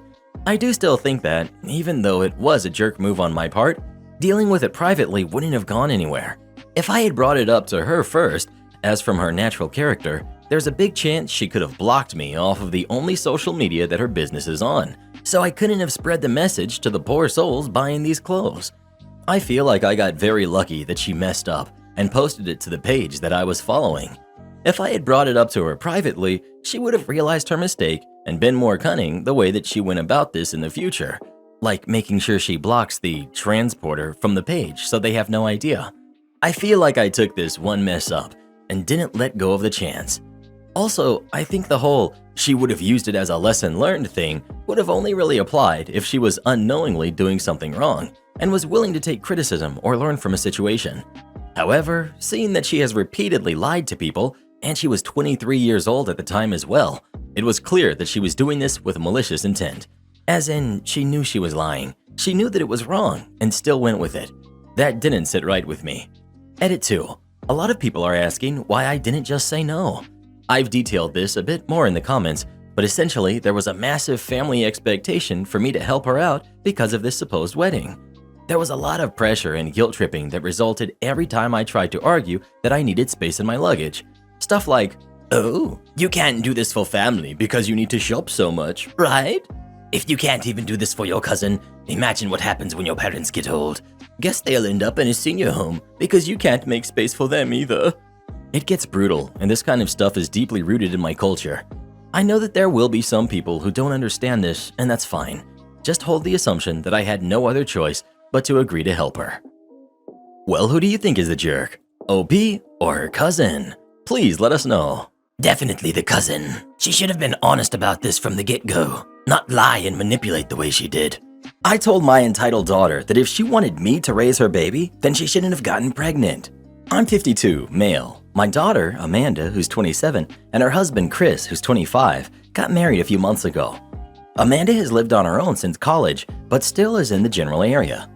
Currently, Amanda and Chris aren't that focused on their future, mostly on having fun and doing things while they're still young. There's nothing wrong with that, in my opinion, and I think that young people should have that kind of period in their life, especially after lockdown. I got a call from Amanda. She and Chris told me how they've taken several tests and confirmed that Amanda is pregnant. They would be hosting an announcement dinner, but wanted immediate family to know right away. They could barely wait as they had been trying since they were married. Note that this was an intended pregnancy. I told them I was thrilled to be a grandpa. The dinner party happened last week, and the announcement was met with only happiness and excitement. Chris and Amanda were talking to a friend, and Chris made a comment along the lines of, "Good thing that Bobby, me, will while we're at work." I was confused and asked what they were talking about. Amanda revealed that she and Chris were expecting me to always watch the baby while they were working, and so they could have fun time while not working. Now, I love my kids and will never regret being their dad, but I didn't sign up for a new baby. I'm done with all that. I want to enjoy my retirement and be free without any kids. I explained this to Amanda and Chris, also that there are many great daycare options in the area. Amanda began to cause a scene because, "You told me that you were thrilled to be a grandpa." I responded that exactly, I was thrilled to be a grandpa, not a parent to this baby. She said that I should help out since I don't have to worry about working. I receive a pension, and that she's young and these are supposed to be the best years of her life, and she thinks it's unfair that she and Chris' life should be all about a baby. I was very frank and responded that, "Amanda, of course you and Chris' life is going to be all about a baby. That's what it means to be a parent. You should not have gotten pregnant if you just expected someone else to raise your kid." Amanda yelled at me, "Don't be surprised when I put you in a crappy nursing home." My son, Michael, says that I was harsh in my delivery, but not my message. My son, Nathan, agreed that Amanda and Chris are expecting too much, and it was irresponsible to purposely get pregnant when they believe they don't have time to raise a baby. My sister, Sandra, however, told me my comment was callous, and I haven't raised a newborn in 20 years and don't realize how much harder being a parent has gotten.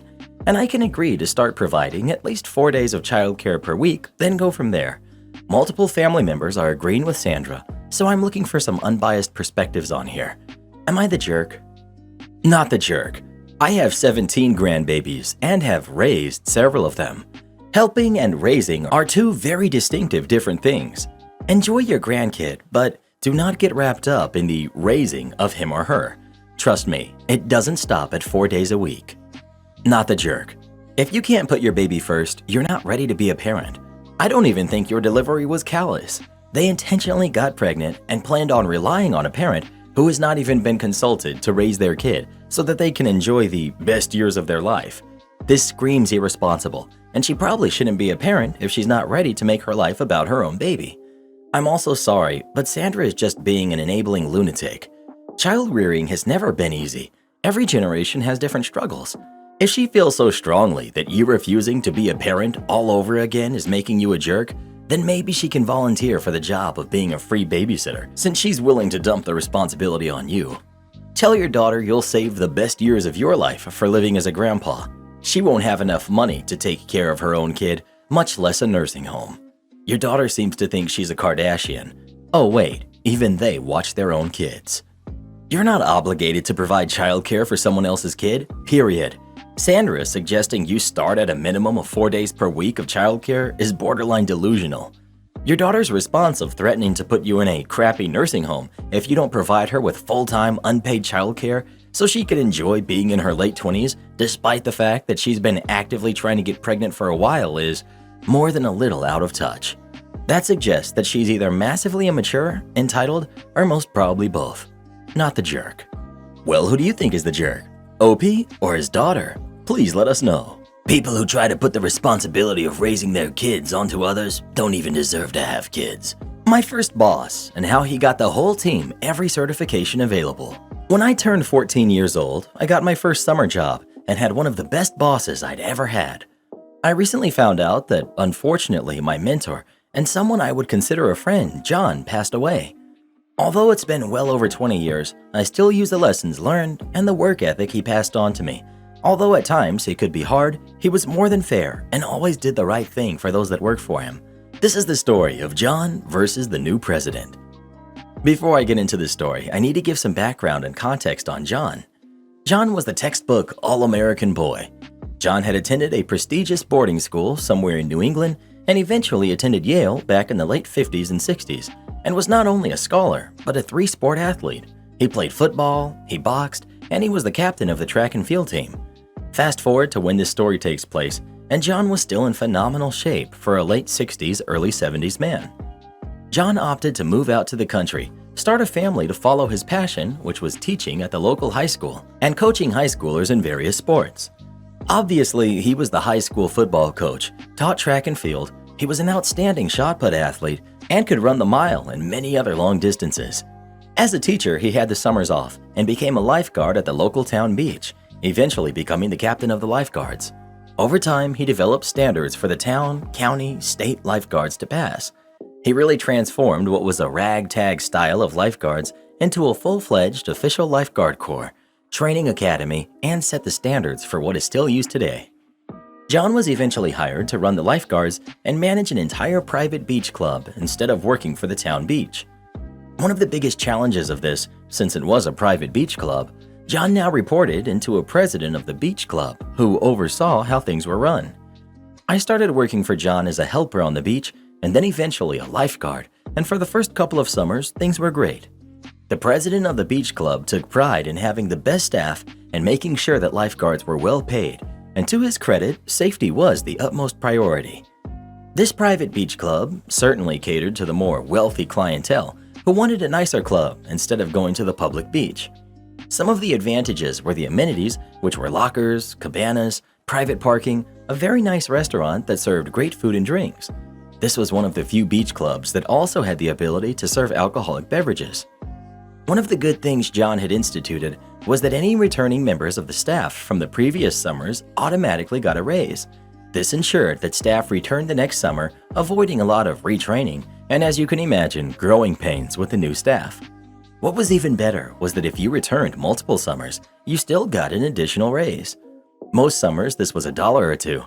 As an example, I started out at $7.25 at 14 years old. This was back in the late 90s. And by the time I was in college, I was making almost $15 an hour. Typically, the president of the club serves a term, which is a few years, and when his term was up, the new president was ushered in. Upon taking office, the new president loudly proclaimed that he wanted to ensure that the club had fiscal responsibility, and he would be personally going over the books with a fine-tooth comb. His first order of business was to cut everybody's pay all the way back to minimum wage and fire most of the lifeguards. Now, as noted above, the staff was there for a long time, knowing most of the members and how to run the place. Prior to the start of the summer, upon learning that their hourly wage would be cut, most of the senior staff immediately left and were quickly hired elsewhere. The lifeguards were spared at the appeal of John to ensure safety. Although some senior guards left for other beaches and pools, John was able to convince the lifeguards as he would take care of things. On to the malicious compliance. While John agreed to have the staff take the pay cuts, he convinced the new president that any lifeguards with additional certifications would get $2 an hour on top of the base minimum wage. The new president obviously didn't consider that any of these lifeguards would put in the effort or if it was feasible to get any certifications in time for the summer season, and he agreed to the plan.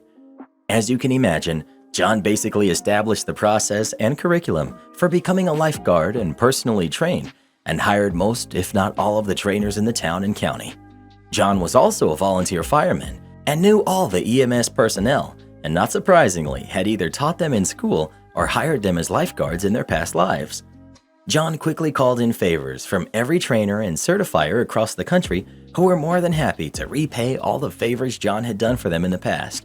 Most waived the training fees and expedited the training sessions for the lifeguards, and they wanted to promote safety for the community. Prior to the start of the Memorial Day weekend and what is effectively the unofficial start of summer, all of his lifeguards and new staff became certified in pretty much every single possible certification that existed at the time. I mean, I'm talking crazy, complete overkill and unnecessary certifications for a regular lifeguard. We got trained as either EMS and EMTs. Although lifeguards had to be certified in CPR, we retrained and got our CPR certifications again. Life-saving ocean and pool rescue techniques, certified swimming instructor, certified food inspector, the club had a kitchen, certified county pool operator license, certified sanitary inspector, cleaning the bathrooms. We even had one guy who wanted to learn how to scuba. The county's firefighters had a water rescue team who coincidentally were certified scuba instructors. Most of us guards became certified divers, open water divers, deep water rescue divers, the whole works. I could go on and on about all the certifications we got. The lifeguards not only went back to their original wage, but in most cases went well above what their previous wages were. At 18 years old and back in the 90s, I personally went from making $15 an hour to $27 an hour, all due to the certifications and trainings. It took a month or so for the fallout to happen. While the new president tried to renege on the deal, John was smart enough to have a formal arrangement in place, and there was nothing the new president could do besides complain about it. He winded up resigning his position to spend more time with his family at the beach. We rarely saw him around that summer, and I think he eventually stopped coming altogether, opting to join another club. John made nice with the new president and explained his philosophy on training and keeping staff. The new president agreed, and some of the senior staff winded up coming back with the promise of their original wage. A few weeks ago, I heard from friends and former colleagues that just at the start of the summer season, John passed away in his sleep of natural causes at the ripe age of 91. He was still working, although not as much in the past. It was more of a I want to keep busy type of thing than a need to work. Every morning, he would take out the lifeguard's rowboat and get some exercise in. After all, he was a certified rowing instructor. Rest in peace, John. You were the best. Am I the jerk for calling my hot-tempered guy coworker emotional to embarrass him into calming down? So I'm an engineer and working on a team with 7 decently chill guys and 1 guy with anger issues.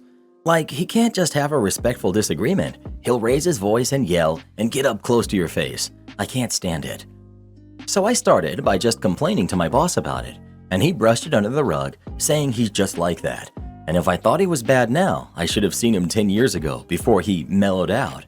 It makes me wonder what he was like 10 years ago, because he sure ain't mellow now. It's also a small enough company that there's no HR, only the corporate management, which doesn't help. So I took a different approach.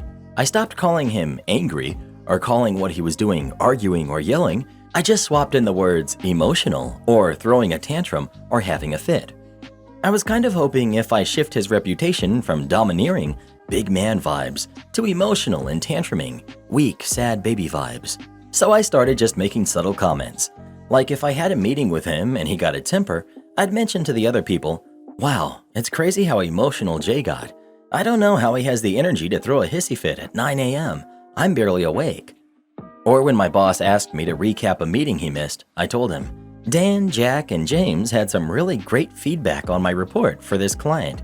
Jay kinda had trouble managing his emotions and had a temper tantrum again, but you know how he gets."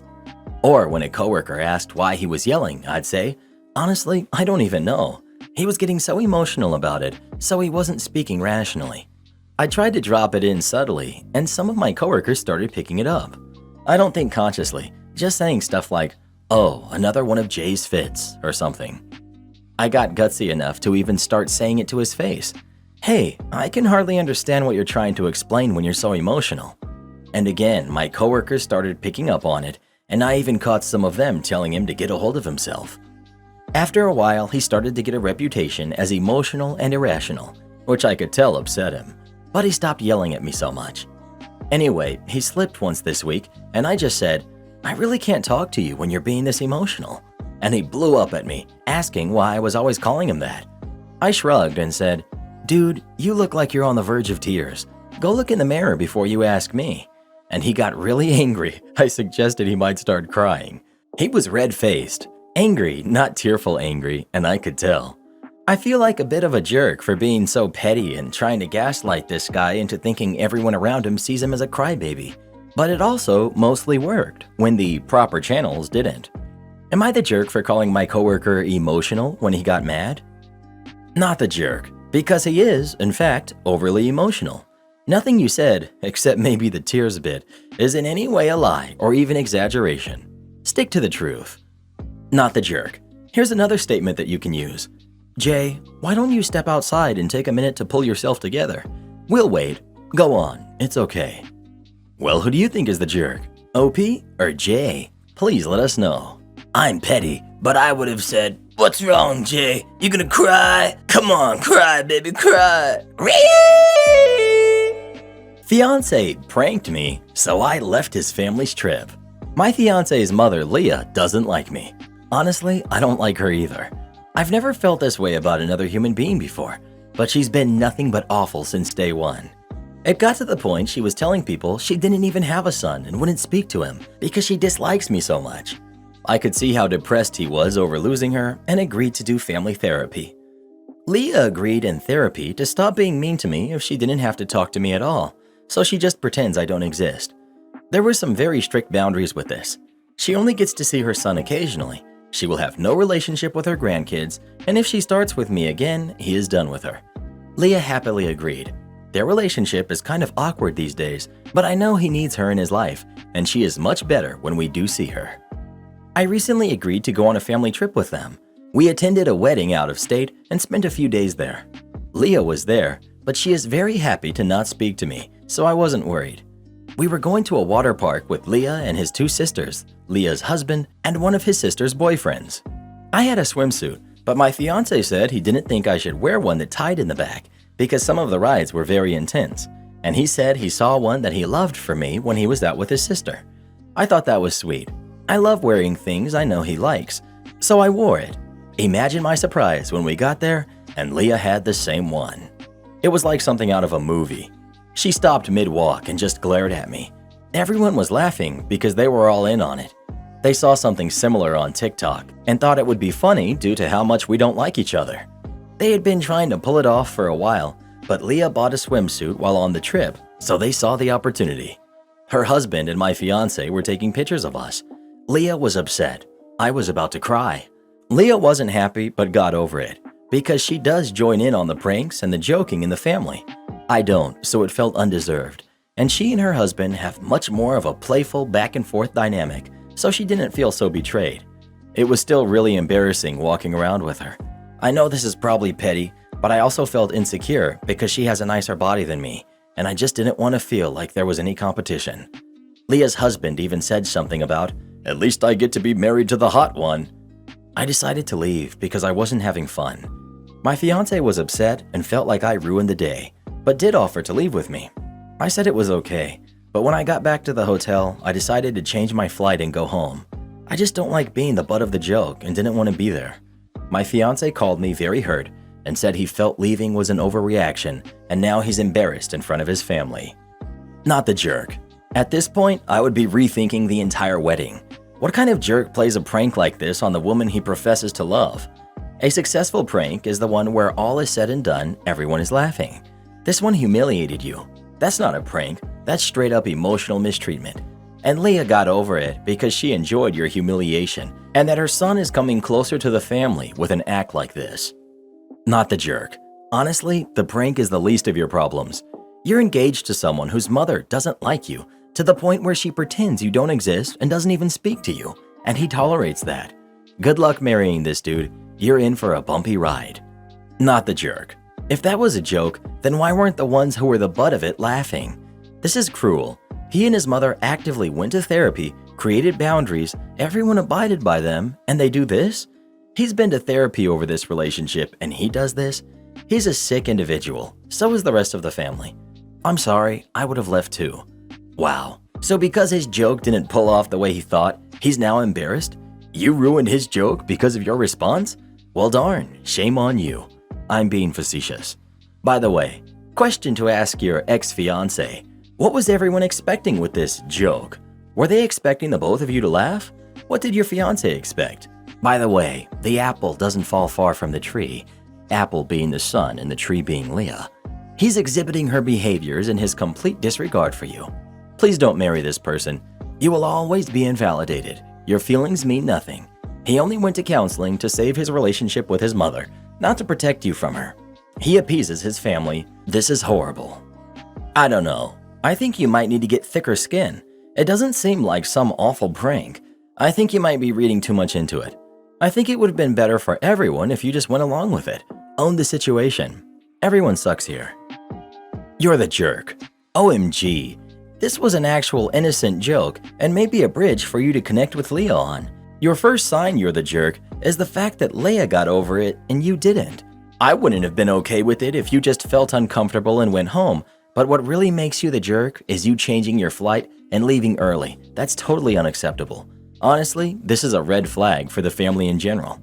I will say the joke about being married to the hot one was mean, and your husband should have piped up and said something though. Other than that, you were not the butt of a mean joke, and you way overreacted. I'm going to try to look at this from a different perspective, one where maybe your boyfriend didn't have bad intentions, but missed the mark horribly. You said his is a family of pranksters. That's how they interact. Perhaps by pulling this prank, involving two people who don't like each other, maybe they thought it would break the tension and possibly bring you into the family by including you. Don't get me wrong, that blew up in his face big time, as it should have. It was an absolutely horrible thing for all of them to do, and turned out far worse than anyone thought. End of the day, boyfriend is a huge jerk, as is his family. You are not the jerk, and I'm sorry this happened to you. Well, who do you think is the jerk? OP or mother-in-law? Please let us know. Don't marry into a prankster family unless you really love those kinds of people. I'm not your free babysitter. Thanks for asking though. So I have a distant friend. She's a friend of a friend type of deal. She has 3 kids. I have 3 cats. Her kids are enrolled in a camp very close to my house. Pickup for the camp is at 4 p.m. The line for pickup for the kids is 3 p.m. Yeah, it can take a really long time to pick up kids at that camp. A big old line of cars forms up every day to get the kids. It's a bit chaotic. Now here's the story. This friend of a friend has been using her lunch breaks to fetch the kids from camp. Sometimes the traffic is so bad she's late getting back to work. I'm not sure if she takes the kids with her to work or drops them off someplace, but the situation at work is getting dicey. Her boss is sick of her coming back late. Now, I live very close to this camp. My house is on the pick up your kids parade route. Friend of a friend has come up with a brilliant idea, in her eyes anyway. She's asked me to get the kids for her, all 3 of them. She would like me to take them back to my house, give them a snack or something, and wait for her to pick them up. She thinks it will be much easier to fetch them from my house than the camp, since she has to drive into the camp and I can merely walk. I said no, I'm not a babysitter, I'm not a nanny. I'm an artist, I have a job. I work from home, but I have a job. I'm not watching 3 kids under the age of 10 for unknown hours and have to provide snacks for them as well. She said that she would pay me $20 to fetch the kids. I said, no, I already have $20, so I'm good. She does not find this funny, but I sure did. She tells me she's a single mom trying to do her best. It takes a village. I'm so close to the camp. Why can't I just do this favor for her? I say, because it's not a favor, it's a job. I already have a job. I work from home. I'm an artist. Also, I don't know your kids. I barely know you. I'm not watching 3 stranger kids for anyone. That's just how that cookie crumbles. Well, she is unhappy. Very unhappy. Her next plan is to set into motion. Send in the mommy group. She gets my friend and a few other friends to email and call me. Nothing like a good mommy wagon train to circle around with. Except that doesn't work either. You see, I'm not in high school, so the whole peer pressure thing no longer applies to my life. I don't care if they like me or not. Also, I'm not a human mommy. I'm a fur baby mommy. Other fur baby mommies don't care about such things. We are a super laid-back group in general. Mommy group made some big points with me. 1. How easy it would be for me to get the kids from camp. 2. I could do arts and crafts with the kids until mom came and got them. 3. I would not be lonely during the day because I would have them to play with. 4. It would be a nice thing to do for a single mom who is struggling with a situation right now. All really interesting points that have absolutely no impact on me. Arts and crafts with the kids? Are you for real? I don't do arts and crafts. I sell art for a living. I'm not a Michaels. The kids can't help. I don't want them to. And my studio some days is a full-on wreck. I don't even let the cats in there on those days. Plus, single mommy with 3 kids is driving a new BMW. Perhaps she should have gotten a more economic car and a professional nanny. I reminded them all that if it was so easy to do this one thing, then they too can get the kids from camp. Heck, park in my dang driveway if you need, ladies. Then they can walk in and grab the kids, take them home, and do arts and crafts. Plus, friend of a friend will pay them $20 for their trouble. Not sure if that's for the week or per day, but who cares? It's like printing money at that point. All they have to do is provide the snacks and wait for her to claim the kids. Also, truly funny reply, but still not getting a laugh from the mommy group. In fact, I only got stunned silence and I think cricket sounds. I'm just not hitting my target audience with this humor.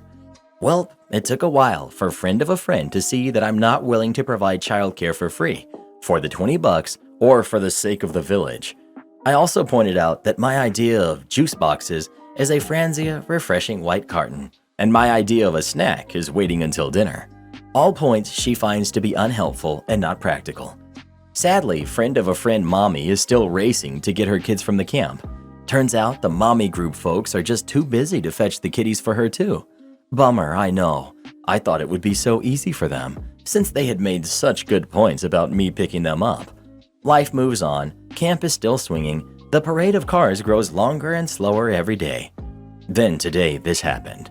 I'm inside my house, sitting on my couch, binging the good, the bad, and the ugly of street food vendors on YouTube. I hurt my back, so I'm leaning on a heating pad.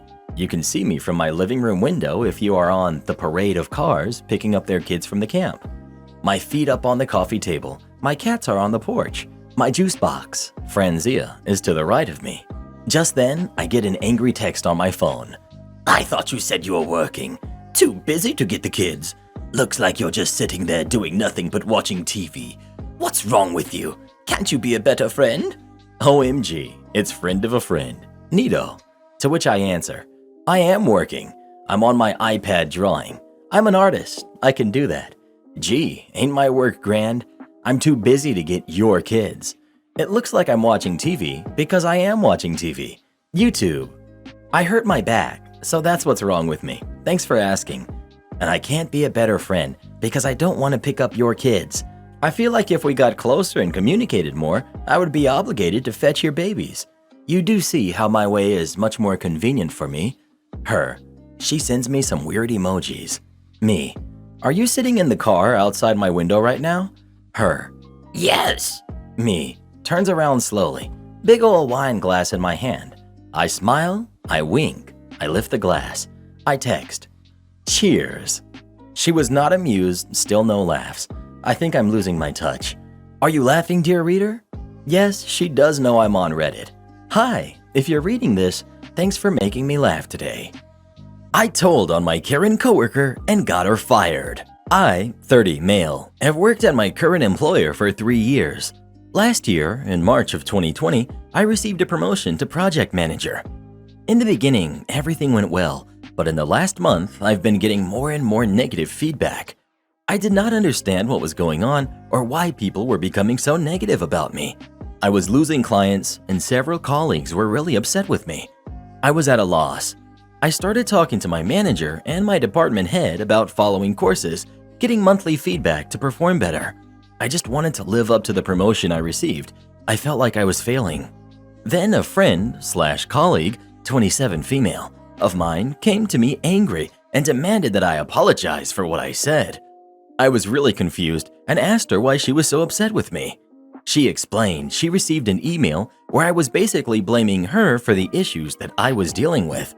This was an email a client forwarded to her. I was at a loss and explained I never sent out an email like that and asked if she could show me. She did, and it had my name, my send address, and everything seemed like it was for me, but I never sent it. Then it clicked to me. My assistant, 39 female, has access to my email and has the ability to send as me. She's also the only one that has these rights. I was flabbergasted, and so much started to make sense. She was next in line for my job and did not receive the promotion. I did. Checked all her sent emails on her PC while she was out for lunch and saw dozens of emails sent as if it was for me. An email, still open on her screen, showed my email address and a written message to clients with misinformation, passive aggressiveness, and straight-up lies. These were sent out under my name. I made screenshots and sent them to myself, then went to my manager and the head of the department. They were angry. She was fired that same day. I was relieved and all of my colleagues were informed.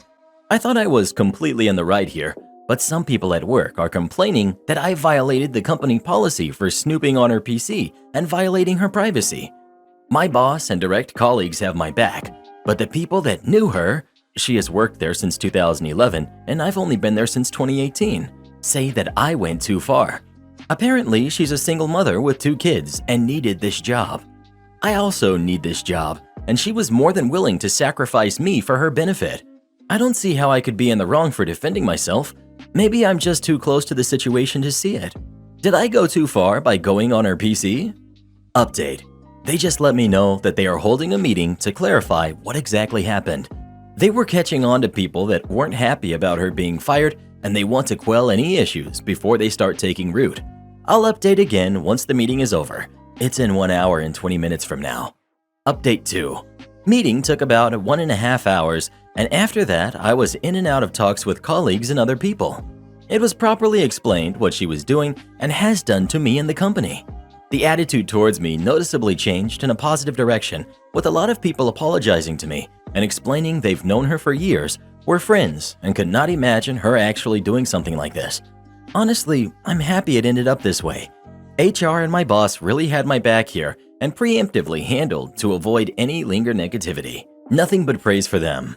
I requested some time off, which was approved, and I'll be home for a week starting next week. Per my request/advice, they are also going to revise, or at least look at, the company policy regarding access to other people's emails and the other security issues I've noticed.